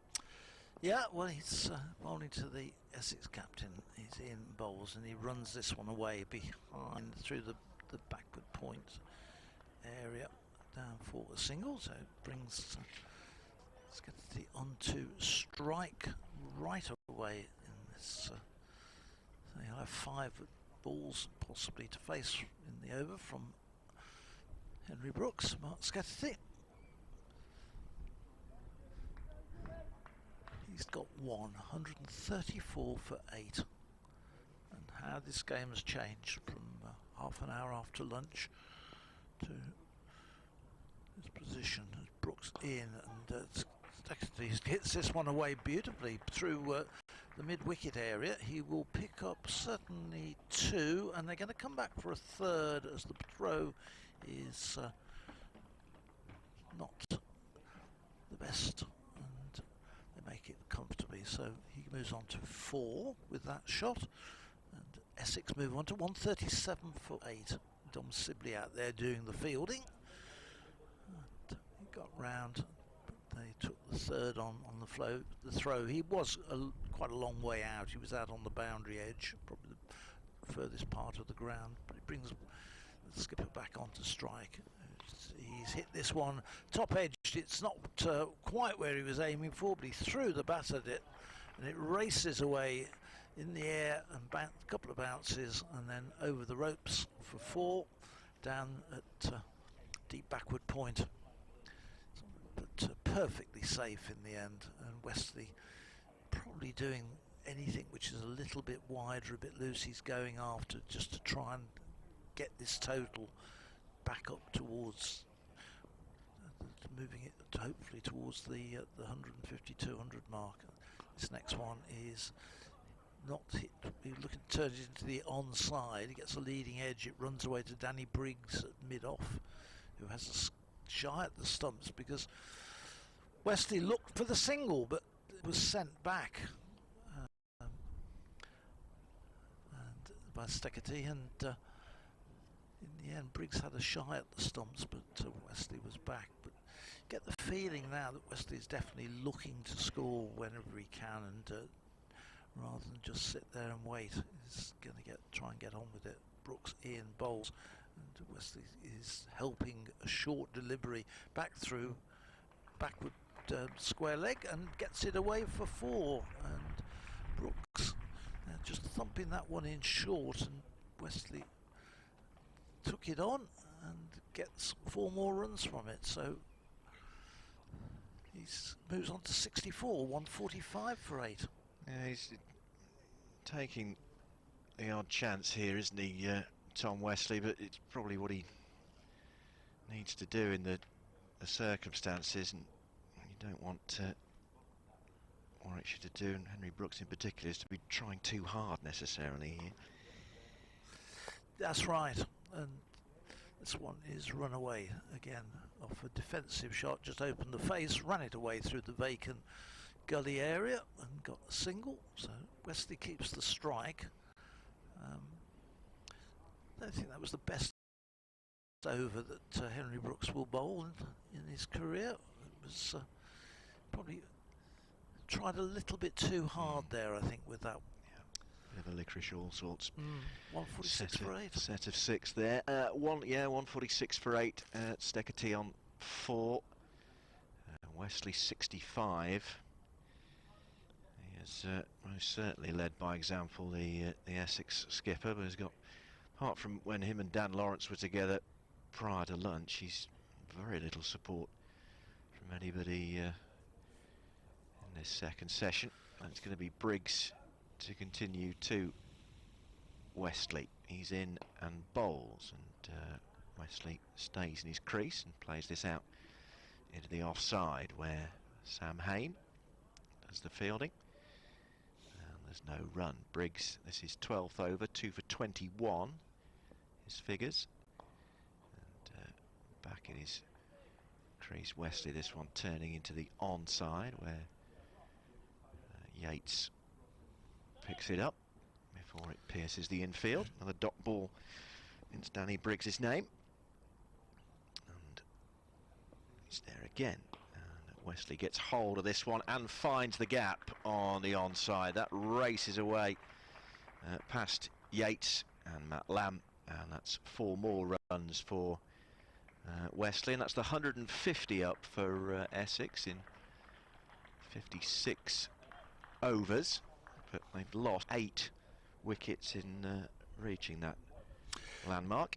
It's 19 these two have added already for this wicket, and Westley definitely beginning to play, as was suggested, going for his shots. He makes room outside off stump here, but there's a man down towards the covered boundary. Sibley, it's just a single, 151 for 8. Westley on 70. Steckerty with him on 4. Slight alteration in the field. Alex Davis coming across to mid-wicket. Briggs is there again. Steckerty. Sam Hain in at short leg. Bit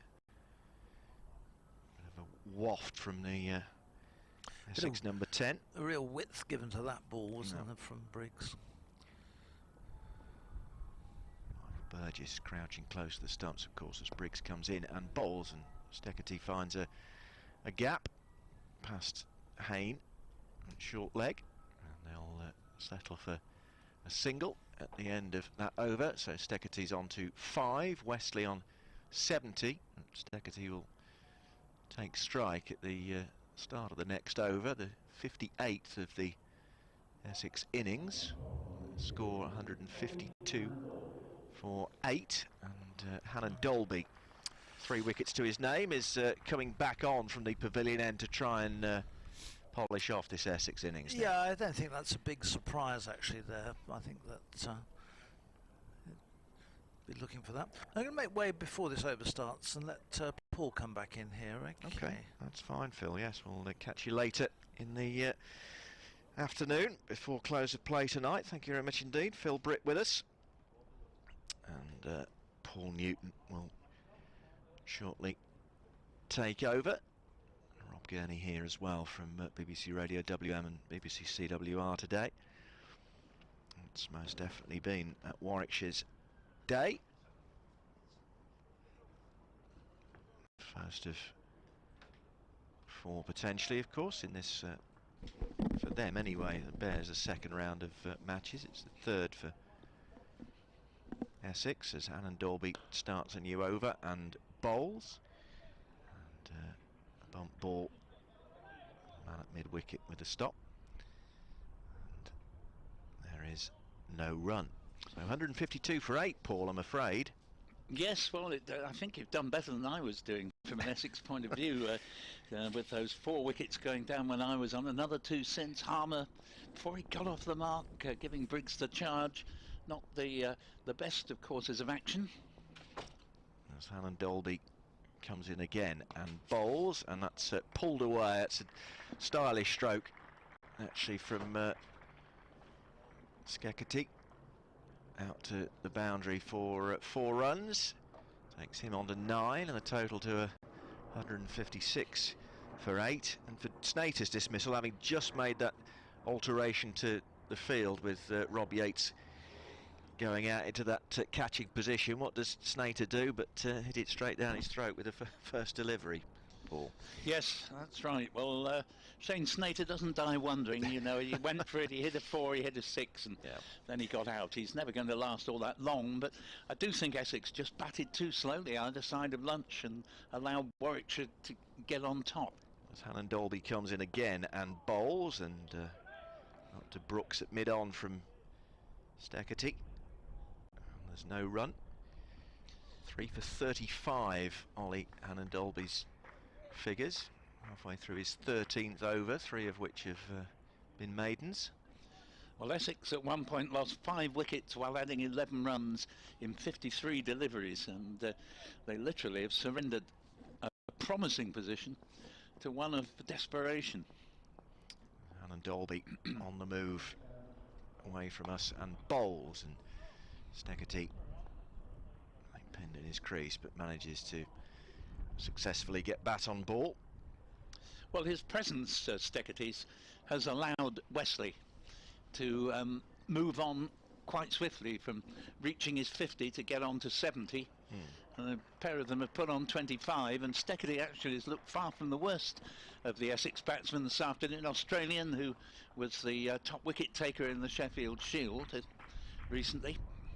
Little hop at the start of his run up from Hannon Dolby. He's there now and bowls, and Steckety shoulders arms outside off stump. Gust of wind in the effects microphone again, causing it to swing like a pendulum. Yeah, I think things have got worse rather than better since we observed before play started that it was actually, although it looked very nice, a darn sight chilly this morning, and you can't grumble at a day that's been played in sort of 90-odd% sunshine, but it is an inhospitable easterly wind. And Dolby's shirt and flannels being billowed by the wind as he starts off on his run up again, and it's an attempted bouncer. It certainly ended up going up round the ear holes of Mark Steckety, but he let it go outside off stump, and that's the end of Hannon Dolby's over. So Steckety has 9, Wesley back onto strike on 70, and Essex 156 for 8, having won the toss and chosen to bat this morning. As we said, going along very nicely at 98 for 2, just after lunch, but clatter of wickets since then. They lost Brown for 2 and Alistair Cook for 23 this morning. And since lunch, Lawrence 30, Critchley 2, Rossington 4, Wheaton 0, Harmer 0, and Snater 11 have all subsided. Danny Briggs, Paul, to continue from the Birmingham end. Comes in now, bowls to Wesley. Wesley flicks this one away, and that goes to deep backward square leg for a single. Moves along to 71, the Essex captain. 157 for 8, partnership worth 26, which wouldn't be all that much worth commenting on if it weren't for all that had gone before. In this case, all that had gone were 5 batsmen in the space of Essex moving from 98 for 2 to 109 for 7. Has to be deeply worrying for Essex, this continual collapsing. As here Steckety, nice shot but nicely fielded at short mid-wicket, and so he doesn't get a run, and yard either side, and I think that was well enough time to have gone for 4.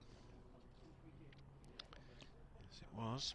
Briggs, with the 2 most recent wickets to fall, comes in again. City end bowls, and the ball is played back down the pitch to the bowler, and Steckety remains on 9 with Wesley on 71. Briggs is in again around the wicket, slow left arm, bowls. Steckety steps away. There's another perfectly decent shot there. It's nicely fielded by Sibley in the covers. Again, a yard either side, and well, I don't think it would have gone for 4 because that's the long boundary on that side, but they've got a couple. They use the feet well there to engineer room to play the shot. He's turned the next ball round the corner to backward square leg, and there is no run, and score remaining at 157 for 8. Brooks, the fielder there, got a bat pad in plus a slip as Briggs is in again past Neil Mallender.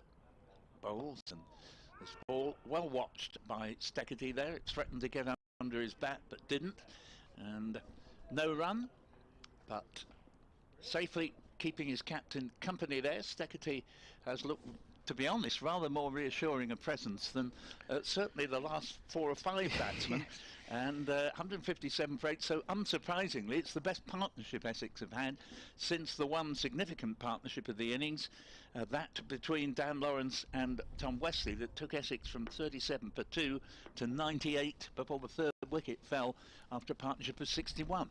Yeah, well, Steckety looks like he can hold a bat and be reasonably useful with it, but it's now Tom Wesley who can certainly feel personally pleased with his efforts on an extremely difficult day for the rest of his teammates, as Hannon Dolby is in past the umpire and bowls, and Wesley pushes this up to mid-wicket, and Rob Yates steps across and does the fielding. Yes, I think Wesley now is minded to have a go at anything that previously in his innings he would have left. If he gets a bit of width either side of the pitch, I think he's going to go for it, and he's already got good runs, perhaps suggesting that he might have been a little bit more ambitious earlier on. Hannon Dolby at this pavilion end runs away from us and is there and bowls, and that's clipped away for a comfortable single for Wesley, taking him on to 72, and the Essex total to 158 for 8. Same Essex team that won that very tight game at Taunton last week. Brown, Cook, Wesley, Lawrence, Critchley, Rossington, Wheater, Harmer, Snater, Steckety and Sam Cook, who's the last remaining batsman in the pavilion, as Hannon Dolby moves in again and bowls and squirts out into the onside from Steckety. Well, he was intending to play it, but got away with it. Couple of changes for Warwickshire. Their last match, week before last, the draw here with Surrey, with Liam Norwell replacing Craig Miles and Alex Davis coming in for Dan Mosley. He's got a broken finger, so Sibley, Yates, Rhodes, Hayne, Lamb, Burgess, Briggs, Brooks, Hannon Dolby, Norwell, Davis, as the next ball is straight driven by Steckety, but in his follow through, Ollie Hannon Dolby got that 6'7" frame down very smartly and managed to cut it off, because there were runs there certainly for Steckety if he hadn't. Well, it's one of the shots of the day actually. State drive isn't the easiest of shots to play, and the number 10 batsman there, very nice shot indeed. Good bit of fielding for no run, as Hannon Dolby turns at his mark and runs away from us and is in and bowls, and Steckety lets this one pass outside off stump. Not the least of Steckety's virtues in admittedly what's only a brief innings so far, but he's also left the ball quite well on occasion, so that whereas Snater was rather in the mood where he'd quite understandably have a go if he got half a chance, but then would tend to get a little bit carried away, and Harmer, who hadn't even scored, got carried away, giving Briggs the charge, but Steckety's shown a little bit of judgment of what ball to try and hit. Hannon Dolby's on the move again. He's in and bowls, and played into the offside, where Miles is still on the field as substitute under that floppy sun hat of his. And it's the end of the over, 158 for 8 in Essex. Wesley on 72, Steckety on 9, 131 for 8 when these two came together, so 27 added for the 9th wicket. And batsman having a quick conflab and a touch of the gloves in the middle before taking their respective places at either end of the pitch. Danny Briggs to continue from the Birmingham End. Paul Newton. Thanks, Rob. Craig Miles has now walked off, and single to Wesley. First ball of a new Danny Briggs over from the Birmingham End, and Sibley Fields in the deep on the offside.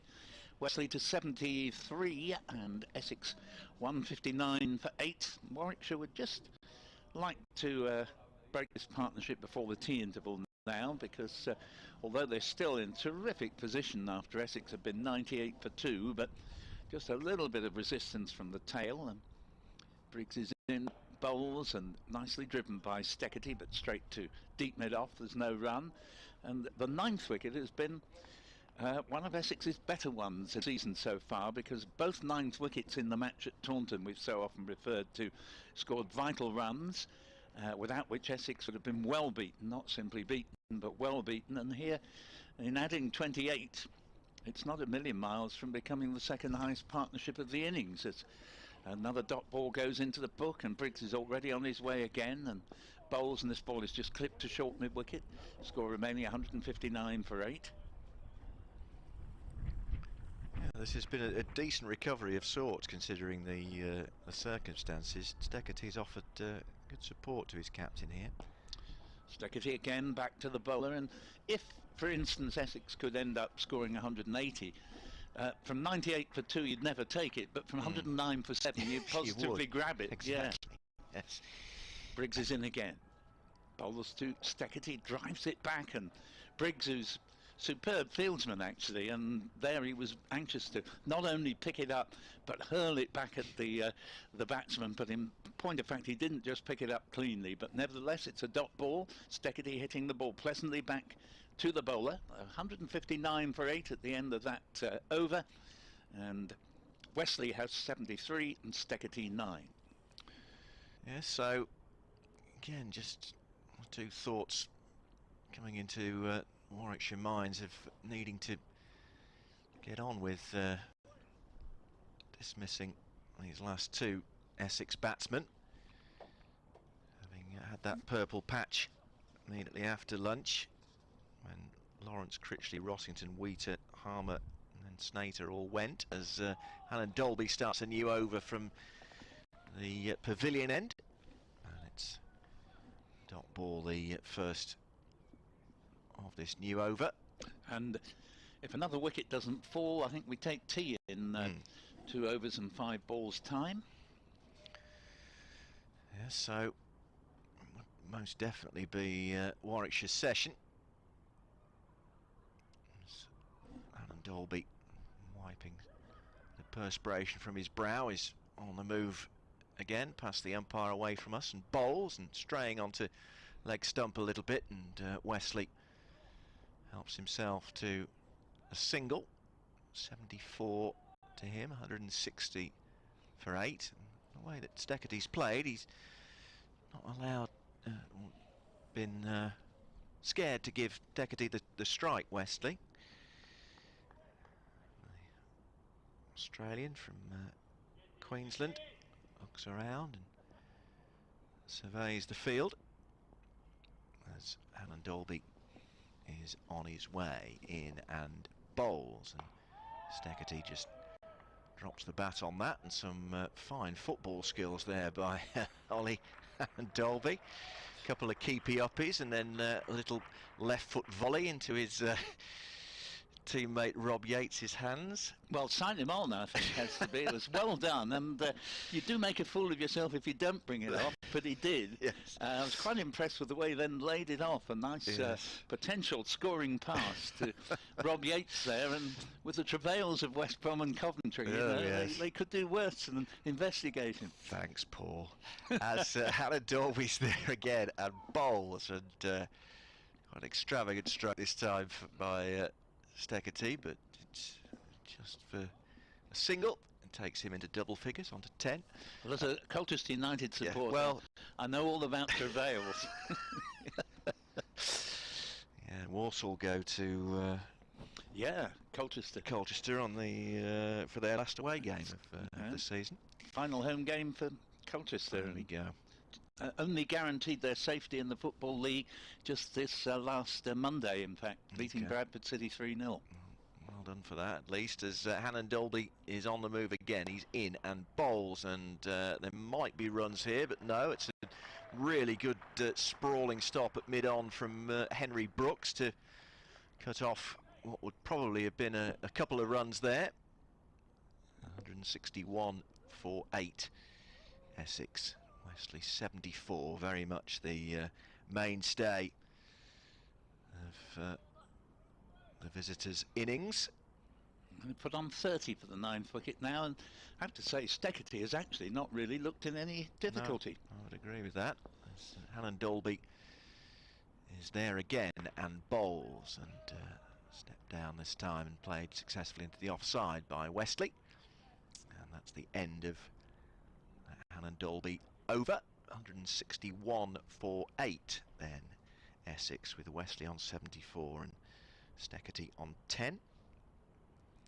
We've seen some inspired captaincy in terms of bowling changes from Will Rhodes, because Hannon Dolby had taken wickets in consecutive overs at the start of the Essex collapse, bowling from the pavilion end, but then Rhodes fearlessly took off Hannon Dolby, who'd only been bowling a spell of 5 overs, replaced him with Liam Norwell, who himself then took 2 wickets, and meanwhile Briggs, who's bowled pretty much non-stop from this city end since shortly after lunch. And that is the end. I knew I shouldn't have said that Steckety really hadn't looked in any trouble. He stepped away, tried to play it into the offside and missed, and is bowled, and he departs for 10. But to be fair, he did play well for a number 10 batsman, and Essex declined to 161 for 9, and I think that probably means now that they will play up to an extra half hour before taking tea, whereas they down, if they got through this and one more over, still 8 down, tea would have been taken at the more normal time. So 161 for 9. Wesley in danger of being marooned here on 74, about to be joined by Sam Cook. Yeah, 3 for 29 now for Danny Briggs at the start of his 15th over.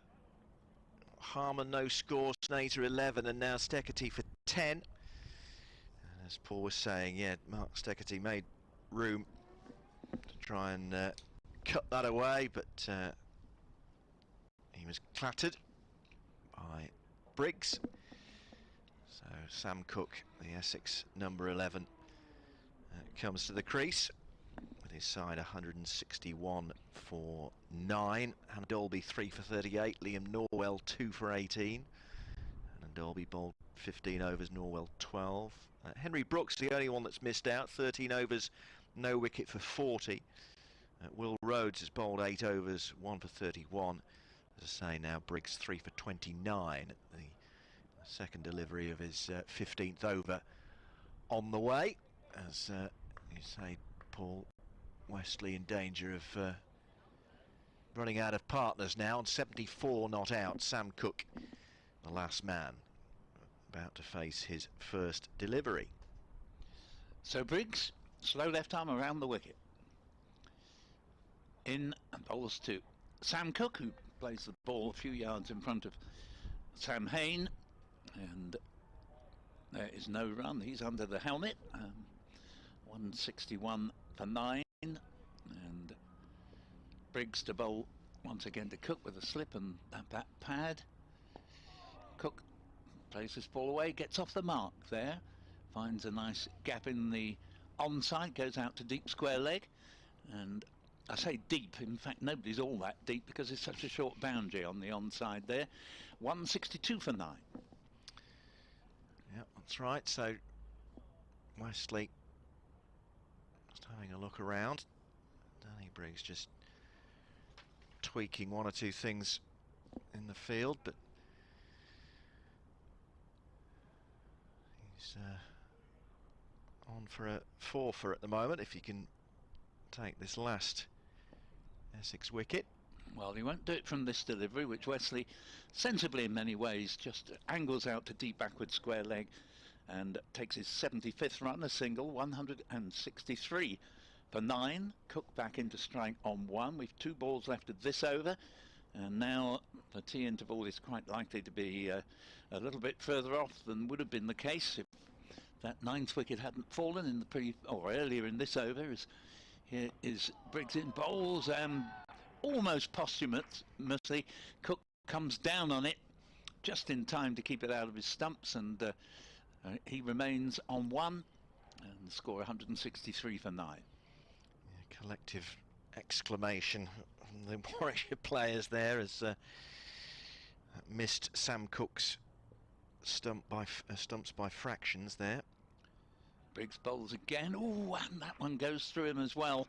He didn't know much about either of those last two deliveries. It ends up with Mike Burgess again, and the score 163 for 9. Applause not only for a successful over, but it could have been a doubly successful over there.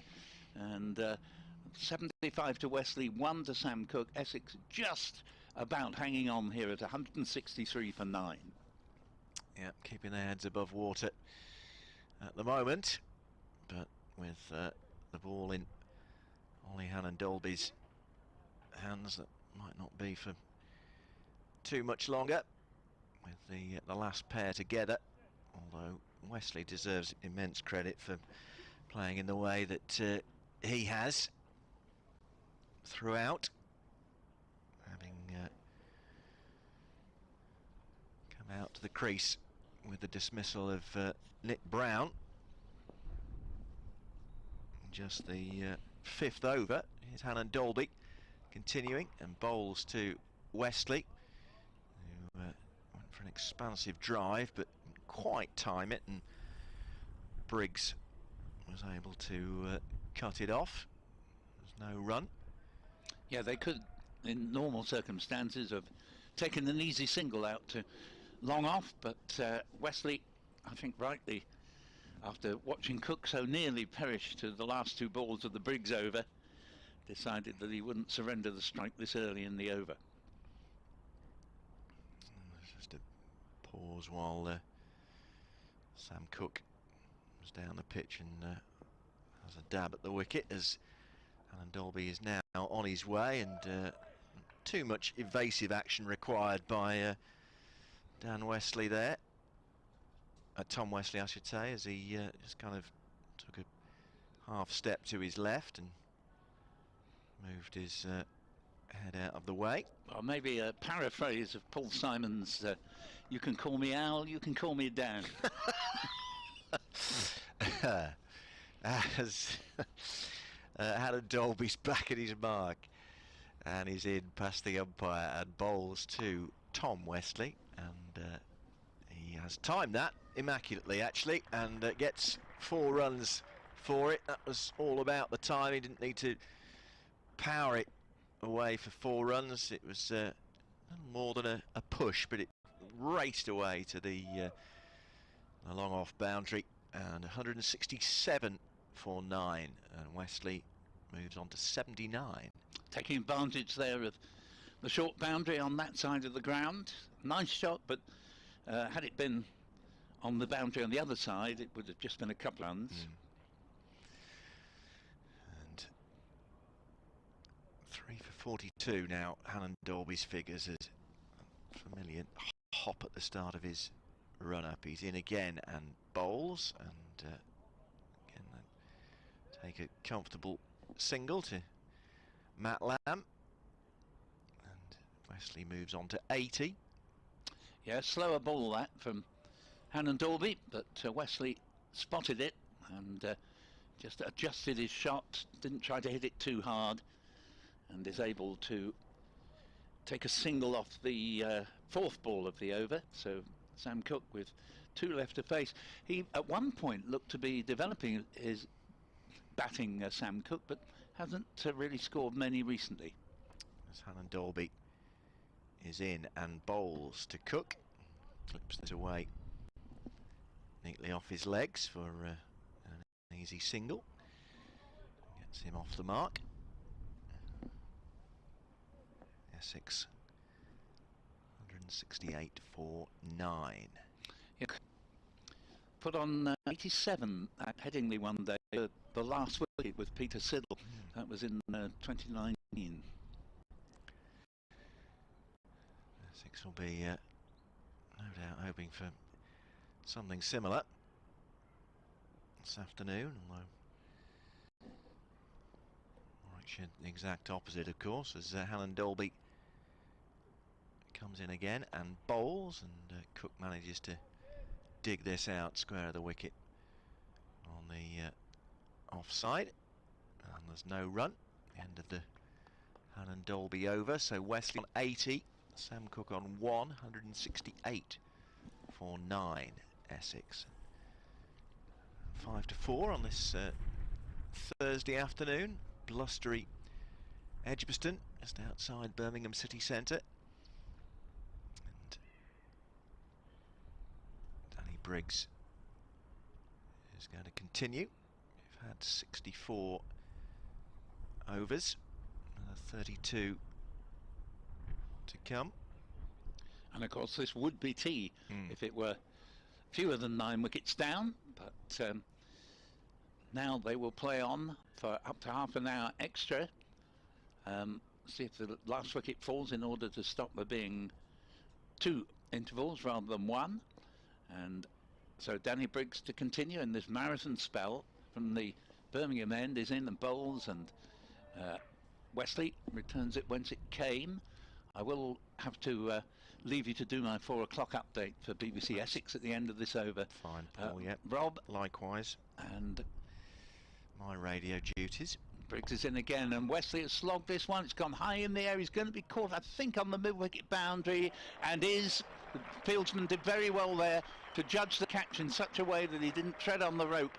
So actually, don't really have to leave early, and we went only a couple of deliveries over the allotted spell there when tea would normally have been taken, and Wesley departs caught on the mid-wicket boundary for 80, as Essex, 98 for 2 at one point, are all out for 168. Cook is left on 1 not out. Wesley looks rather ruefully at the toe of his bat there. I think he got it rather low on the bat. I think it would have gone for 6 to the short boundary if he really got hold of it, as he hoped to do. But fine innings from the Essex skipper, 176 deliveries faced, and Essex all out for 168.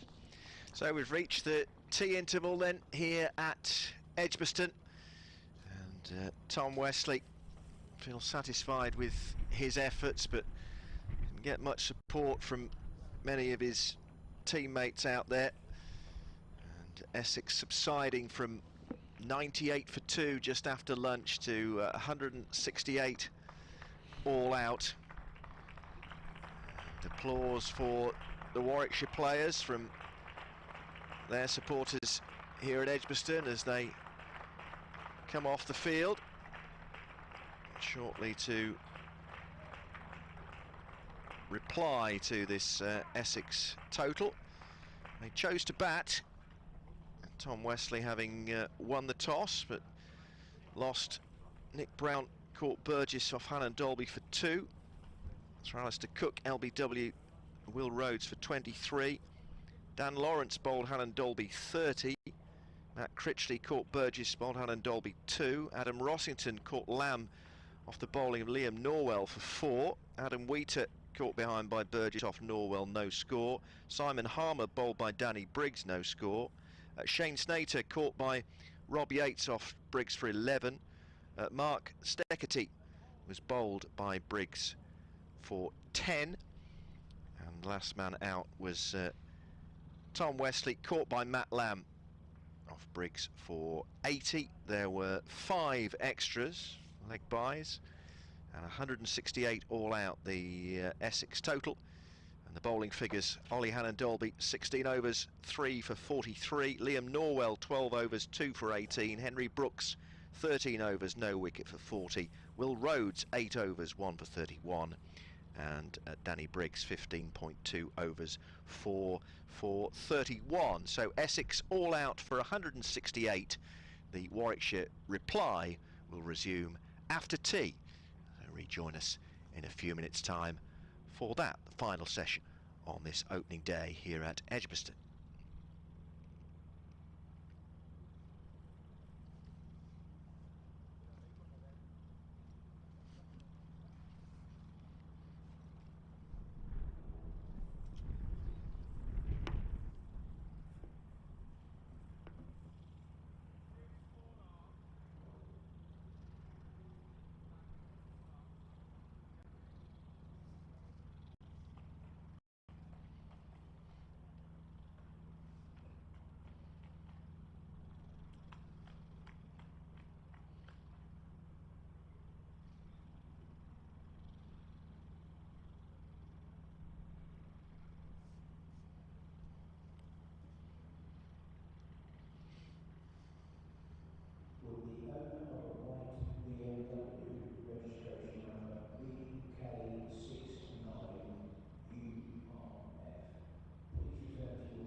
And here at Edgbaston, we've reached tea on the opening day of Warwickshire's County Championship match with Essex, with the Bears firmly in command, having dismissed the visitors for just 168 just before tea, and Essex losing their last 8 wickets for just 70 runs. They went from 98 for 2 just after lunch to 168 all out. Danny Briggs with his spin, the pick of the Warwickshire bowlers in the end, taking 4 for 31.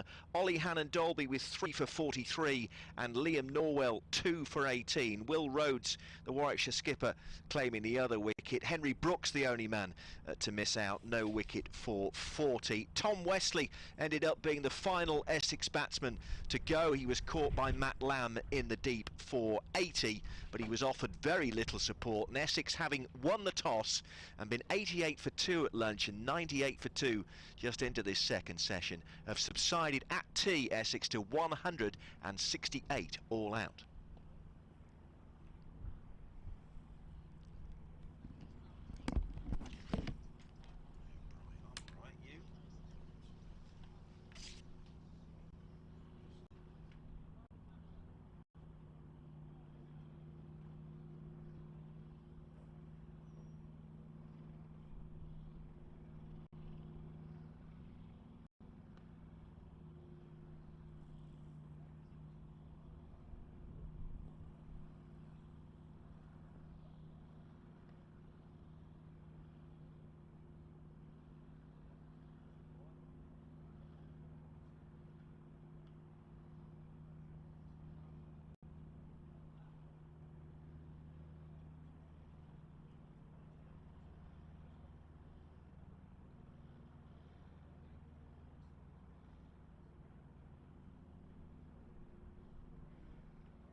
Well, welcome back inside Edgbaston. You'd probably gather from the public address announcement that we're about to resume after the tea interval, and this is the Warwickshire reply to the Essex first innings total of just 168 all out.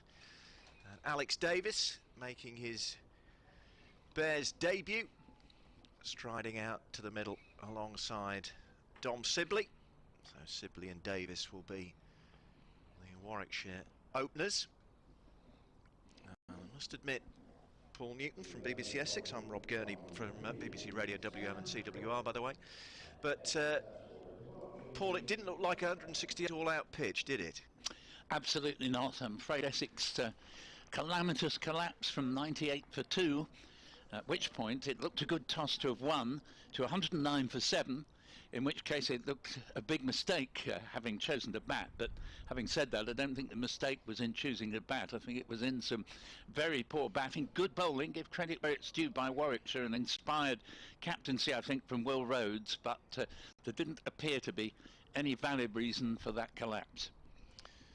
It's going to be Sam Cook to bowl the first ball of the Warwickshire reply, and that's punched away into the offside, and the fielder under the sun hat loses his footing as he catches up with the ball. But Alex Davis quickly off the mark in his first run for his new county, and the Bears won for no wicket. Yep, that's Shane Snater there, who lost his footing as he attempted to prevent a second run by hurling it in. In the end, there wasn't a second run. It didn't matter that he slipped. He easily identifiable because he's the one Essex fieldsman in a sun hat. I'll bear that in mind, thank you. As Cook back at his mark at the pavilion end, prepares to bowl to Dom Sibley. He's there now and bowls, and Sibley just drops the bat on that comfortably into the offside, and there's no run.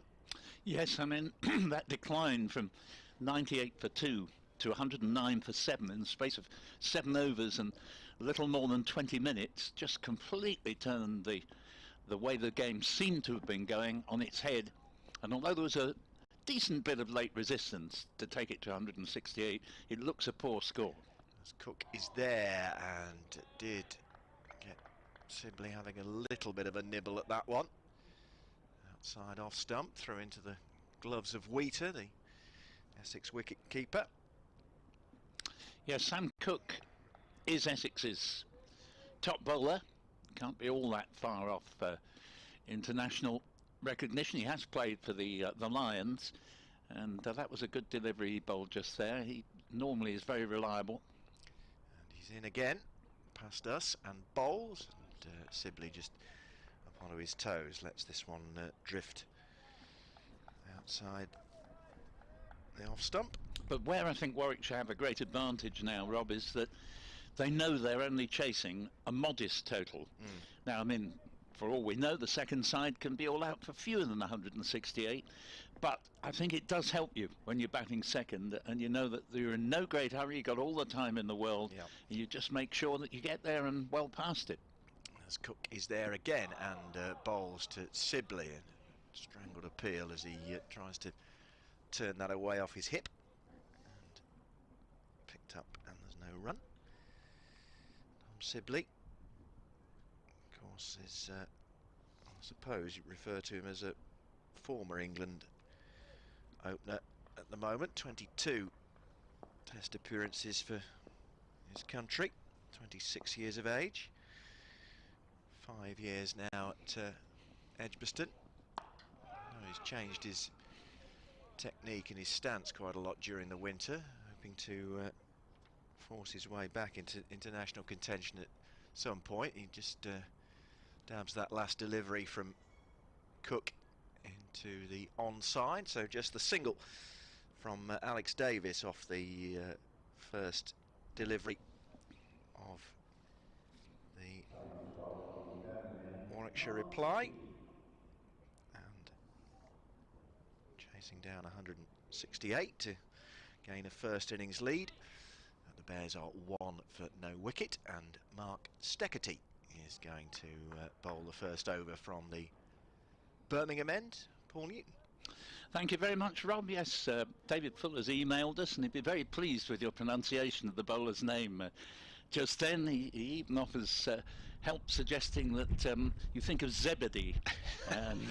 Steketee almost rhymes as if Steketee comes in and bowls, and this ball is going to produce 4 runs. Well, even if we get his name pronounced absolutely top hole, it hasn't done the bowler much good, because the batsman, in this case Alex Davis, who's an attacking sort of batsman, a good foil, I think, to open the batting with Dom Sibley, and it was on middle and leg. It wasn't the worst ball ever, but it just strayed in direction, and Davis maintains his 100% record on the scoring rights for Warwickshire. He has all the 5 runs on the board, and that was nicely timed away off the pads past the diving Nick Brown, an unavailing attempt to stop it.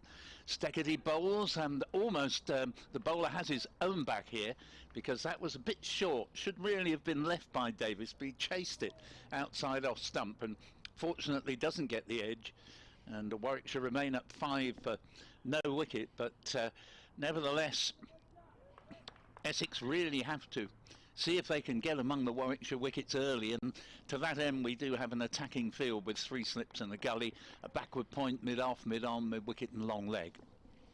Steketee again from the city end is in, and bowls to Davis, who plays it back to the bowler. There's no run. Yeah, Alex Davis joining the county from Lancashire, where he was established wicket-keeper, but in the team today as a specialist batsman, with Michael Burgess retaining the gloves for the Bears, at least for the time being. I think a good signing for Warwickshire. I've seen him play very well for Lancashire as Steketee's in, bowls. This ball is punched into the mid-off region. There'll be no run. And for instance, talking about Alex Davis, in a rather strange match in the T20 competition in 2019, a competition Essex went on to win,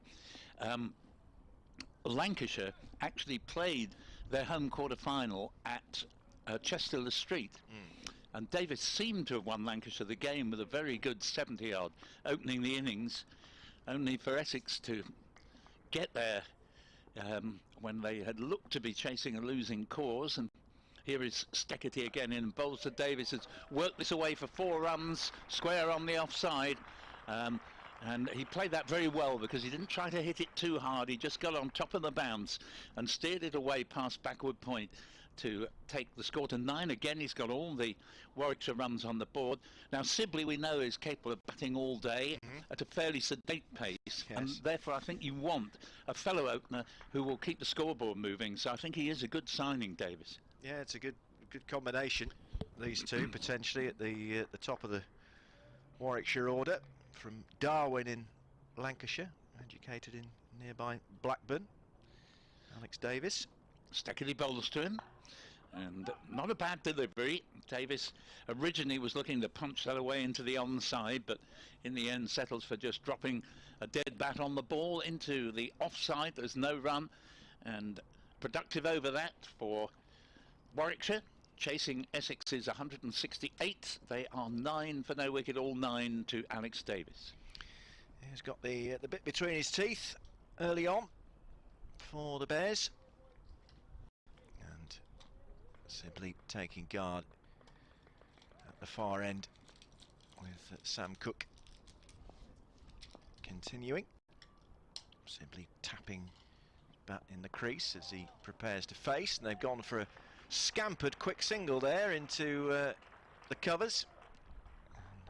Good running between the wickets in this opening pair, and Matt Critchley couldn't come in quickly enough to even contemplate a shy at the stumps.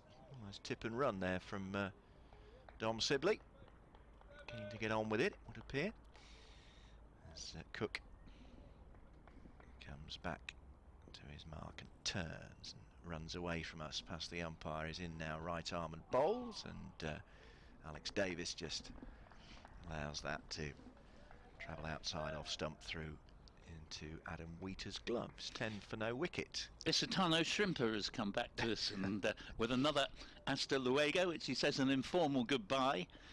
See you, mate.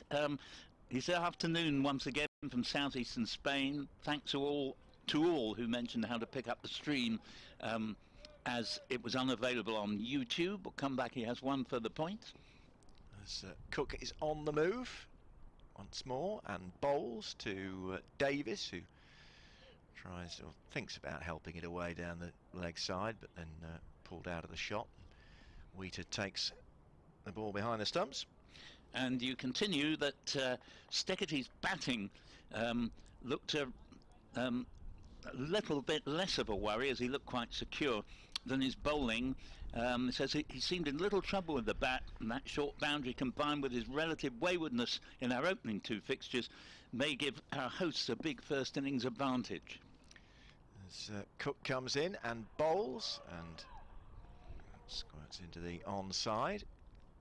Strangled appeal by the bowler is picked up by Nick Brown. No run. I think you're right there, actually. I know Stecketty has been quite expensive, even down at Taunton, where he did bowl quite well, but he was going at more than a run and over more than the likes of Sam Cook. Now, fair play, he's a attacking strike bowler, but if the Essex batsmen aren't scoring many, he could prove expensive. Cook is in and bowls, and that's turned away for just a single into the onside backward of square by Alex Davis. And actually, having got rather more cloudy through the middle part of the day, it's rather clearing over again now. Certainly a pleasant interlude at the moment with any amount of blue sky, the sun continuing to shine, and still this nasty easterly breeze, though, making it not so nice to be actually out there in the open watching it. As Cook is on the move and bowls to Sibley, who helps this away. It's a diving one-handed stop by Brown at mid-wicket. Excellent piece of fielding from the Essex opener. Prevented certain at least one or maybe two runs there. That's the end of the Sam Cook over, and Warwickshire in pursuit of the Essex first innings total of 168 are 11 without loss. Sibley on 1, and Davis about to face Stecketty again from the Birmingham end is on 10. Yeah, it really was a good bit of fielding by Brown, that, because the ball had actually gone past him and he snuck out a left hand to grab it at the last moment. Stecketty in and bowls, a lead from Alex Davis, and the score remaining Warwickshire 157 behind at 11 for no wicket. Davis coming down and having a bit of a prod at the pitch. Seems to have settled in very quickly. Partnering Dom Sibley, who's just adjusting himself, shall we say, at the non-striker's end at the moment. And Stecketty back at his mark, and on we go. Comes in again, long straight approach, bowls, and Davis looking in good touch, plays the ball defensively to the man under the sun hat, Shane Snater, at mid-on. Snater, who I think looks as if he's had a bit of a haircut since the opening couple of games. So certainly I didn't see the second game, but for the opening game it was quite long at the back. 11 for no wicket. We'll see Snater, who got 6 for 36 in Somerset's second innings in the previous game.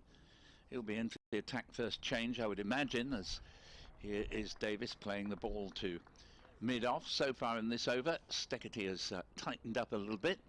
Score remaining at 11 for no wicket, and certainly half an hour after lunch we wouldn't have anticipated that Warwickshire would already be batting, as Essex had reached 98 for 2, and Essex had got quite badly bogged down in their one real partnership of the innings between Wesley and Lawrence after a fast start, and then suddenly the wickets absolutely cascaded. As here's the next ball, and that's been chopped away to the backward point boundary by Alex Davis, his third boundary, 15 for no wicket, of which he has 14, and that ball just came nicely onto the bat, and Davis simply worked it away backward of square on the offside. Well, he certainly isn't standing on ceremony here on his Warwickshire debut. Alex Davis very quickly into his stride, finding the boundary. And I'm sure any early nerves that he may have had have already settled with the start that he's made here. Yeah, I think it's a good policy, provided he doesn't get carried away, to take whatever runs are there. Hi, it's Louise with your update for Thursday And from BBC Radio. here comes Steketee again, 3 slips in the gully, bowls to Davis, leave outside off stump, 15 for no wicket. We're only in the 3rd over, and Warwickshire away to a rapid start.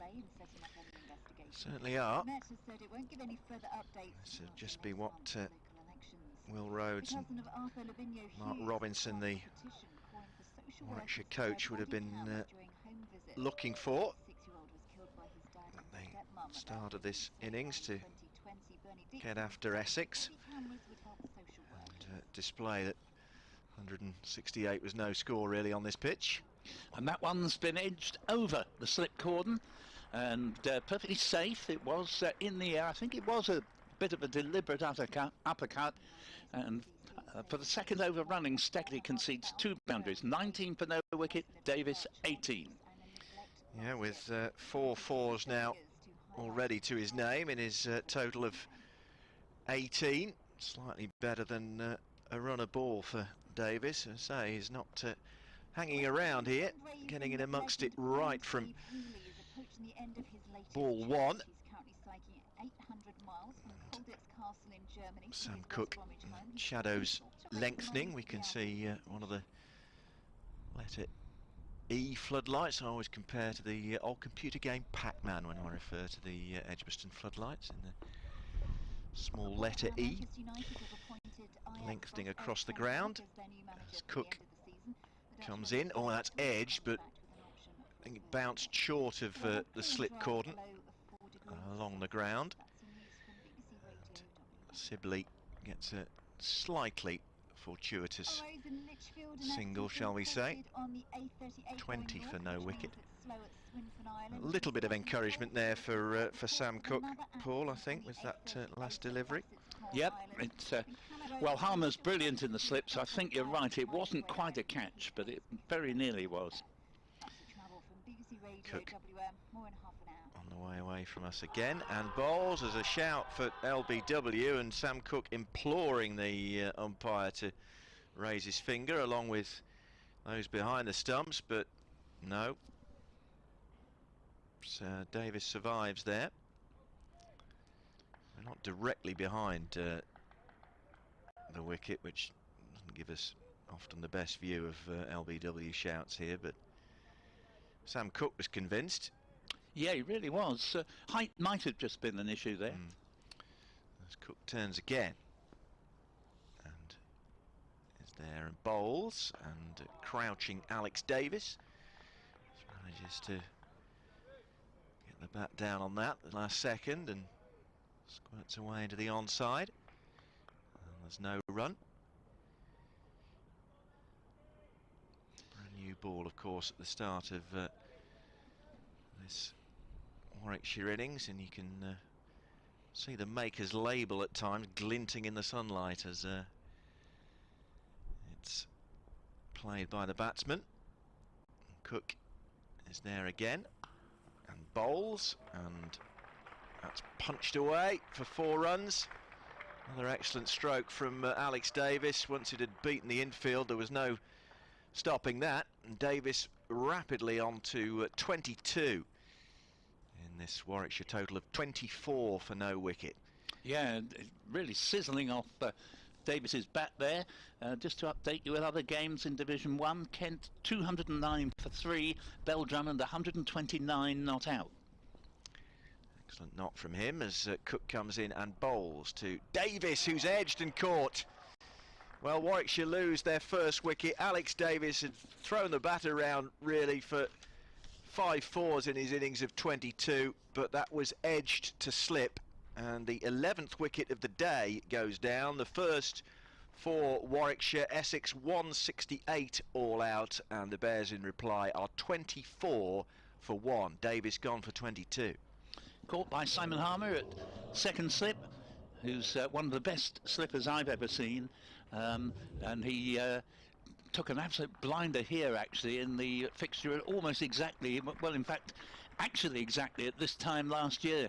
It's extraordinary how the fixture has just simply repeated itself in the calendar, and having very nearly holed out to to Harmer at second slip 2 balls previously. There was a lovely shot down to the backward point boundary in between, but then the same thing happened again. Cook just getting that bit of away movement and the ball flying off the edge, and although the carry was low, Harmer doesn't drop him, and so an important breakthrough for Essex, because Davis certainly wasn't going to die wondering out there. Equally, rather as I was saying about Dan Lawrence earlier, you do run the risk, if you find the boundaries really stacking up for you, of eventually perhaps going for one too many. Actually, it's not totally fair comment on Dan Lawrence today, because he had slowed right down long before he was eventually out. And the ball that got him, I'm told by those who were behind the bowler's arm, did swing back in considerably from Hannon Dalby, and Lawrence sort of was aiming his drive to where he thought the ball was heading. So it was a good bit of bowling that got Lawrence's wicket. But here, it's a good bit of bowling again, this time from Sam Cook to bag the wicket of Alex Davis for 22. And we're only in the 5th over. Warwickshire 24 for 1, replying to Essex's 168. Rob Yates is the new batsman, and false shot there in his first delivery. And that brings Sam Cook's over to an end, so just one delivery safely negotiated there by Yates, and he and Sibley having a conference out there in the middle. And Alex Davis, same very attacking innings, his first for the Bears, 5 fours, but gone for 22. And Yates and Sibley now together, and Dom Sibley takes a fresh guard as Steckety. Paul's going to continue from the Birmingham end.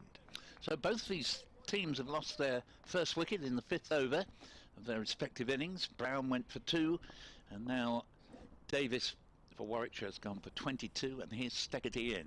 Bowls to Sibley. That's a leave outside off stump, and I think this is the first time that Sibley's been on strike to Steckety. Previously, I think Alex Davis had the strike to the Australian in the 2 overs of him that he faced, in both of which 2 boundaries came.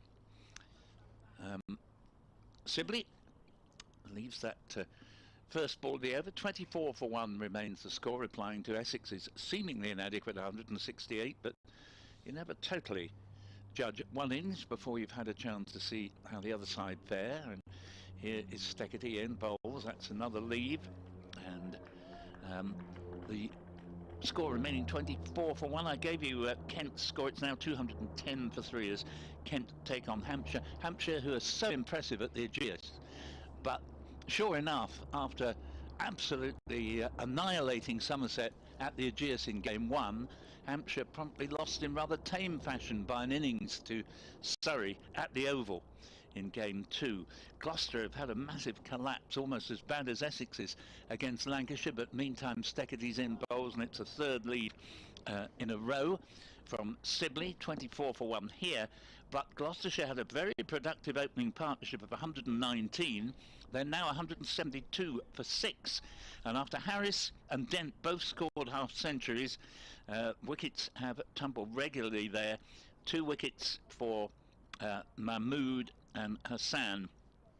172 for 6 is the score there, and in fact 3 wickets for Hassan. Gloucestershire 172 for 6. Here again in bright evening sunshine, Steckety bowls, and a 4th leave in a row outside off stump from Sibley, and score here remaining at 24 for 1. Yeah, so say the shadows beginning to lengthen. We're about 20 to 5 in the evening local time. 25 overs remaining after this one, with Warwickshire 24 for 1, having lost Alex Davis, 22 on his debut, and Steckety on his way in again. Bowls, and again that's a very cute leave from Sibley. I think, or in fact it's a no ball. So even if it had hit the top of the stumps, which is where it would have hit had it done so, just went over the top, but having been left by Sibley, left on length I guess, 26 for 1 with 2 runs for the no ball. Interesting game, Northamptonshire and Yorkshire at Northampton. Yorkshire, who were 22 for 3, then a partnership of 131 and another half-century partnership. Elsewhere the wickets have fallen again as this ball is tucked down to the fine leg boundary by Sibley, and so he gets 4 off the over and moves along to 6, and Warwickshire are 30 for 1. Just giving you details, the runs for Yorkshire have come from David Milan, 64, and the man who's made a tremendous start to the season, Henry Brooke, is 84. He played a wonderful innings on one occasion when Yorkshire had been bowled out for 50 exactly in little more than an hour's cricket at Chelmsford one day 3 years ago, and Henry Brooke got a wonderful 100 in the second innings, and Yorkshire, bowled out for 50 first innings, went on to win the match. And he's started with I think a couple of hundreds and now 84 in this game, but Yorkshire 241 for 7. As this next ball is run down through third man. There won't be a boundary this time, but there will be a couple of runs as Adam Rossington chases after it. 32 for 1, and Sibley moving along to 8, and that completes that over. 6 overs now bowled, replying to Essex's 168 all out. Warwickshire 32 for 1. And Sam Cook, having dismissed Alex Davis, 3 overs, 1 for 8, is going to start over number 4 shortly. Conference between Messrs Yates and Sibley, both these players amongst other things known for their obduracy, and both hang around when the need arises. Certainly seen Rob Yates make some very patient innings in the past for Warwickshire, and it's the left-hander Yates who's on strike now to Cook, who comes in and bowls, and that lifted on him a little bit, but he's still able to get a good amount of bat behind it. Yes, it was, if I remember rightly, a year ago when Warwickshire won close to the end of the final session of the match, but they were always going to win it. They timed it beautifully, and Rob Yates and Sam Hain both made big scores to clinch the victory. And Cook turns at his mark and is in again and bowls to Yates, and Yates a little bit of a nibble at that one outside the off stump. Somerset are 190 for 3 at the Oval, and after that low scoring game at Taunton, they'll be pleased, their batsmen, to get round the board. Tom Abel, the skipper, is 69 not out, Hildreth 44 not out, and they've put on 70 for the 4th wicket in what we might call the Battle of the Overtons. Jamie for Surrey and Craig for Somerset. On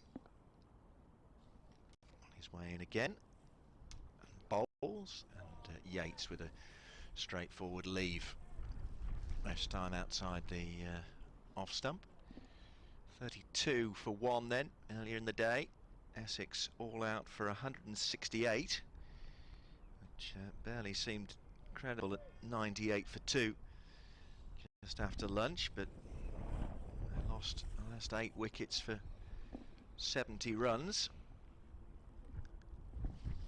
And Cook comes in, and again another fairly straightforward leave outside off stump by Yates. Wesley and Lawrence were rattling along quite well before and just after lunch, but once Lawrence went for 30, that triggered a real Essex collapse. Critchley 2, Rossington 4, Wheater and Harmer both no score, Snater 11, Steckety 10, and Cook was left not out 1 at the end. Wesley went on to make 80 before being the last man out, the only Essex batsman to emerge with any real credit from their first knock, as Cook is there again, and yet another pretty straightforward leave by Rob Yates outside the off stump.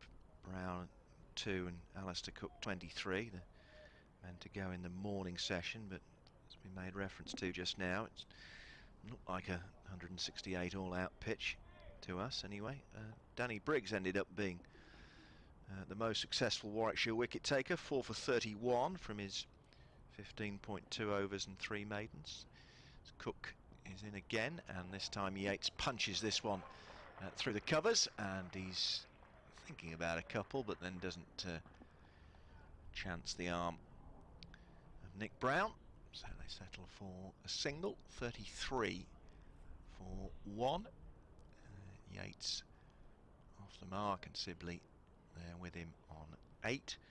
So yes, Briggs 4 for 31 for Warwickshire earlier. Ollie Hannon-Dolby 16 overs at 3 for 43, and Liam Norwell 12 overs 2 for 18. Will Rhodes got the other wicket, and Henry Brooks the only one to miss out, 13 overs and no wicket for 40. And Shane Snater, change of bowling at the Birmingham end, Paul. Yes, probably justified. He's a strike bowler, Steketee, so in any case Essex would be looking to bowl him in short, sharp bursts. But Snater bowled very well at Taunton in the Somerset second innings, taking 6 for 36. Snater is in. Bowls, and this one goes through outside off stump, and score remaining at 33 for 1. Yes, I referred to Henry Brooke a moment or two ago. It's Harry Brooke, I should have said, for Yorkshire, having made a great start to the season. But Snater, coming into the attack, has improved his bowling enormously over the last 12 months or so. Got a 7-wicket haul at Trent Bridge last season, and now that 6-wicket haul in the previous Essex fixture at Taunton, as he has 3 slips, comes in and bowls, and this ball's turned off the pads, but straight to man just in front of square leg, and that's Matt Critchley, and no runs. Sibby has 8, Yates 1. The man to go was Alex Davis, caught low down at second slip by Harmer off the bowling of Sam Cook for 22. Aggressive runs, 5 boundaries in that, and Warwickshire 33 for 1, just 135 runs behind as Snater around the wicket to the left-handed Yates, who leaves the ball outside off stump, taken by the Essex wicketkeeper Adam Wheater. Both these sides have 2 wicket-keepers in their team, and obviously Alex Davis on his Warwickshire debut didn't keep wicket, but he was there and used to keep wicket for Lancashire. And Adam Rossington is a wicket-keeper as well, but Wheater keeping the gloves. Rossington there for his batting, and Snater is in. Bowls to Yates. Yates guides this ball into the offside. Again, there will be no run. 33 for 1. Thinking of the way the Essex middle order collapsed, a guy who was batting pretty well in the Essex middle order last season and hasn't figured in the side yet this. I think I saw a glimpse of him acting as 12th man today. I refer to Paul Walter, from his 6'7" height, and I would think that the time might well have come for the next game for him to be restored to the side as Snater's in and bowls, and this ball is played into the offside. There will be no run there, and Dan Lawrence Fields the score 33 for 1, replying to Essex's 168 all out. Yeah, so the deficit only 135 on first innings. Shane Snater, Paul was telling us, wears a floppy sun hat in the field. When he's bowling, he's got this bandana, white bandana, tied underneath his mop of dark hair. Comes in. Ball Yates, nice shot, but straight to mid-on. There'll be no run there, and the end of the over. Warwickshire are 33 for 1 in reply to Essex's 168. Just looking at Division 2, Durham at Chester Street against Notts at 211 for 7. Dixon, the only score of note made 54. So Sam Cook is going to continue from the pavilion end, down underneath our commentary position here on the third floor of what's still a relatively new build. It's the large blue building that you can see your way past the county ground here at Edgbaston as Cook is in and bowls, and Sibley pushes this into the onside and fielded at mid-wicket by Lawrence. There's no run. And just going through the Division 2 scores, Glamorgan 122 all out against Middlesex, who are 83 for 3 in reply. Cook taking the wicket of Alex Davis earlier on, is in again and bowls to Sibley, who again dabs this into the covers and comes through for a quick single. He's done that a couple of times now, Sibley, just to keep the scoreboard moving. He's on 9, 34 for 1.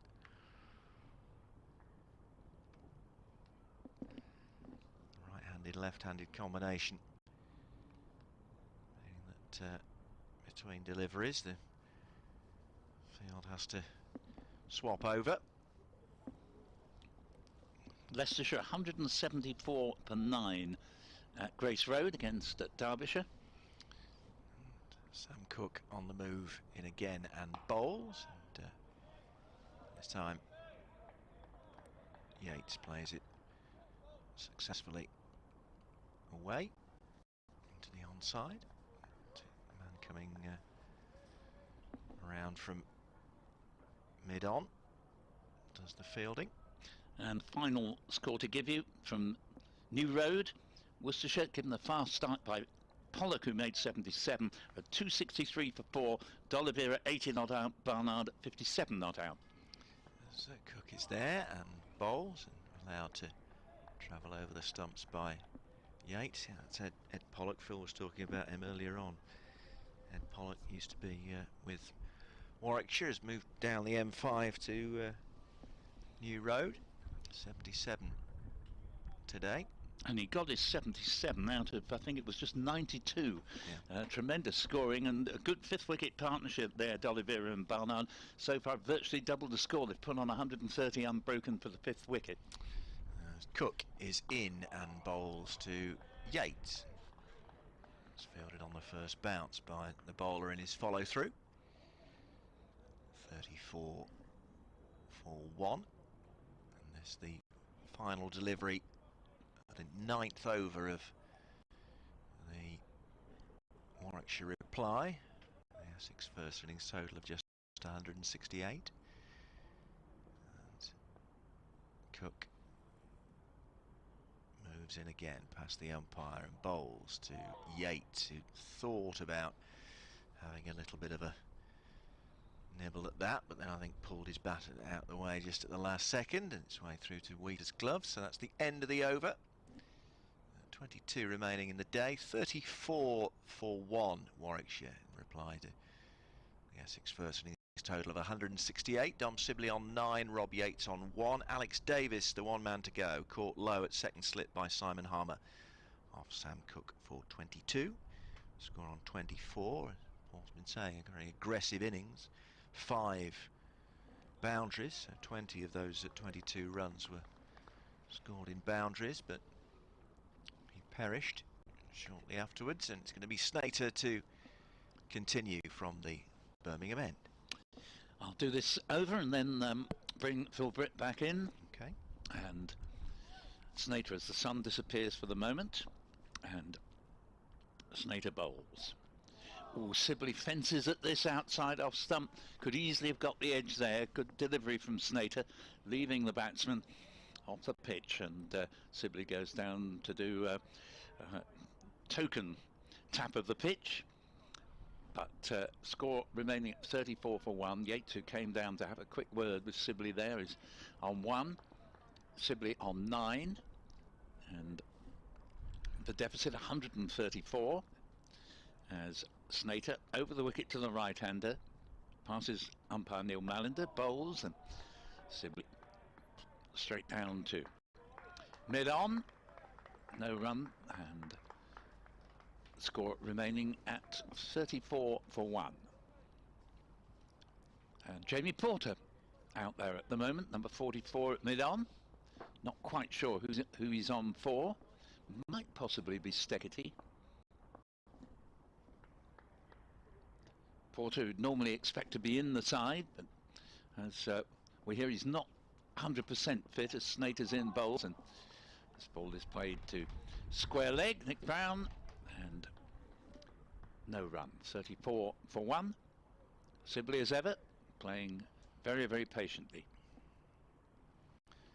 Yes, I say these two, in my experience anyway, are extremely patient when they're at the crease. Neither tends to rush anything. Perfect temperament really for this situation so early on in the innings. Snater bowls, ball pushed out into the offside. There will be no run, and that no, it's not the end of the over. In fact, just for a moment everybody seemed to be moving, but they still have 2 balls of this 10th over of the innings. Snater so far 1.4 overs, 1 maiden. He's yet to concede a run, and prepares to bowl again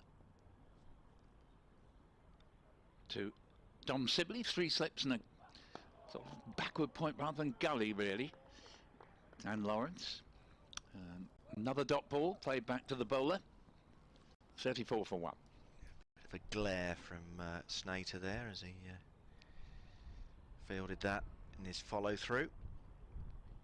A bit pantomime, but I'm sure Sibley won't rise to the bait. Snater again to complete the over, the 10th of the innings. Bowls to Sibley. Sibley steers this. Will get 2 runs here as he's played the ball out towards the cover boundary. They've taken 2. They think of 1 for the throw, and having looked as if they were going to go for it, they decided against it, probably wisely. And 36 for 1 at the end of that over. 11 to Sibley, 1 to Yates. 10 overs gone, and Rob Gurney will be joined by Phil Britt. Thank you, Paul. Paul Newton from BBC Essex. Rob Gurney on behalf of BBC Radio WM and BBC CWR. And Phil Britt from Warwickshire County Cricket Club just plugging his headset in. And Warwickshire along quite nicely here, Phil. Okay, they've lost Alex Davis, who, as we said earlier, was certainly not going to die wondering with the way that he attacked things from the off. But entertaining day's play. Yes, thoroughly enjoyed it. No, really. it has been. It's been a terrific day's play. As Cook is in. That's again just shouldered arms by Yates. Its way through to Wheater. I think you mentioned it, but it's going to make an interesting contrast between Davis and Sibley at the top of the innings for Warwickshire. Davis has a very positive and attacking attitude, and Sibley obviously a bit more restrained, but it should I think add a bit of strength to the Warwickshire batting with Davis in there. He looked quite good in that short innings. As Cook is in, and that's straying onto leg stump, and Rob Yates helped himself there. 4 very comfortable runs. His first boundary for the Bears this innings, and moves the score on to 40 for 1, and himself on to 5. Sam Cook's length, or line rather, straying there, and fairly straightforward 4 runs for Yates, Phil. It picked it up nicely. It, as you say, he strayed, but Yates very quickly and tucked it away comfortably. And he goes again.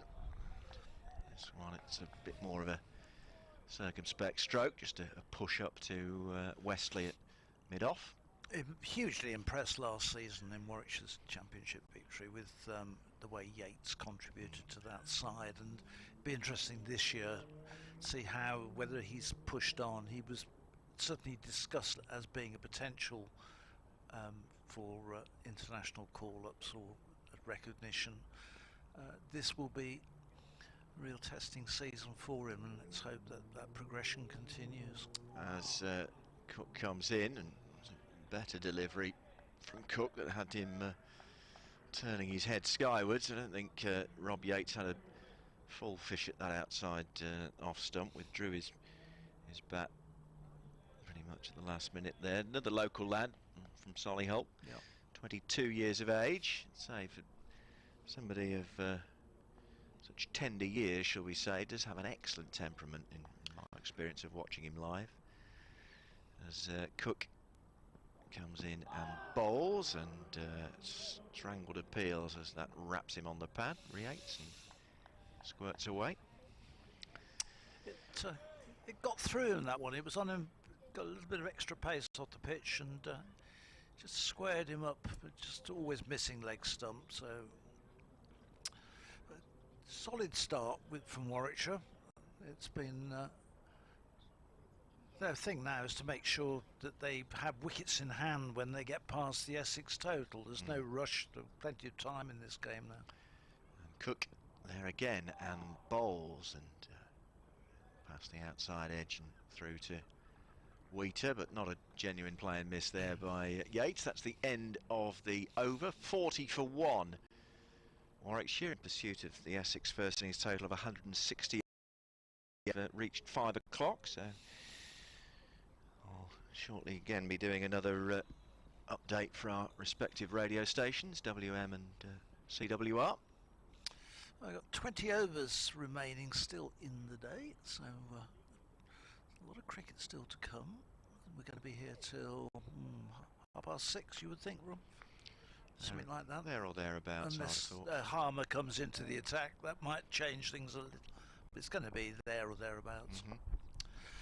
Here's Snater from the Birmingham end. He's in and bowls, and Sibley pushes that one. Now Sibley goes for a single, which was never really on, but he gets one in the end because the ball was picked up and thrown back, and in the end Sibley gets the overthrow, which gives him the single he originally was looking for. Bit untidy. Yeah, he's got a couple of quick singles, hasn't he? Yeah, so far in this innings, but as you said, that there was never one there, but he's ended up in a roundabout way, getting one added to his total. So he goes on to 12, and the total goes on to 41 for 1. Snater again turns as the shadows lengthening. He comes in, bowls, and Yates leaves. And no run, goes through to the keeper. Yates will not be hurried. That's one thing we know with him. He's again one of those batsmen who will bat long and wait for the bad ball. The radio update coming very shortly. 41 for 1 is the total.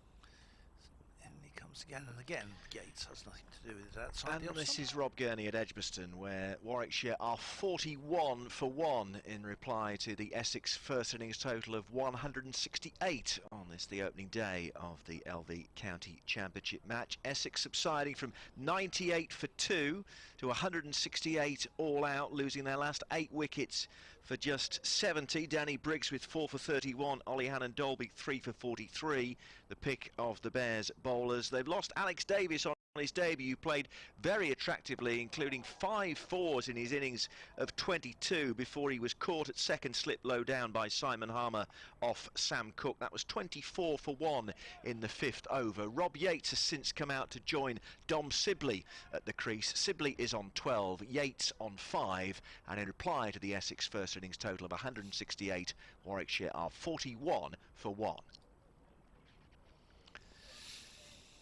Sorry, just still talking. Right. No, it's all right, Phil, don't worry. There was another dot ball there for Snater, and he comes again. That one isn't a dot ball. It sat up outside the off stump, and it just dropped a bit short by Snater. And Rob Yates must thought this is perfect and just cut it away beautifully out the middle of the bat, crashed it past backward point down to the fence. He moves to 9, Warwickshire moved to 45 for 1, and that really sat up beautifully to put away. Yes, it was, as you say, Phil, begging for the full treatment there, and Rob Yates didn't disappoint. Slater comes in again and bowls, and Yates is going to get more runs, tucked away down to fine leg for a single. Cook comes in and does the fielding, but another one goes on to the total. So good solid start here for Warwickshire in reply to Essex 168 from 64.2 overs. And Warwickshire 46 for 1. They trail by 122 with wickets remaining. Yep, so far so good. As I say, Davis, very aggressive knock at the top of the order, but these two appear to be settling in. Hopefully that is going to be the case from a Bears perspective, but it's going to be Sam Cook to continue from this pavilion end down underneath us. 6 overs, no maidens, 1 for 14. His figures at the moment, getting the wicket of Davis, as you heard me describe for the radio listeners just then. He's in and bowls to Yates, who goes down on one knee but picks out the fielder. So there's no run. A few birds fluttering overhead. Did hear the odd seagull earlier on. There were a lot of seagulls. I walked around this morning and about 4 or 5 of them went overhead, depositing as they were going as I was walking towards. Did well to avoid them all. Well, no, I didn't quite. Oh, didn't you? Okay. Cook's there again. That's a leave outside off stump. I have to say that, yeah, it wasn't too bad, but I had to dodge quickly out to my right to allow it to go. So they were obviously on their way somewhere. I don't think it was a deliberate attack. Of course, we're not too far away from the canal network, and all sorts of morsels of delight get discarded around the canals of Birmingham. So anyway, these were discarded then on me. As Cook comes in, and that's a shouldering of arms by Yates outside the off stump. That breeze, which has been keeping people cool all day, is still blowing. As we look across to the flags on the far side of the ground, they're blowing from our right to left. That's going sort of east to west. It's a chilly breeze. Sam Cook is in, and Rob Yates thought for a fraction of a second about trying to play that, and then withdrew his bat. He's on 10, Sibley 12, 56 for 1, so the deficit only 122, with still 9 wickets in hand in this first innings. So you're with us tomorrow, Rob?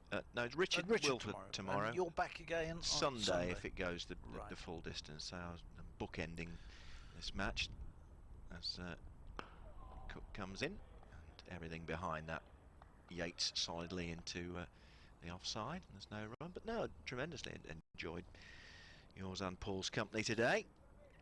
And we've still got 18 overs to come.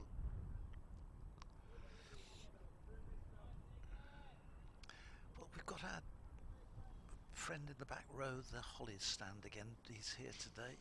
Now, we are playing on the complete opposite side of the ground. How far would that be from where he's sat?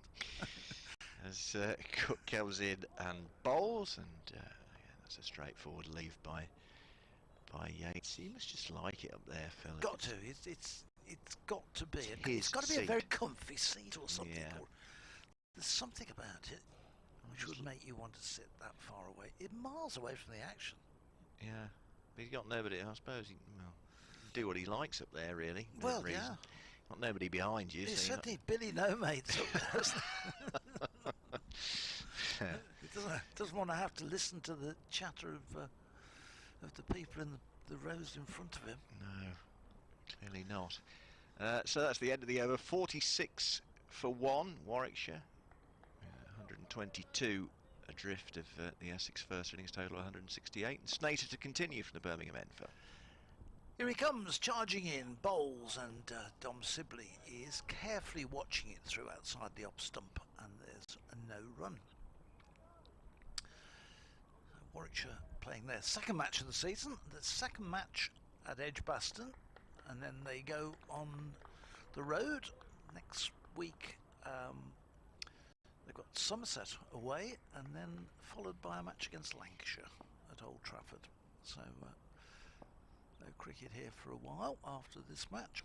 Snater again in bowls, and again Sibley is watching full through to the keeper. Just looking at the Worcestershire game again against Sussex, and having put the black spot on Ed Pollock earlier on in the day, I'm reluctant to say anything. But Damon D'Oliveira, forgive me, Brett D'Oliveira, 88 not out. Now he's took over the captaincy of Worcestershire. He made 100 in their first game, was not out in both innings. He's 88 not out in the second innings, so he's made a fantastic start to his career as captain. This one is beauty, and it goes past the outside edge of Sibley's bat. Movement away from Sibley and taken in the end by Wicket going down to his right, but no edge on it. But a beautiful delivery. Virtually off Alistair Cook's bootstraps there, yeah, at first slip when he ended up gathering the ball. So yeah, beautiful delivery from Snater. He'll feel aggrieved that didn't bring him the wicket of Dom Sibley. Sibley just bends his knees, Snater waiting, and this time he's forward and has doesn't offer any sort of shot to that one outside the off stump. Goes through to the keeper. There's 3 slips waiting. There's no gully. There's no third man. But there is a cover point and an extra cover. Then a mid-on, mid-wicket and a square leg who's busy chatting to Richard Kettlebrove. And there's a fine leg down on that short boundary, down at the fine leg. Snater in bowls. Sibley thinks about playing that one, lets it go, then hastily looks back to follow the track of the ball as it goes through to the keeper. The floodlights stretching now, the shadows stretching across the ground. Do you know, it's funny, I heard you saying they remind you of the Pac-Man. Yeah, they do. That was when I first saw those, that's exactly. But working for younger listeners or viewers, they won't have a clue what we're talking about, Phil. But working for the club, I couldn't say that. I had to say, oh, look, the E of Edgbaston. Take it in bowls, and it's through to the keeper. There's no run. End of another over. It's 46 for 1. For the kids out there, it was an old school arcade game from my childhood anyway, in the 1980s, where literally would eat kind of little tablets as he moved across the screen, gobbling them up as he went, and looked like a shape of a small letter E. There you go. That's not a bad explanation. Do you there, know, Phil, I think you can still get it. Can you? Yeah. Okay. It's on the handheld devices that we're all slaves to these days. Listen, I can remember putting onto the television where you had ping pong. Oh yes, where it goes beep, beep, from one side of the screen to the other. Yes, tennis. Graphics haven't moved much, really, have they? First change of Sketterty's coming on at the pavilion end, so he's changing ends.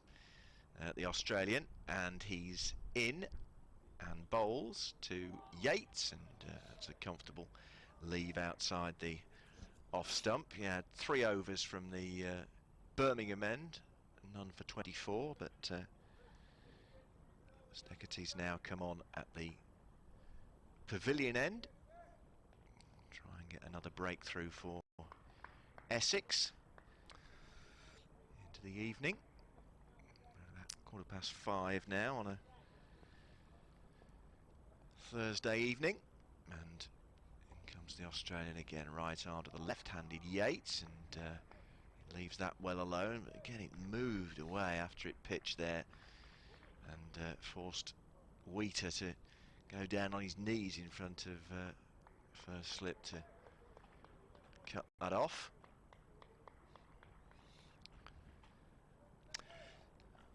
We had, when we built the new museum here at Edgbaston in 2012, one of the things we included in it was computerised not games, but information.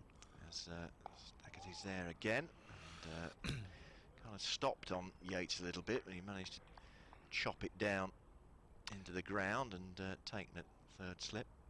So we had these interactives, which we, you know, at the time sort of were quite good, but one of the big problems we had was that they were out of date, and unless you got a big budget for updating them all the time, and also the kids would come in and go, "Is that the best? Basically, is that the best all you you've can got?" do? Yeah. As he's there again, Stackerty, and that one isn't really interesting. Yates goes through to the wicket keeper. Yeah, youngsters are quite unforgiving, aren't they, these days? And most kids, you know, will tell you straight. Yeah. Whether you want to hear it or not. Well, then the older people who came in and said, "Oh, I don't know anything about that." So I went, Right. so they had this equipment and all this stuff which nobody ever touched. The kids just looked at it and laughed, and the older ones refused to use it. The next delivery is again safely negotiated by Yates, tumbling stop by Wheater behind the stumps. 46 for 1 Warwickshire, if you've recently logged on, with Essex all out for 168, having chosen to bat at the start of the day.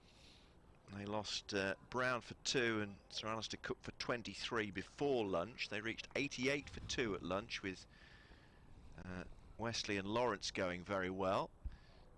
As Stackerty's in again, and he edged that one, and he's out. Caught at first slip, and Rob Yates perishes. 46 for 2. Second Warwickshire wicket goes down, and Yates is on his way, and that was a good delivery from Stackerty, and he was caught low, Yates, at first slip, and Warwickshire, in reply to the Essex total of 168, are 46 for 2 now. Yeah, and he caused a little bit of problems earlier on. It's there not looking entirely comfortable against him, but good catch down. I think it was Alistair Cook, I think, who took the catch down there, very low, and he sort of got his hands to it and then held it up to say, "Yes, I've taken it."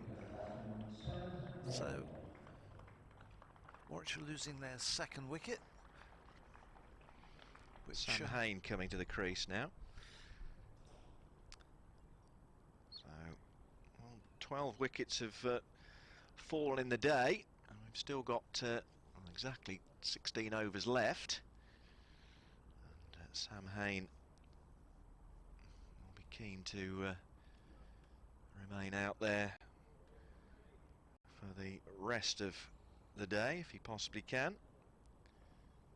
In fact, it's gone down in the book as an LBW decision. Is it? Yeah. LBW Stackerty 10, says here. Shoot the messenger. Okay. No, it did seem as though it carried a slip. I mean, we're in, as we say, we're yeah. not in the best place. We're not directly behind the bowler's arm, so sometimes you can't tell. But you struggle to get something like that wrong. But anyway, there we are. Well, gonna say, the umpire's in contact with the scorers, isn't he? They've got, so obviously he said they've told them what they get. Perhaps the scorers went on to them and said, "How was that then?" Here's Slater continuing, this time from the Birmingham end, in and bowls to Sibley, who punches this wide of mid-off, running up towards the long-off boundary. They'll come back for 3.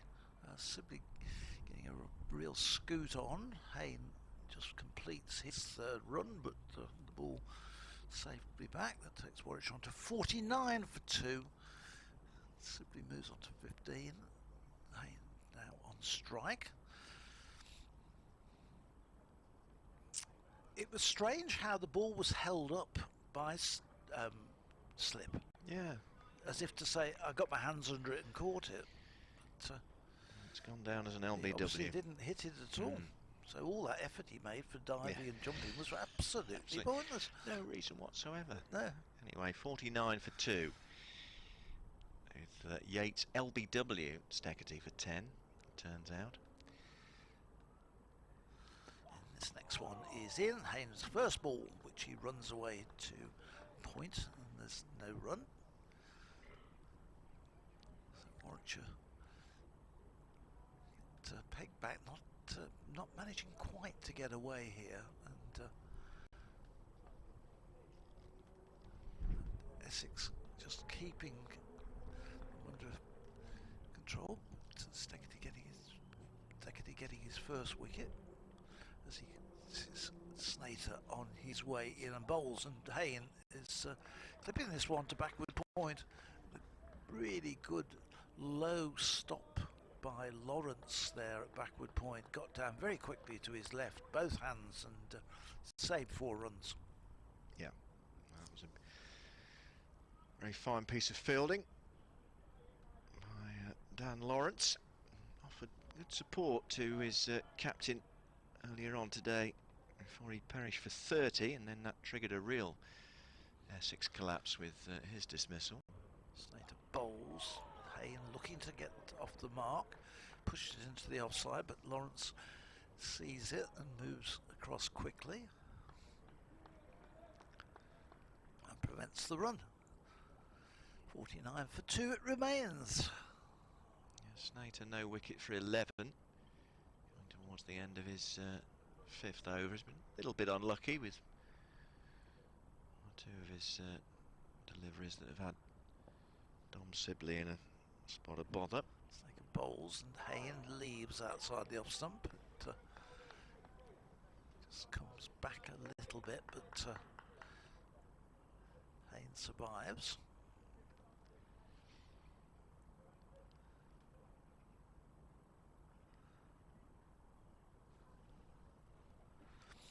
Sun goes in again. It's been one of those afternoons where the clouds just kept blowing across, and generally speaking we've had bright sunshine, but right at the moment sun's gone completely. This one gets Hayne quickly straightening up and getting down on one knee to push the ball back to the bowler. End of another good over. 49 for 2.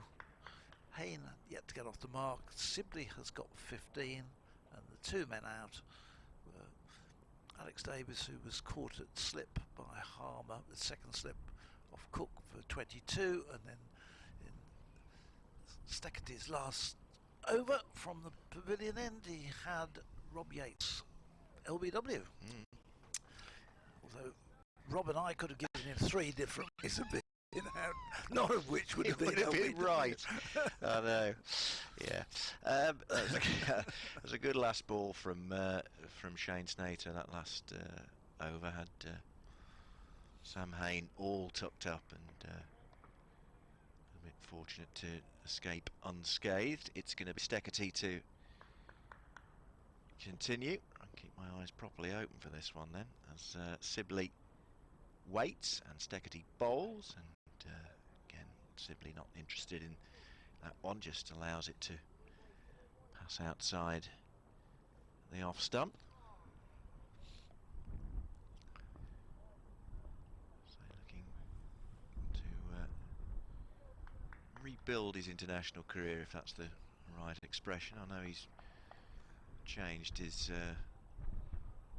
technique and his stance a little bit over the winter, as Steckety's on his way in and bowls to Sibley, who was tempted by that one, and it rose sharply as it pitched, and Wheater had to take it up round near his face there from Steckety. That was a really good delivery from the Australian, wasn't it?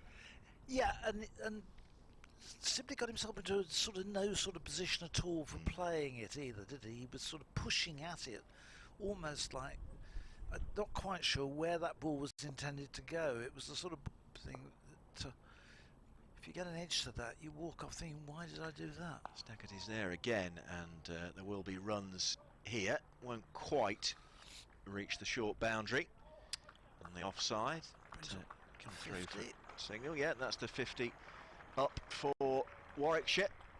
A loss of 2 wickets. Sibley on to 16. And the deficit only 118. Having dismissed Essex for 168 earlier in the day. Well, this is a very different sort of wicket to the one we had for the match against Surrey at the last home game. Stegarty's in and bowls, and Hayne not interested in playing at that one, just leaves it well alone. Yeah, well, it's like 12 wickets have fallen today. And, in the last game against Surrey, obviously a couple of big centuries for Michael Burgess and Matt Lamb. Bit of a batsman's paradise, that wicket, but not necessarily this one, although Wesley did very well to make 80 as Stegarty's in, and again just Sam Hayne shouldering arms outside off stump. If Essex could get another couple of wickets tonight and restrict Warwickshire in these last 15 overs to something like 80, have them 80 for 4 by the end close to play, I think they'd feel that game was pretty much even, and that they'd had a reasonable comeback from the day. I think what Warwickshire need to do is try and get through without losing any more, perhaps more than one more wicket tonight. Stegarty's there, and that seemed to whistle past Sam Hayne's off stump, but there wasn't any clatter of wickets, so no harm done in the end. That's the end of Stegarty's over. And 50 for 2 is the Warwickshire reply to the Essex first innings score of 168. Sibley on 16 and Hayne yet to score. He's got a little bit of pace there, Stegarty, which he's not the tallest of men, but he gets quick arm action, and that one was through onto Hayne a bit quicker, I think, they anticipated. Still yet to get off the mark as Snater starts a new over from the Birmingham end to Dom Sibley, who leaves this wide delivery outside the off stump, offers no shot, goes through to the keeper. Slip cordon down below us. It's just getting itself positioned again. Adam Rossington at third slip. It's, Simon Harmer at second and Alistair Cook at slip.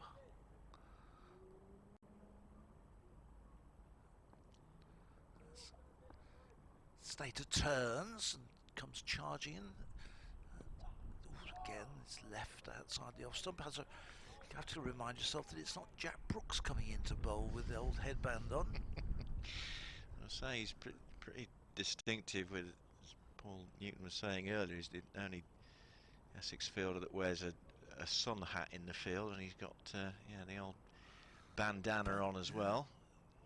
I struggled to miss him. He comes again, very straight run up. He's in, bowls, and this one is going to be runs. Turned down to fine leg by Sibley, just clipped it off his pads. And, he picks up the single.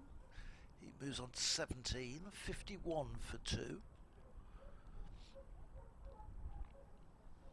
Couple of minutes or so away from the radio update. Coming towards the close of play, although we'll be here for the best part of the next hour, I would have thought. Another 13 overs to go after this one. This next one is left by Hayne. With a reddish, really. The bat was played at it and swirled away, and through it goes to the keeper. Yeah, he does tend to have that kind of rather extravagant leave, doesn't he, Sam Hayne, when he knows that he's not going to play a stroke.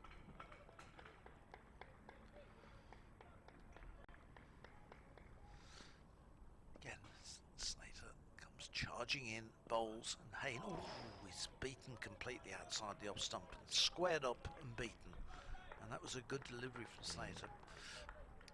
These two, actually, this is a good spell, good period for Essex here. They're beating the bat quite regularly, but Warwickshire's runs have dried up a bit since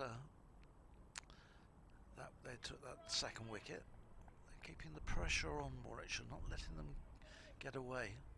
Yeah, Slater, I think, a bit like Norwell this morning for me as well.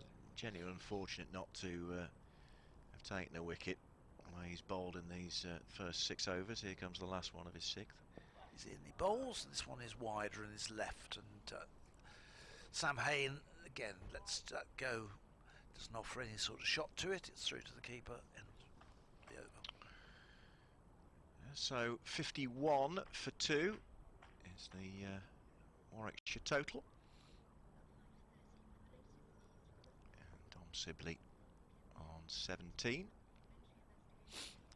At 18 overs of this innings, I say 13 to go still in the day. And the men out, Davis 22 and Yates for 10. And it's going to be Steckety to continue from this pavilion end. And he comes and bowls, and Sibley glances behind him as he leaves that one alone. 1 for 25, Steckerty's figures. I've been saying periodically through the day that strong breeze billowing players' shirts and flannels. Steckerty comes in again and bowls, and Sibley didn't really have a tickle at that. He pulled out of the stroke. And Wheater collects behind the stumps.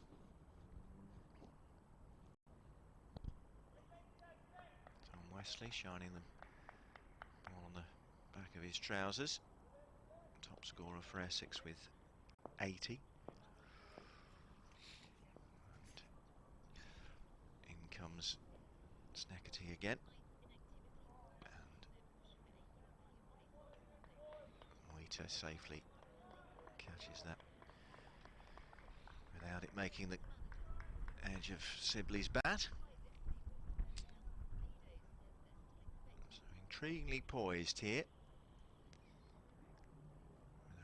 A dozen overs remaining in the day. 51 for 2. Entertaining first day championship cricket here at Edgbaston. Steckerty comes in. It's a full delivery. Sibley pushes that back down the pitch and fielded off his own bowling.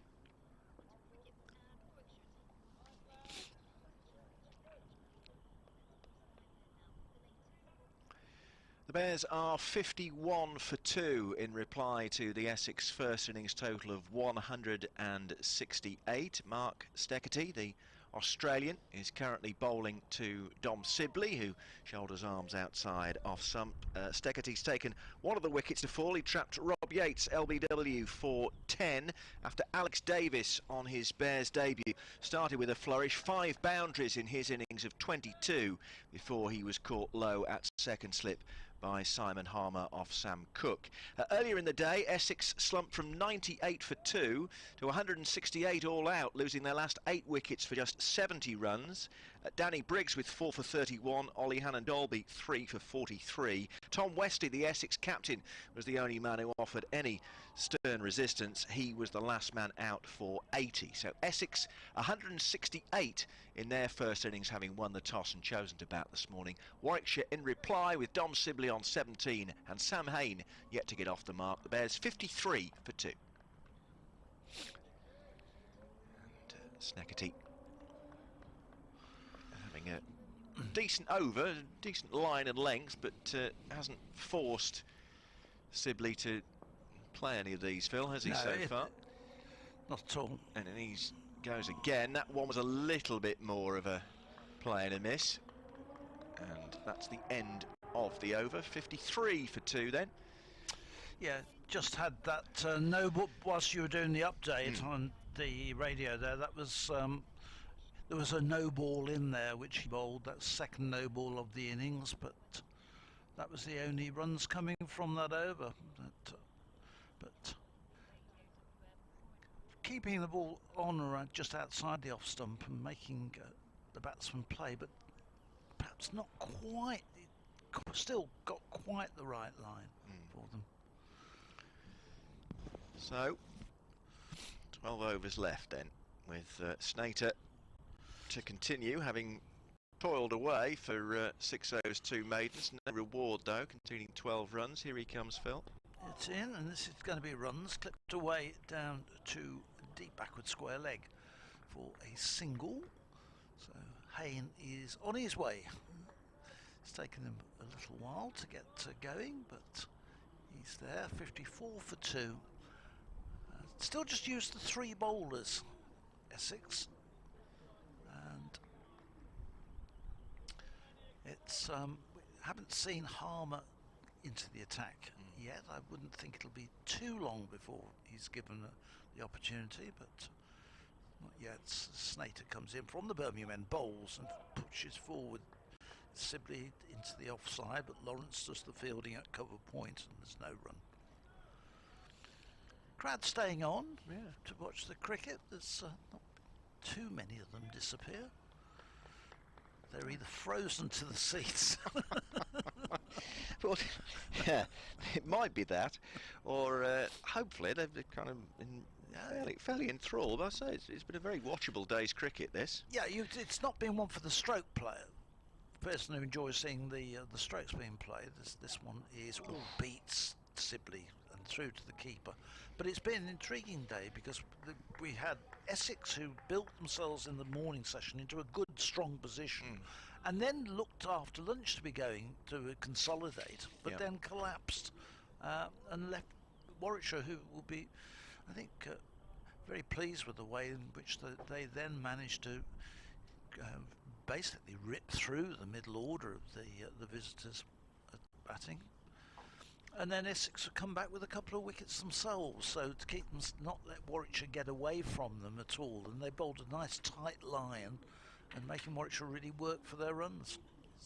Slater's in again. He goes past the outside edge of Sibley's bat. Sibley playing a lot of these and missing them. So some good period of play this for Essex. 54 for 2. Sibley on 17, but I have to say he hasn't looked entirely comfortable. No, particularly against Snater. I think Snater's had him in a degree of difficulty from the Birmingham end, and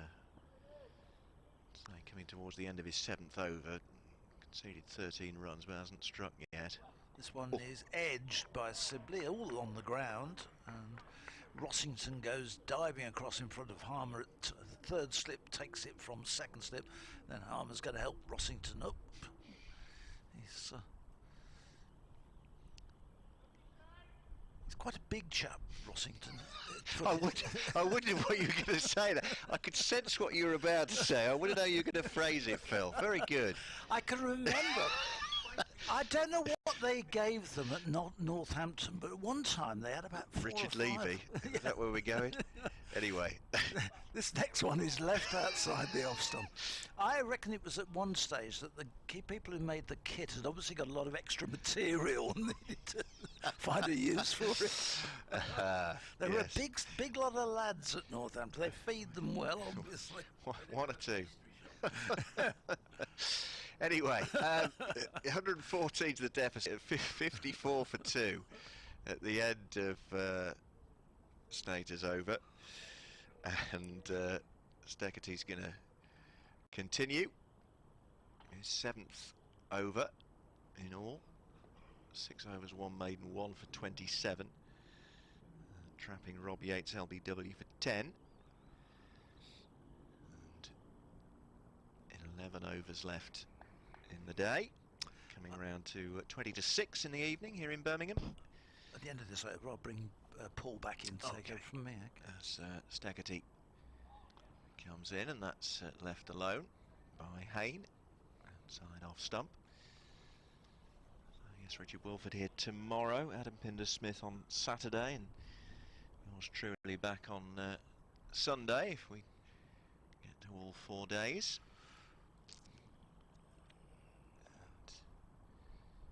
And hopefully tomorrow has just as much intriguing cricket within it as today has had. Staggerty turns, and motors in past the umpire and bowls. Oh, and that squirts, so he's trying to play that into the onside, Hayne, and it squirted off his bat and into the offside. But no close in fielders there to necessarily do any lasting damage, as it were. But Hayne was in a spot of trouble there. Staggerty turns and moves in and bowls. Oh, and he didn't know where that one had gone really either, as Staggerty puts his hand on his head, but it's turned round to fine leg. Does the fielding. That's a, shall we say, scruffy single from Sam Hayne onto 2, 55 for 2. Yeah, it had him in, still got him in a little bit of trouble. It really has. He's worked him well, but hasn't yet got the Staggerty got that second wicket. It's been an impressive spell. He's on his way in again. Yeah, Sibley tapping his bat in the crease as bowls, and Sibley gets plenty of bat on that.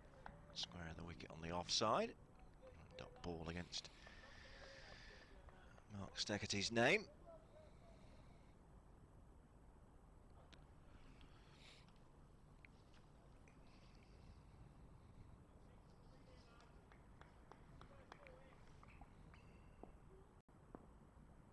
Shouts of encouragement from his teammates as he moves in again past the umpire and bowls, and this time just straying with his line and left alone by Sibley. The one criticism I'd perhaps make is that there haven't been enough balls which have made the batsmen genuinely have to play at them. I think they've been the line, whilst it's restricted the scoring and has pulled that back, they've been allowed to leave a lot of these deliveries. Staggerty to complete his 7th over. He's there now and bowls, and Hayne, or Sibley rather, had a bit of a fish at that outside the off stump, but the bowler's obvious displeasure by the way he's put his hand on his head. Doesn't find the edge of Dom Sibley's bat, but he's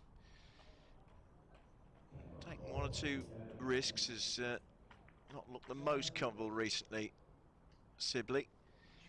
But the over comes to an end, 55 for 2, and Sam Cook is going to come on at the Birmingham end, so Shane Snater, having bowled pretty nicely so far, gets a rest, and we're going to see Cook as we tick down towards the last 10 overs of the day, just before a quarter to 6, and it's welcome back to Paul Newton.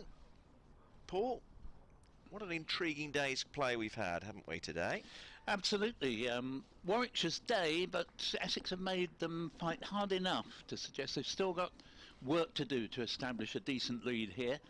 A bit surprised that there's been no sign yet of Simon Harmer in the attack as Cook comes in from the Birmingham end and bowls, and this ball's nudged into the offside by Hayne, and there is no run, with the score remaining at 55 for 2, 113 behind, and you feel that Warwickshire's third wicket pair very much playing to try and be there for the morning at the moment. There's been very few runs added recently. Steketee, who was so expensive in his first 3 overs that went, I think, for 24, but much tighter in a second spell, switching ends to the pavilion end. Cook's in and bowls, and this one turned to short mid-wicket, and Matt Critchley, and no run, and still we have 3 slips for Sam Cook, now in his second spell. 7.2 overs, 1 maiden, 1 for 14. Yes, we're well into the evening session now, but this match promises a great deal more as we move into day 2 tomorrow. But from Warwickshire's point of view, these two need to be here at the close, I think. Cook is in and bowls, and that one goes through outside off stump, and certainly compared to the most recent 2 games I've seen here, Robert, that there is a little bit more in this for the bowlers than was the case in the other 2 pitches that I refer to, because there's definitely been a little bit of movement both through the air and off the pitch. Yeah, certainly is. And Danny Briggs with his spin, and wickets were clattering for Essex this afternoon. Ended up with a 4 for Alan Dolby 3. This one goes through outside off stump, and yes, it makes it Briggs's performance all the more surprising to me that we haven't seen Simon Heimer at all yet, because he's such a safe man to throw the ball to, because even if he's not getting much turn and doesn't in fact take any wickets, he's still keeping the scoring rate down to typically 2 and over. You know, he just enables you to rotate the quicker bowlers from the other end. Cook is on his way again. Bowls, and Haynes steps across his crease and plays it to mid-on. Sam Cook reacts as though he was almost trapping him LBW there, but although he did step across the stumps, it comes out of the middle of the bat and goes down in the direction of a sort of cross between mid-on and mid-wicket. There's no run, 55 for 2. I was saying to Phil just now, I mean, these two have been in a degree of discomfort, particularly when Snater was bowling earlier, but important they do stay there if they can. As Cook bowls to Hayne, who plays it down to Snater at mid-off. The over is complete, and a maiden over at that, and Hayne has 2, Sibley 17, and Warwickshire at 55 for 2 are 113 behind. Yeah, after Essex were all out for 168 earlier. Tom Westlake making 80. The only other man who could offer him any real support was Dan Lawrence with 30. Going along pretty nicely before and immediately after lunch, but clatter of wickets started with Lawrence's dismissal as Steketee comes in again, and it's found a gap there, punched into the offside by Sibley. Very short boundary on the offside, and that's 4 runs. Very welcome for Dom Sibley. Takes a little bit of the pressure off his shoulders that was starting to build. 59 for 2. Yeah, I think we've got an injury to Dan Lawrence here, because I was expecting him to dive and prevent that going over the rope. I think he might have tweaked a hamstring. He remains a little bit bending down, in fact sitting down now on the covering away to our left, and Shane Snater has waved at the dressing room to indicate that help is needed, and it's one of those things, an innocent looking moment that could yet worsen a rather disappointing start to the season for Lawrence, who made very good strides early in his innings, but in the end got only 30, and he would be looking to attract the selectors' notice, if indeed selectors existed at the moment for England. Maybe he's waiting until there are some selectors in there for him to impress, but it's no joke actually if he has done a hamstring, and from the way that he hasn't moved apart from turning around from leaning on the covering there to sitting on it away to our left, it suggests that he's not in particularly good shape. No, we saw it was Dom Sibley earlier, kind of almost jump pole vault or high jump style into the hover cover, but he picked the soft bit as opposed to harder bit as Steckety comes in again. That's a full delivery which Sibley drops the bat on and plays it into the onside. And just to update on the Lawrence situation, he's fair hobbling along. The physio's been over to attend to him and he can only walk. Yes. Very, very gingerly. It's the right hamstring to me that's gone, and you hear a lot of hamstring injuries at the moment, especially if you listen to football commentaries. There tends to be at least one a match. Steckety on his way and bowls and straying onto leg stump, and that's played away by Sibley into a gap, but cut off brilliantly in front of the rope down there in the deep. Yeah, Sam Cook finds stop. Jamie Porter on for Lawrence, by the way, and Lawrence makes a sad sight because you can see he really is in trouble out there, and I regret to say that, of course, he's now being asked to climb over a bit of fencing down there, which he's going to find. Oh no, in fact, they've opened the gate for him. But afraid that's probably a few weeks out. Yeah, that's sad news then for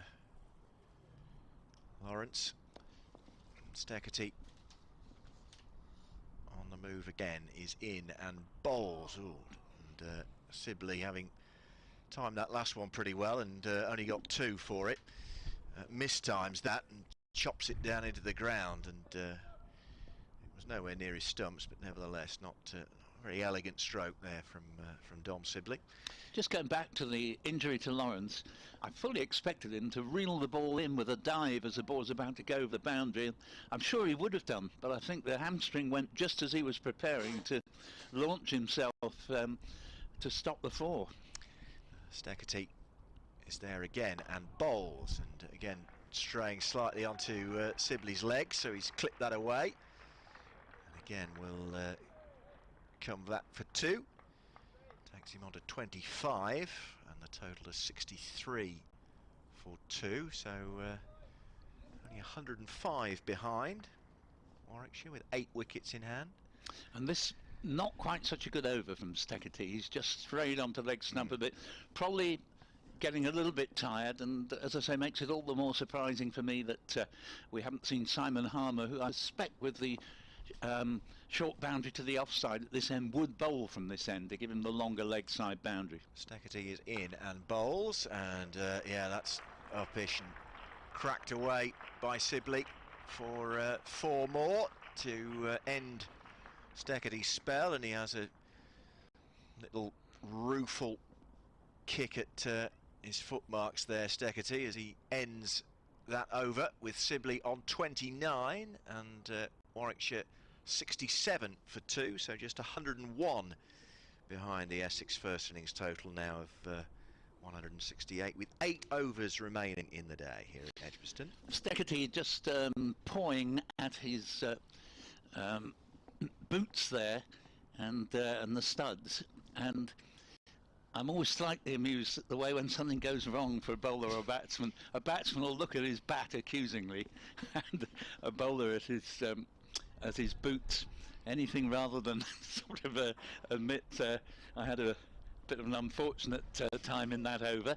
But I do think the time should have come at least 3 or 4 overs ago when we saw Harmer in the attack.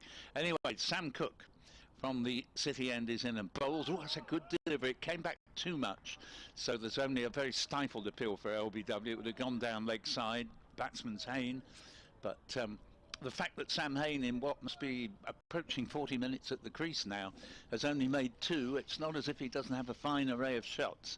Does suggest that Essex have bowled pretty well to him and that he is equally determined not to risk his wicket this late into the day's play. Yeah, they tied him down pretty well. As I was saying to you and Phil earlier, I think the same applies to Dom Sibley. You know, that he's not looked fluent always. And here Hayne inevitably is going to score a boundary and trebles his score. You don't often see someone treble their score, but he's gone from 2 to 6, and he just clipped a loose delivery from Cook, unusually for Cook, straying onto leg stump. Hayne just helping it on its way, 71 for 2. Yeah, it's exactly what happened there. Cook just, as you say, on Hayne's legs, and all he had to do was just help it down to fine leg for 4, might make him feel a bit better about life. Cook bowls to him and leave. Not a bad delivery, and it was above stump height, so it had it been sort of low, it would have come very close to hitting the stumps, but well judged by Hayne. And runs in these last 1 and a bit overs have come so freely that the deficit for Warwickshire has come down from 113 5 minutes ago now to 97. So the Bears trying to push on in these closing overs maybe today without taking too many risks. This next ball is played out to Shane Snater, unusually for him to be found now at backward point, and partly I think because of the injury to Lawrence, which has made the outfieldsman shuffle round a bit. Normally Lawrence would be patrolling the covers where the skipper Tom Wesley now finds himself, and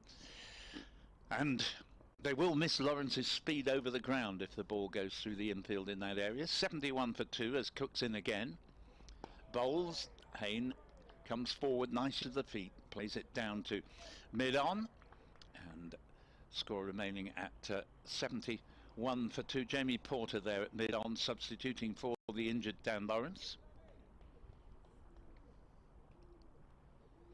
Lawrence, who looks to have done a hamstring in his right leg, and not at all a pleasant experience when a hamstring goes. As Cook is in,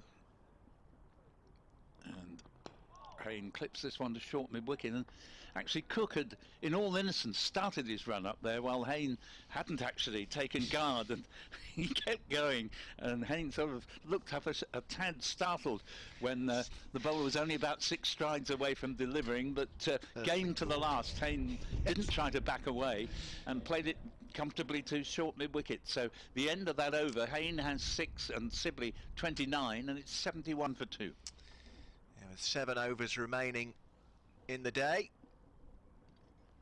and, Warwickshire moving along very nicely. These two came together on 46 for 2 when Steckety trapped Rob Yates LBW for 10 after Alex Davis with a very adventurous first innings in a Warwickshire shirt, made 2, including 20 in boundaries before being seen off by Sam Cook. Snater's switched to the pavilion end and is very vociferous in his appeal there for LBW. It was quite high on the pads of Sibley, which may have been in the umpire's mind, but I like the look of Snater today, Paul. I have to say, I've been impressed by the way he's bowled. He'd, saying to Phil earlier, deserves more reward than no wicket for 13. Yes, he's a real warrior of a cricketer, and as you rightly said, that was for height. I'm sure that was correctly given not out. As Snater is in again and bowls to Sibley, who isn't interested in playing at that one outside off stump, allows it through to Wheater's gloves. Of course, it's not often that a bowler has a good shout on this pitch, and when you get the half a chance, I think you do make the appeal as convincing as you possibly can. It was well worth an appeal, but I think it would probably have gone over the top of the stumps. And always remember that the umpire has to feel sure that something would hit the stumps, not just that he thought it might have done. As Snater is on the move again and bowls and straightens Sibley up a little bit, but he still manages to get Plenty of bat on it, into the offside. It was a good delivery, much fuller than previously in the over, and he really has improved by leaps and bounds in the last, well, starting from halfway through last season and now into this, because when he had 2 or 3 years previously at the county where you just didn't know where the next ball was going to, but he's been very tight and troubled both of these batsmen. Snater in again and bowls, and that's another appeal, but a stifled one, I think, this time. It seemed to be a little bit of an inside edge into Sibley's pads, but there's a couple of shouts now that Snater has had, and I think Sibley's looked in most difficulty against him when he was bowling from the Birmingham end as well. Yeah, and I think that was, whether it took an inside edge or not, going to a misleg stump, so I'd have been very surprised if that had been given out.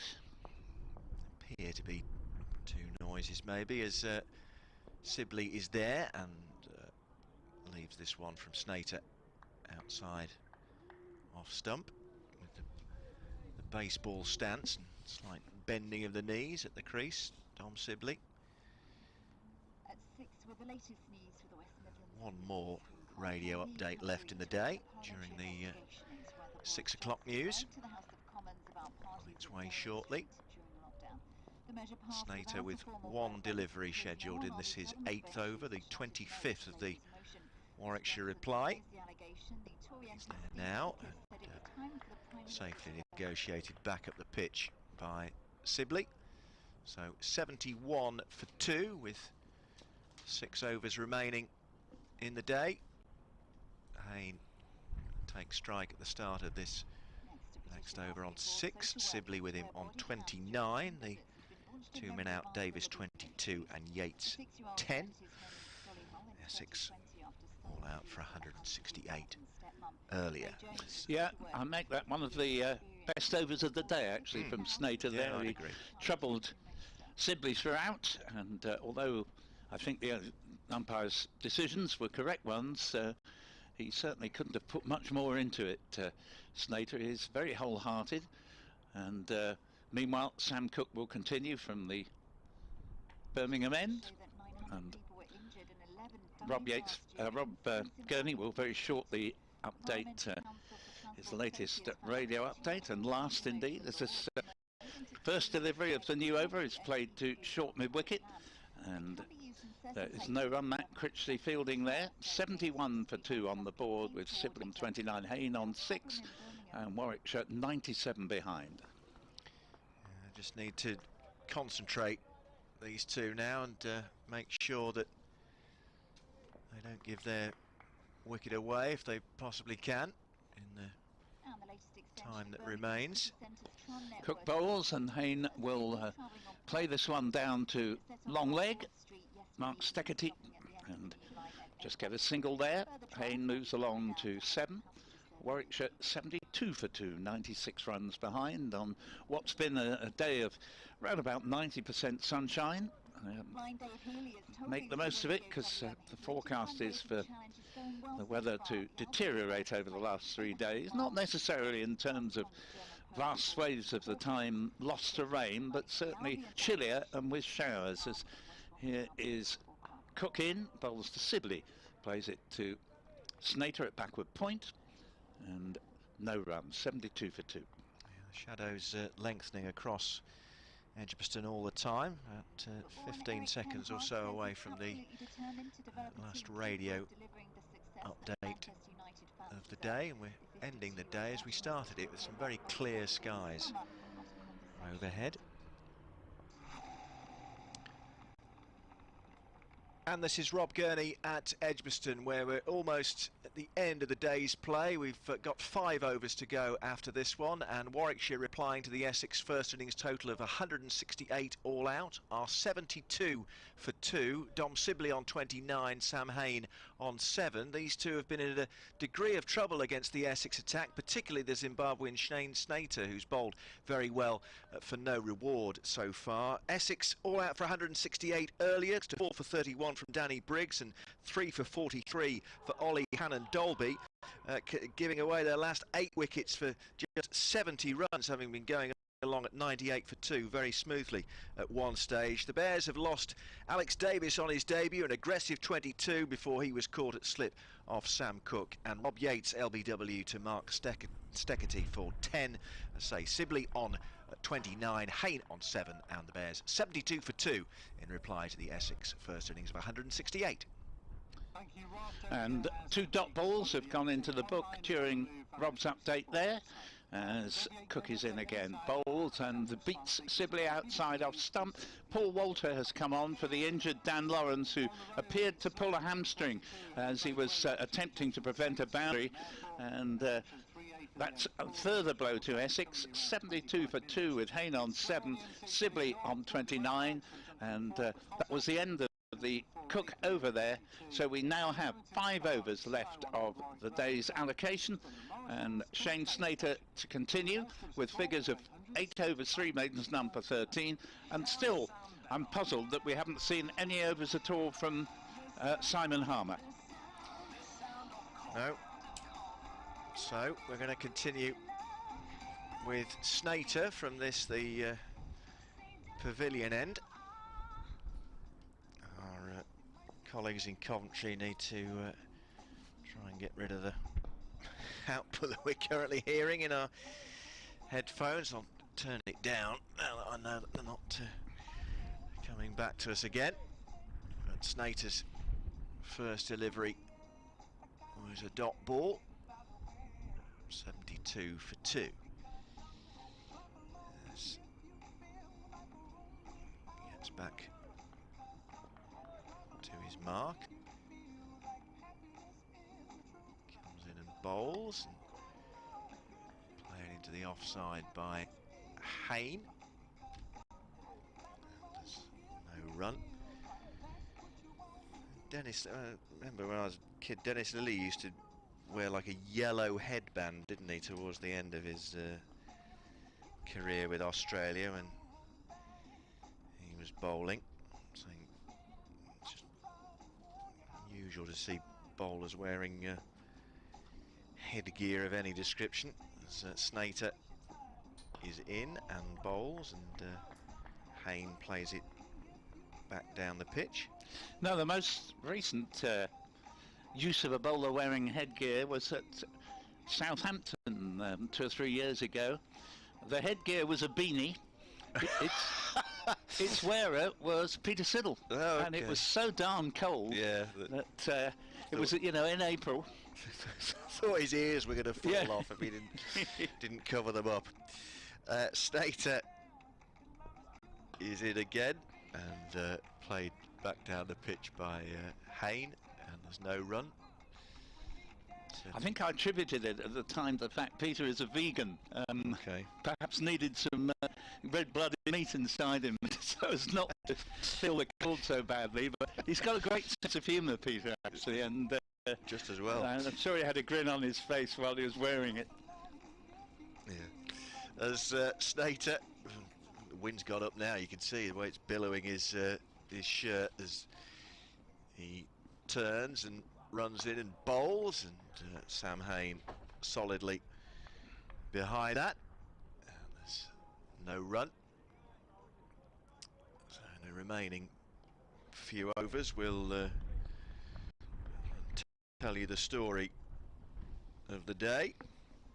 It's been quite a story to tell so far. A dozen wickets have fallen, and Essex choosing to bat and being bowled out for 168. Warwickshire 72 for 2 in reply as Snater comes in and bowls, turned away to the onside where it's fielded by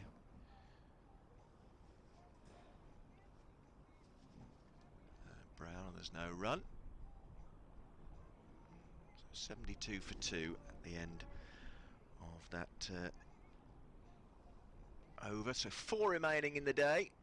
Sam Cook is going to continue. 10 overs, 2 maidens, 1 for 19. His current figures, having got Alex Davis on his Warwickshire debut for 22. So it's going to be Sam Cook from the Birmingham end to bowl to Don Sibley. Still not an over Simon Harmer so far as Cook's in. Bowls to Sibley, stabs it into the offside. There's no run, 29 for Sibley and 7 to Hayne, and of course it can be that the captain has a perception that there's nothing in it for the spinner, but the fact that the top Warwickshire wicket taker, a spoonerism of sorts I've aborted there, was none other than the Warwickshire slow left arm, Danny Briggs, picking up 4 wickets, including that of Simon Harmer. And here the next ball is played out towards the mid-wicket boundary. It'll be kept in by Paul Walter, and in the end they just get a single because it is the short boundary. They're rather wild throw from Walter, but he did the important thing and caught up with the ball soon enough to prevent a second run. 73 for 2 with Sibley moving on to 30, and Sam Hayne, who's been very watchful so far, just that one boundary that went down to fine leg from a rare stray delivery from Sam Cook. He's on 7, and we have 3.4 overs left of the day's players. In bright evening sunshine, Cook is in, bowls, and Hayne adjusts his shot and plays it back to the bowler, and no change to the score of 73 for 2, 95 runs behind. Yeah, we saw Simon Harmer there doing some stretching exercises, didn't we, at second slip, so he may well get a belated opportunity here very late in the day to turn his arm over. And Cook is in, the bowls, and this ball is nicely taken by Wheater, diving to his left after it brushed the pad of Hayne and went down leg side, requiring a little bit of athleticism from the Essex gauntleteer. And it's 73 for 2. If you can hear George Ezra in the background. So can we. Yes, I have tried to get it sorted, but everyone's ignoring me, Paul. I should get used to that these days. Yeah, there are worse people than George Ezra, to be fair. As this one comes in, bowls outside off stump, and no run there, and score remaining at 73 for 2. But I don't know, maybe it's a good way to end the day anyway. A little bit of jollification to help the day go with a swing. Yeah, 95 behind only Warwickshire after Essex roll out for 168. Let's start to talk you through the day. I say in these closing overs, more of that anon, but here comes the next delivery. Cook to Hayne and back to Cook, and as my father would have said, that was a waste of time. And, he was a keen cricketing man, by the way. But anyway, 73 for 2, Hayne 7, Sibley 30, and 3 overs remain. Yeah, so Essex won the toss, elected to bat, and we're going along fairly nicely, although they did lose a very early wicket in the 5th over when Nick Brown was caught very smartly, a diving catch away to his left by Michael Burgess off Ollie Hannon-Dolby when he'd made 2. Sir Alistair Cook was looking in very good nick on his way to 23 before the final ball of Will Rhodes' first over, the 15th of the match, and him trapped in front for 23 as I say LBW. Essex reached lunch at 88 for 2 with Tom Wesley and Dan Lawrence in the fluent partnership, 50 partnership in 85 balls. Wesley was on 36 and Lawrence 27 at that stage. They reached 98 for 2 and no real sign of what was to come, but then once Lawrence had gone, bowled by Hannon-Dolby for 30, then the Essex wickets really started to clatter. Matt Critchley caught behind off Hannon-Dolby 2, Adam Rossington caught by Lamb off Norwell for 4, Adam Wheater also caught behind by Burgess off Norwell, no score. Simon Harmer bowled by Briggs for a duck, as this next delivery from Simon Harmer, who's coming on, as I say, late in the day here. His first delivery of the match is played away for a single. And Snater caught Yates, bowled Briggs 11, Steckerty bowled Briggs 10, and then the last man out was Wesley, caught Lamb off Briggs for 80, As Harmer's there and bowls, and Hayne just drops the bat on that. So you have 5 extras, Cook 1 not out at the end, so 168 all out Essex off 64.2 overs. Ollie Hannon-Dolby 16 overs, 3 maidens, 3 for 43. Liam Norwell 12 overs, 5 maidens, 2 for 18. Henry Brooks 13 overs, 1 maiden, no wicket for 40. Will Rhodes 8 overs, 1 maiden, 1 for 31. And Danny Briggs 15.2 overs, 3 maidens, 4 for 31. And Harmer in and bowls on the back foot. Hayne plays that into the covers, and there's no run. 74 for 2, so 168 for Essex. Warwickshire, Alex Davis and Dom Sibley. Davis in particular off to a flyer as Harmer's there, and big step down the pitch by Hayne. Just dabs it, and there's no run. Davis 5 fours in his innings of 22 before Harmer took him low at second slip off Sam Cook. Here comes Harmer to bowl, and back down the pitch by Hayne, and the other wicket to fall, Rob Yates, LBW to Steckety for 10. 24 for 1 became 46 for 2, and no further wickets have fallen since then. Sibley and Hayne have taken the score on to 74 for 2 as Harmer comes round the wicket and bowls to Hayne. Again, just drops the bat on that. So that is the position with 2 overs remaining. 74 for 2. Warwickshire in response to Essex. First innings total of 168, Paul. And Snater is going to have a marathon 1 over spell from the city end to end the day here, relieving Sam Cook, who finishes 11 overs, 2 maidens, 1 for 20. Sam Cook, who reliably doesn't go for much more, if at all, than 2 runs and over, and in this case it's under 2 and over. And Snater equally merit-worthily, 9 overs, 4 maidens, none for 13, has bowled really well here without any luck. It wouldn't be an exaggeration to say that he probably deserved at least 1 wicket from the way he's bowled this evening. This will be his last over of the day. The penultimate overall as he comes in, bowls, and again he goes past the outside edge, this time of Dom Sibley. And Sibley remains on 31. Hayne has 7. It's 74 for 2. And this partnership so far has put on 28 unbroken for the 3rd wicket, but batting hasn't been easy there today, apart from one little interlude where Dan Lawrence started very briskly with 5 boundaries. Apart from that, nobody's sort of made run scoring look particularly easy, with the possible exception of Alex Davis when he got 5 boundaries early in his knock, but then got out. Here's a ball outside off stump that can be left to the Essex wicket-keeper, and score remaining 74 for 2. Yeah, that is the wind you can hear in the effects mic. It's been that kind of day, but not as bitterly cold here as it was on the first day against Surrey. I heard Will Rhodes I wasn't here, but I heard Will Rhodes being interviewed after that game, saying it's the coldest he can ever remember it being on the first day of a new season. Snater is in again, bowls to Sibby. And they go for a quick single here, and that's well judged, and perfectly safe. Critchley eventually gets to the ball, but the batsmen are home by the time he can get there. Just added a few yards into the offside.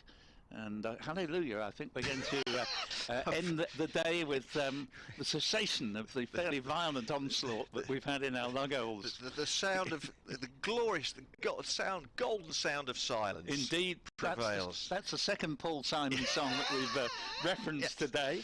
One that You Can Call Me Dan, and the second one, Sound of Silence, is here. This ball were playing a miss, and Snater really has troubled the batsman. I think, although I strongly suspect Warwickshire will end up with a decent first innings lead, but I think Essex have kept at it well tonight, and particularly Snater has suggested that his 6 for 36 in the previous game wasn't entirely a fluke, and that tomorrow he could take a bit of negotiating, because he's certainly unlucky not to have his name on the score sheet in terms of the wickets column this evening.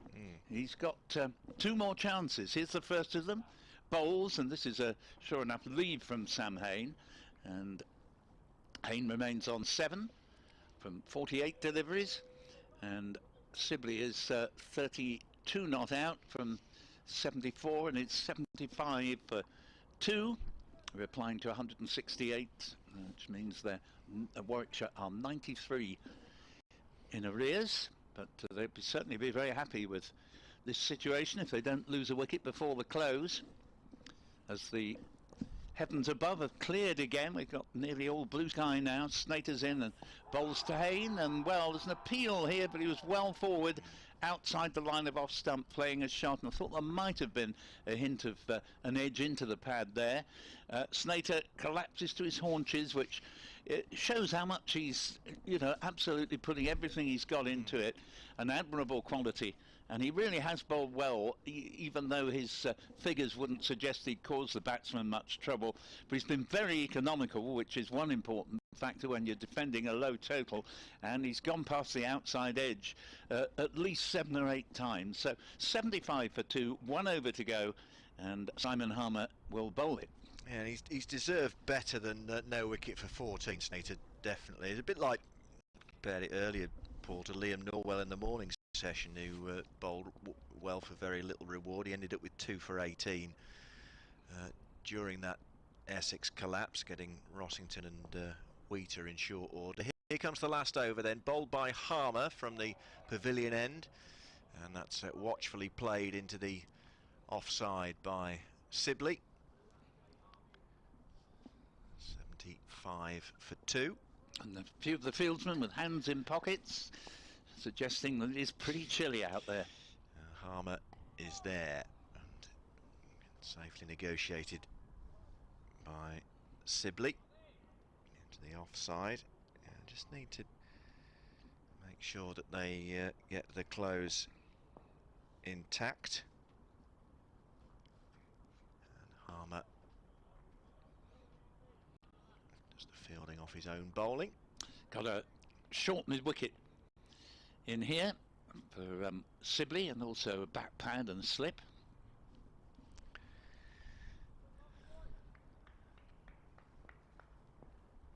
Harmer off half a dozen paces or so is in and bowls, and Sibley does well. So 2 balls of the final over remaining, and Harmer in, and that's edged but into a gap by Sibley, and they'll settle for a single. It's kind of where, well, second, third slip might have been, but he knew what he was doing there, Sibley. 76 for 2, so Sam Hain on 7 has one Simon Harmer ball to negotiate before the close of play. And he comes and drops the bat on that, and there we go. It's been a thoroughly entertaining day's cricket, Paul Newton. Warwickshire end it on 76 for 2, Dom Sibley on 53, Sam Hain on 7.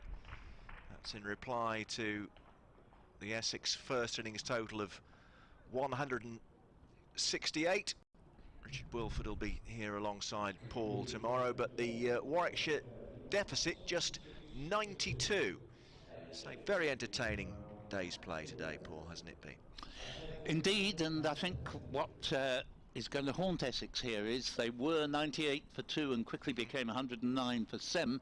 That's where, if indeed the game has been lost by Essex, where it will have been lost. And although you can't entirely win a game in a session, they do say, but you can lose one if you have a calamitous collapse like that. And if Warwickshire can bat steadfastly and build on the 76 for 2, batting probably never will be all that easy on this pitch.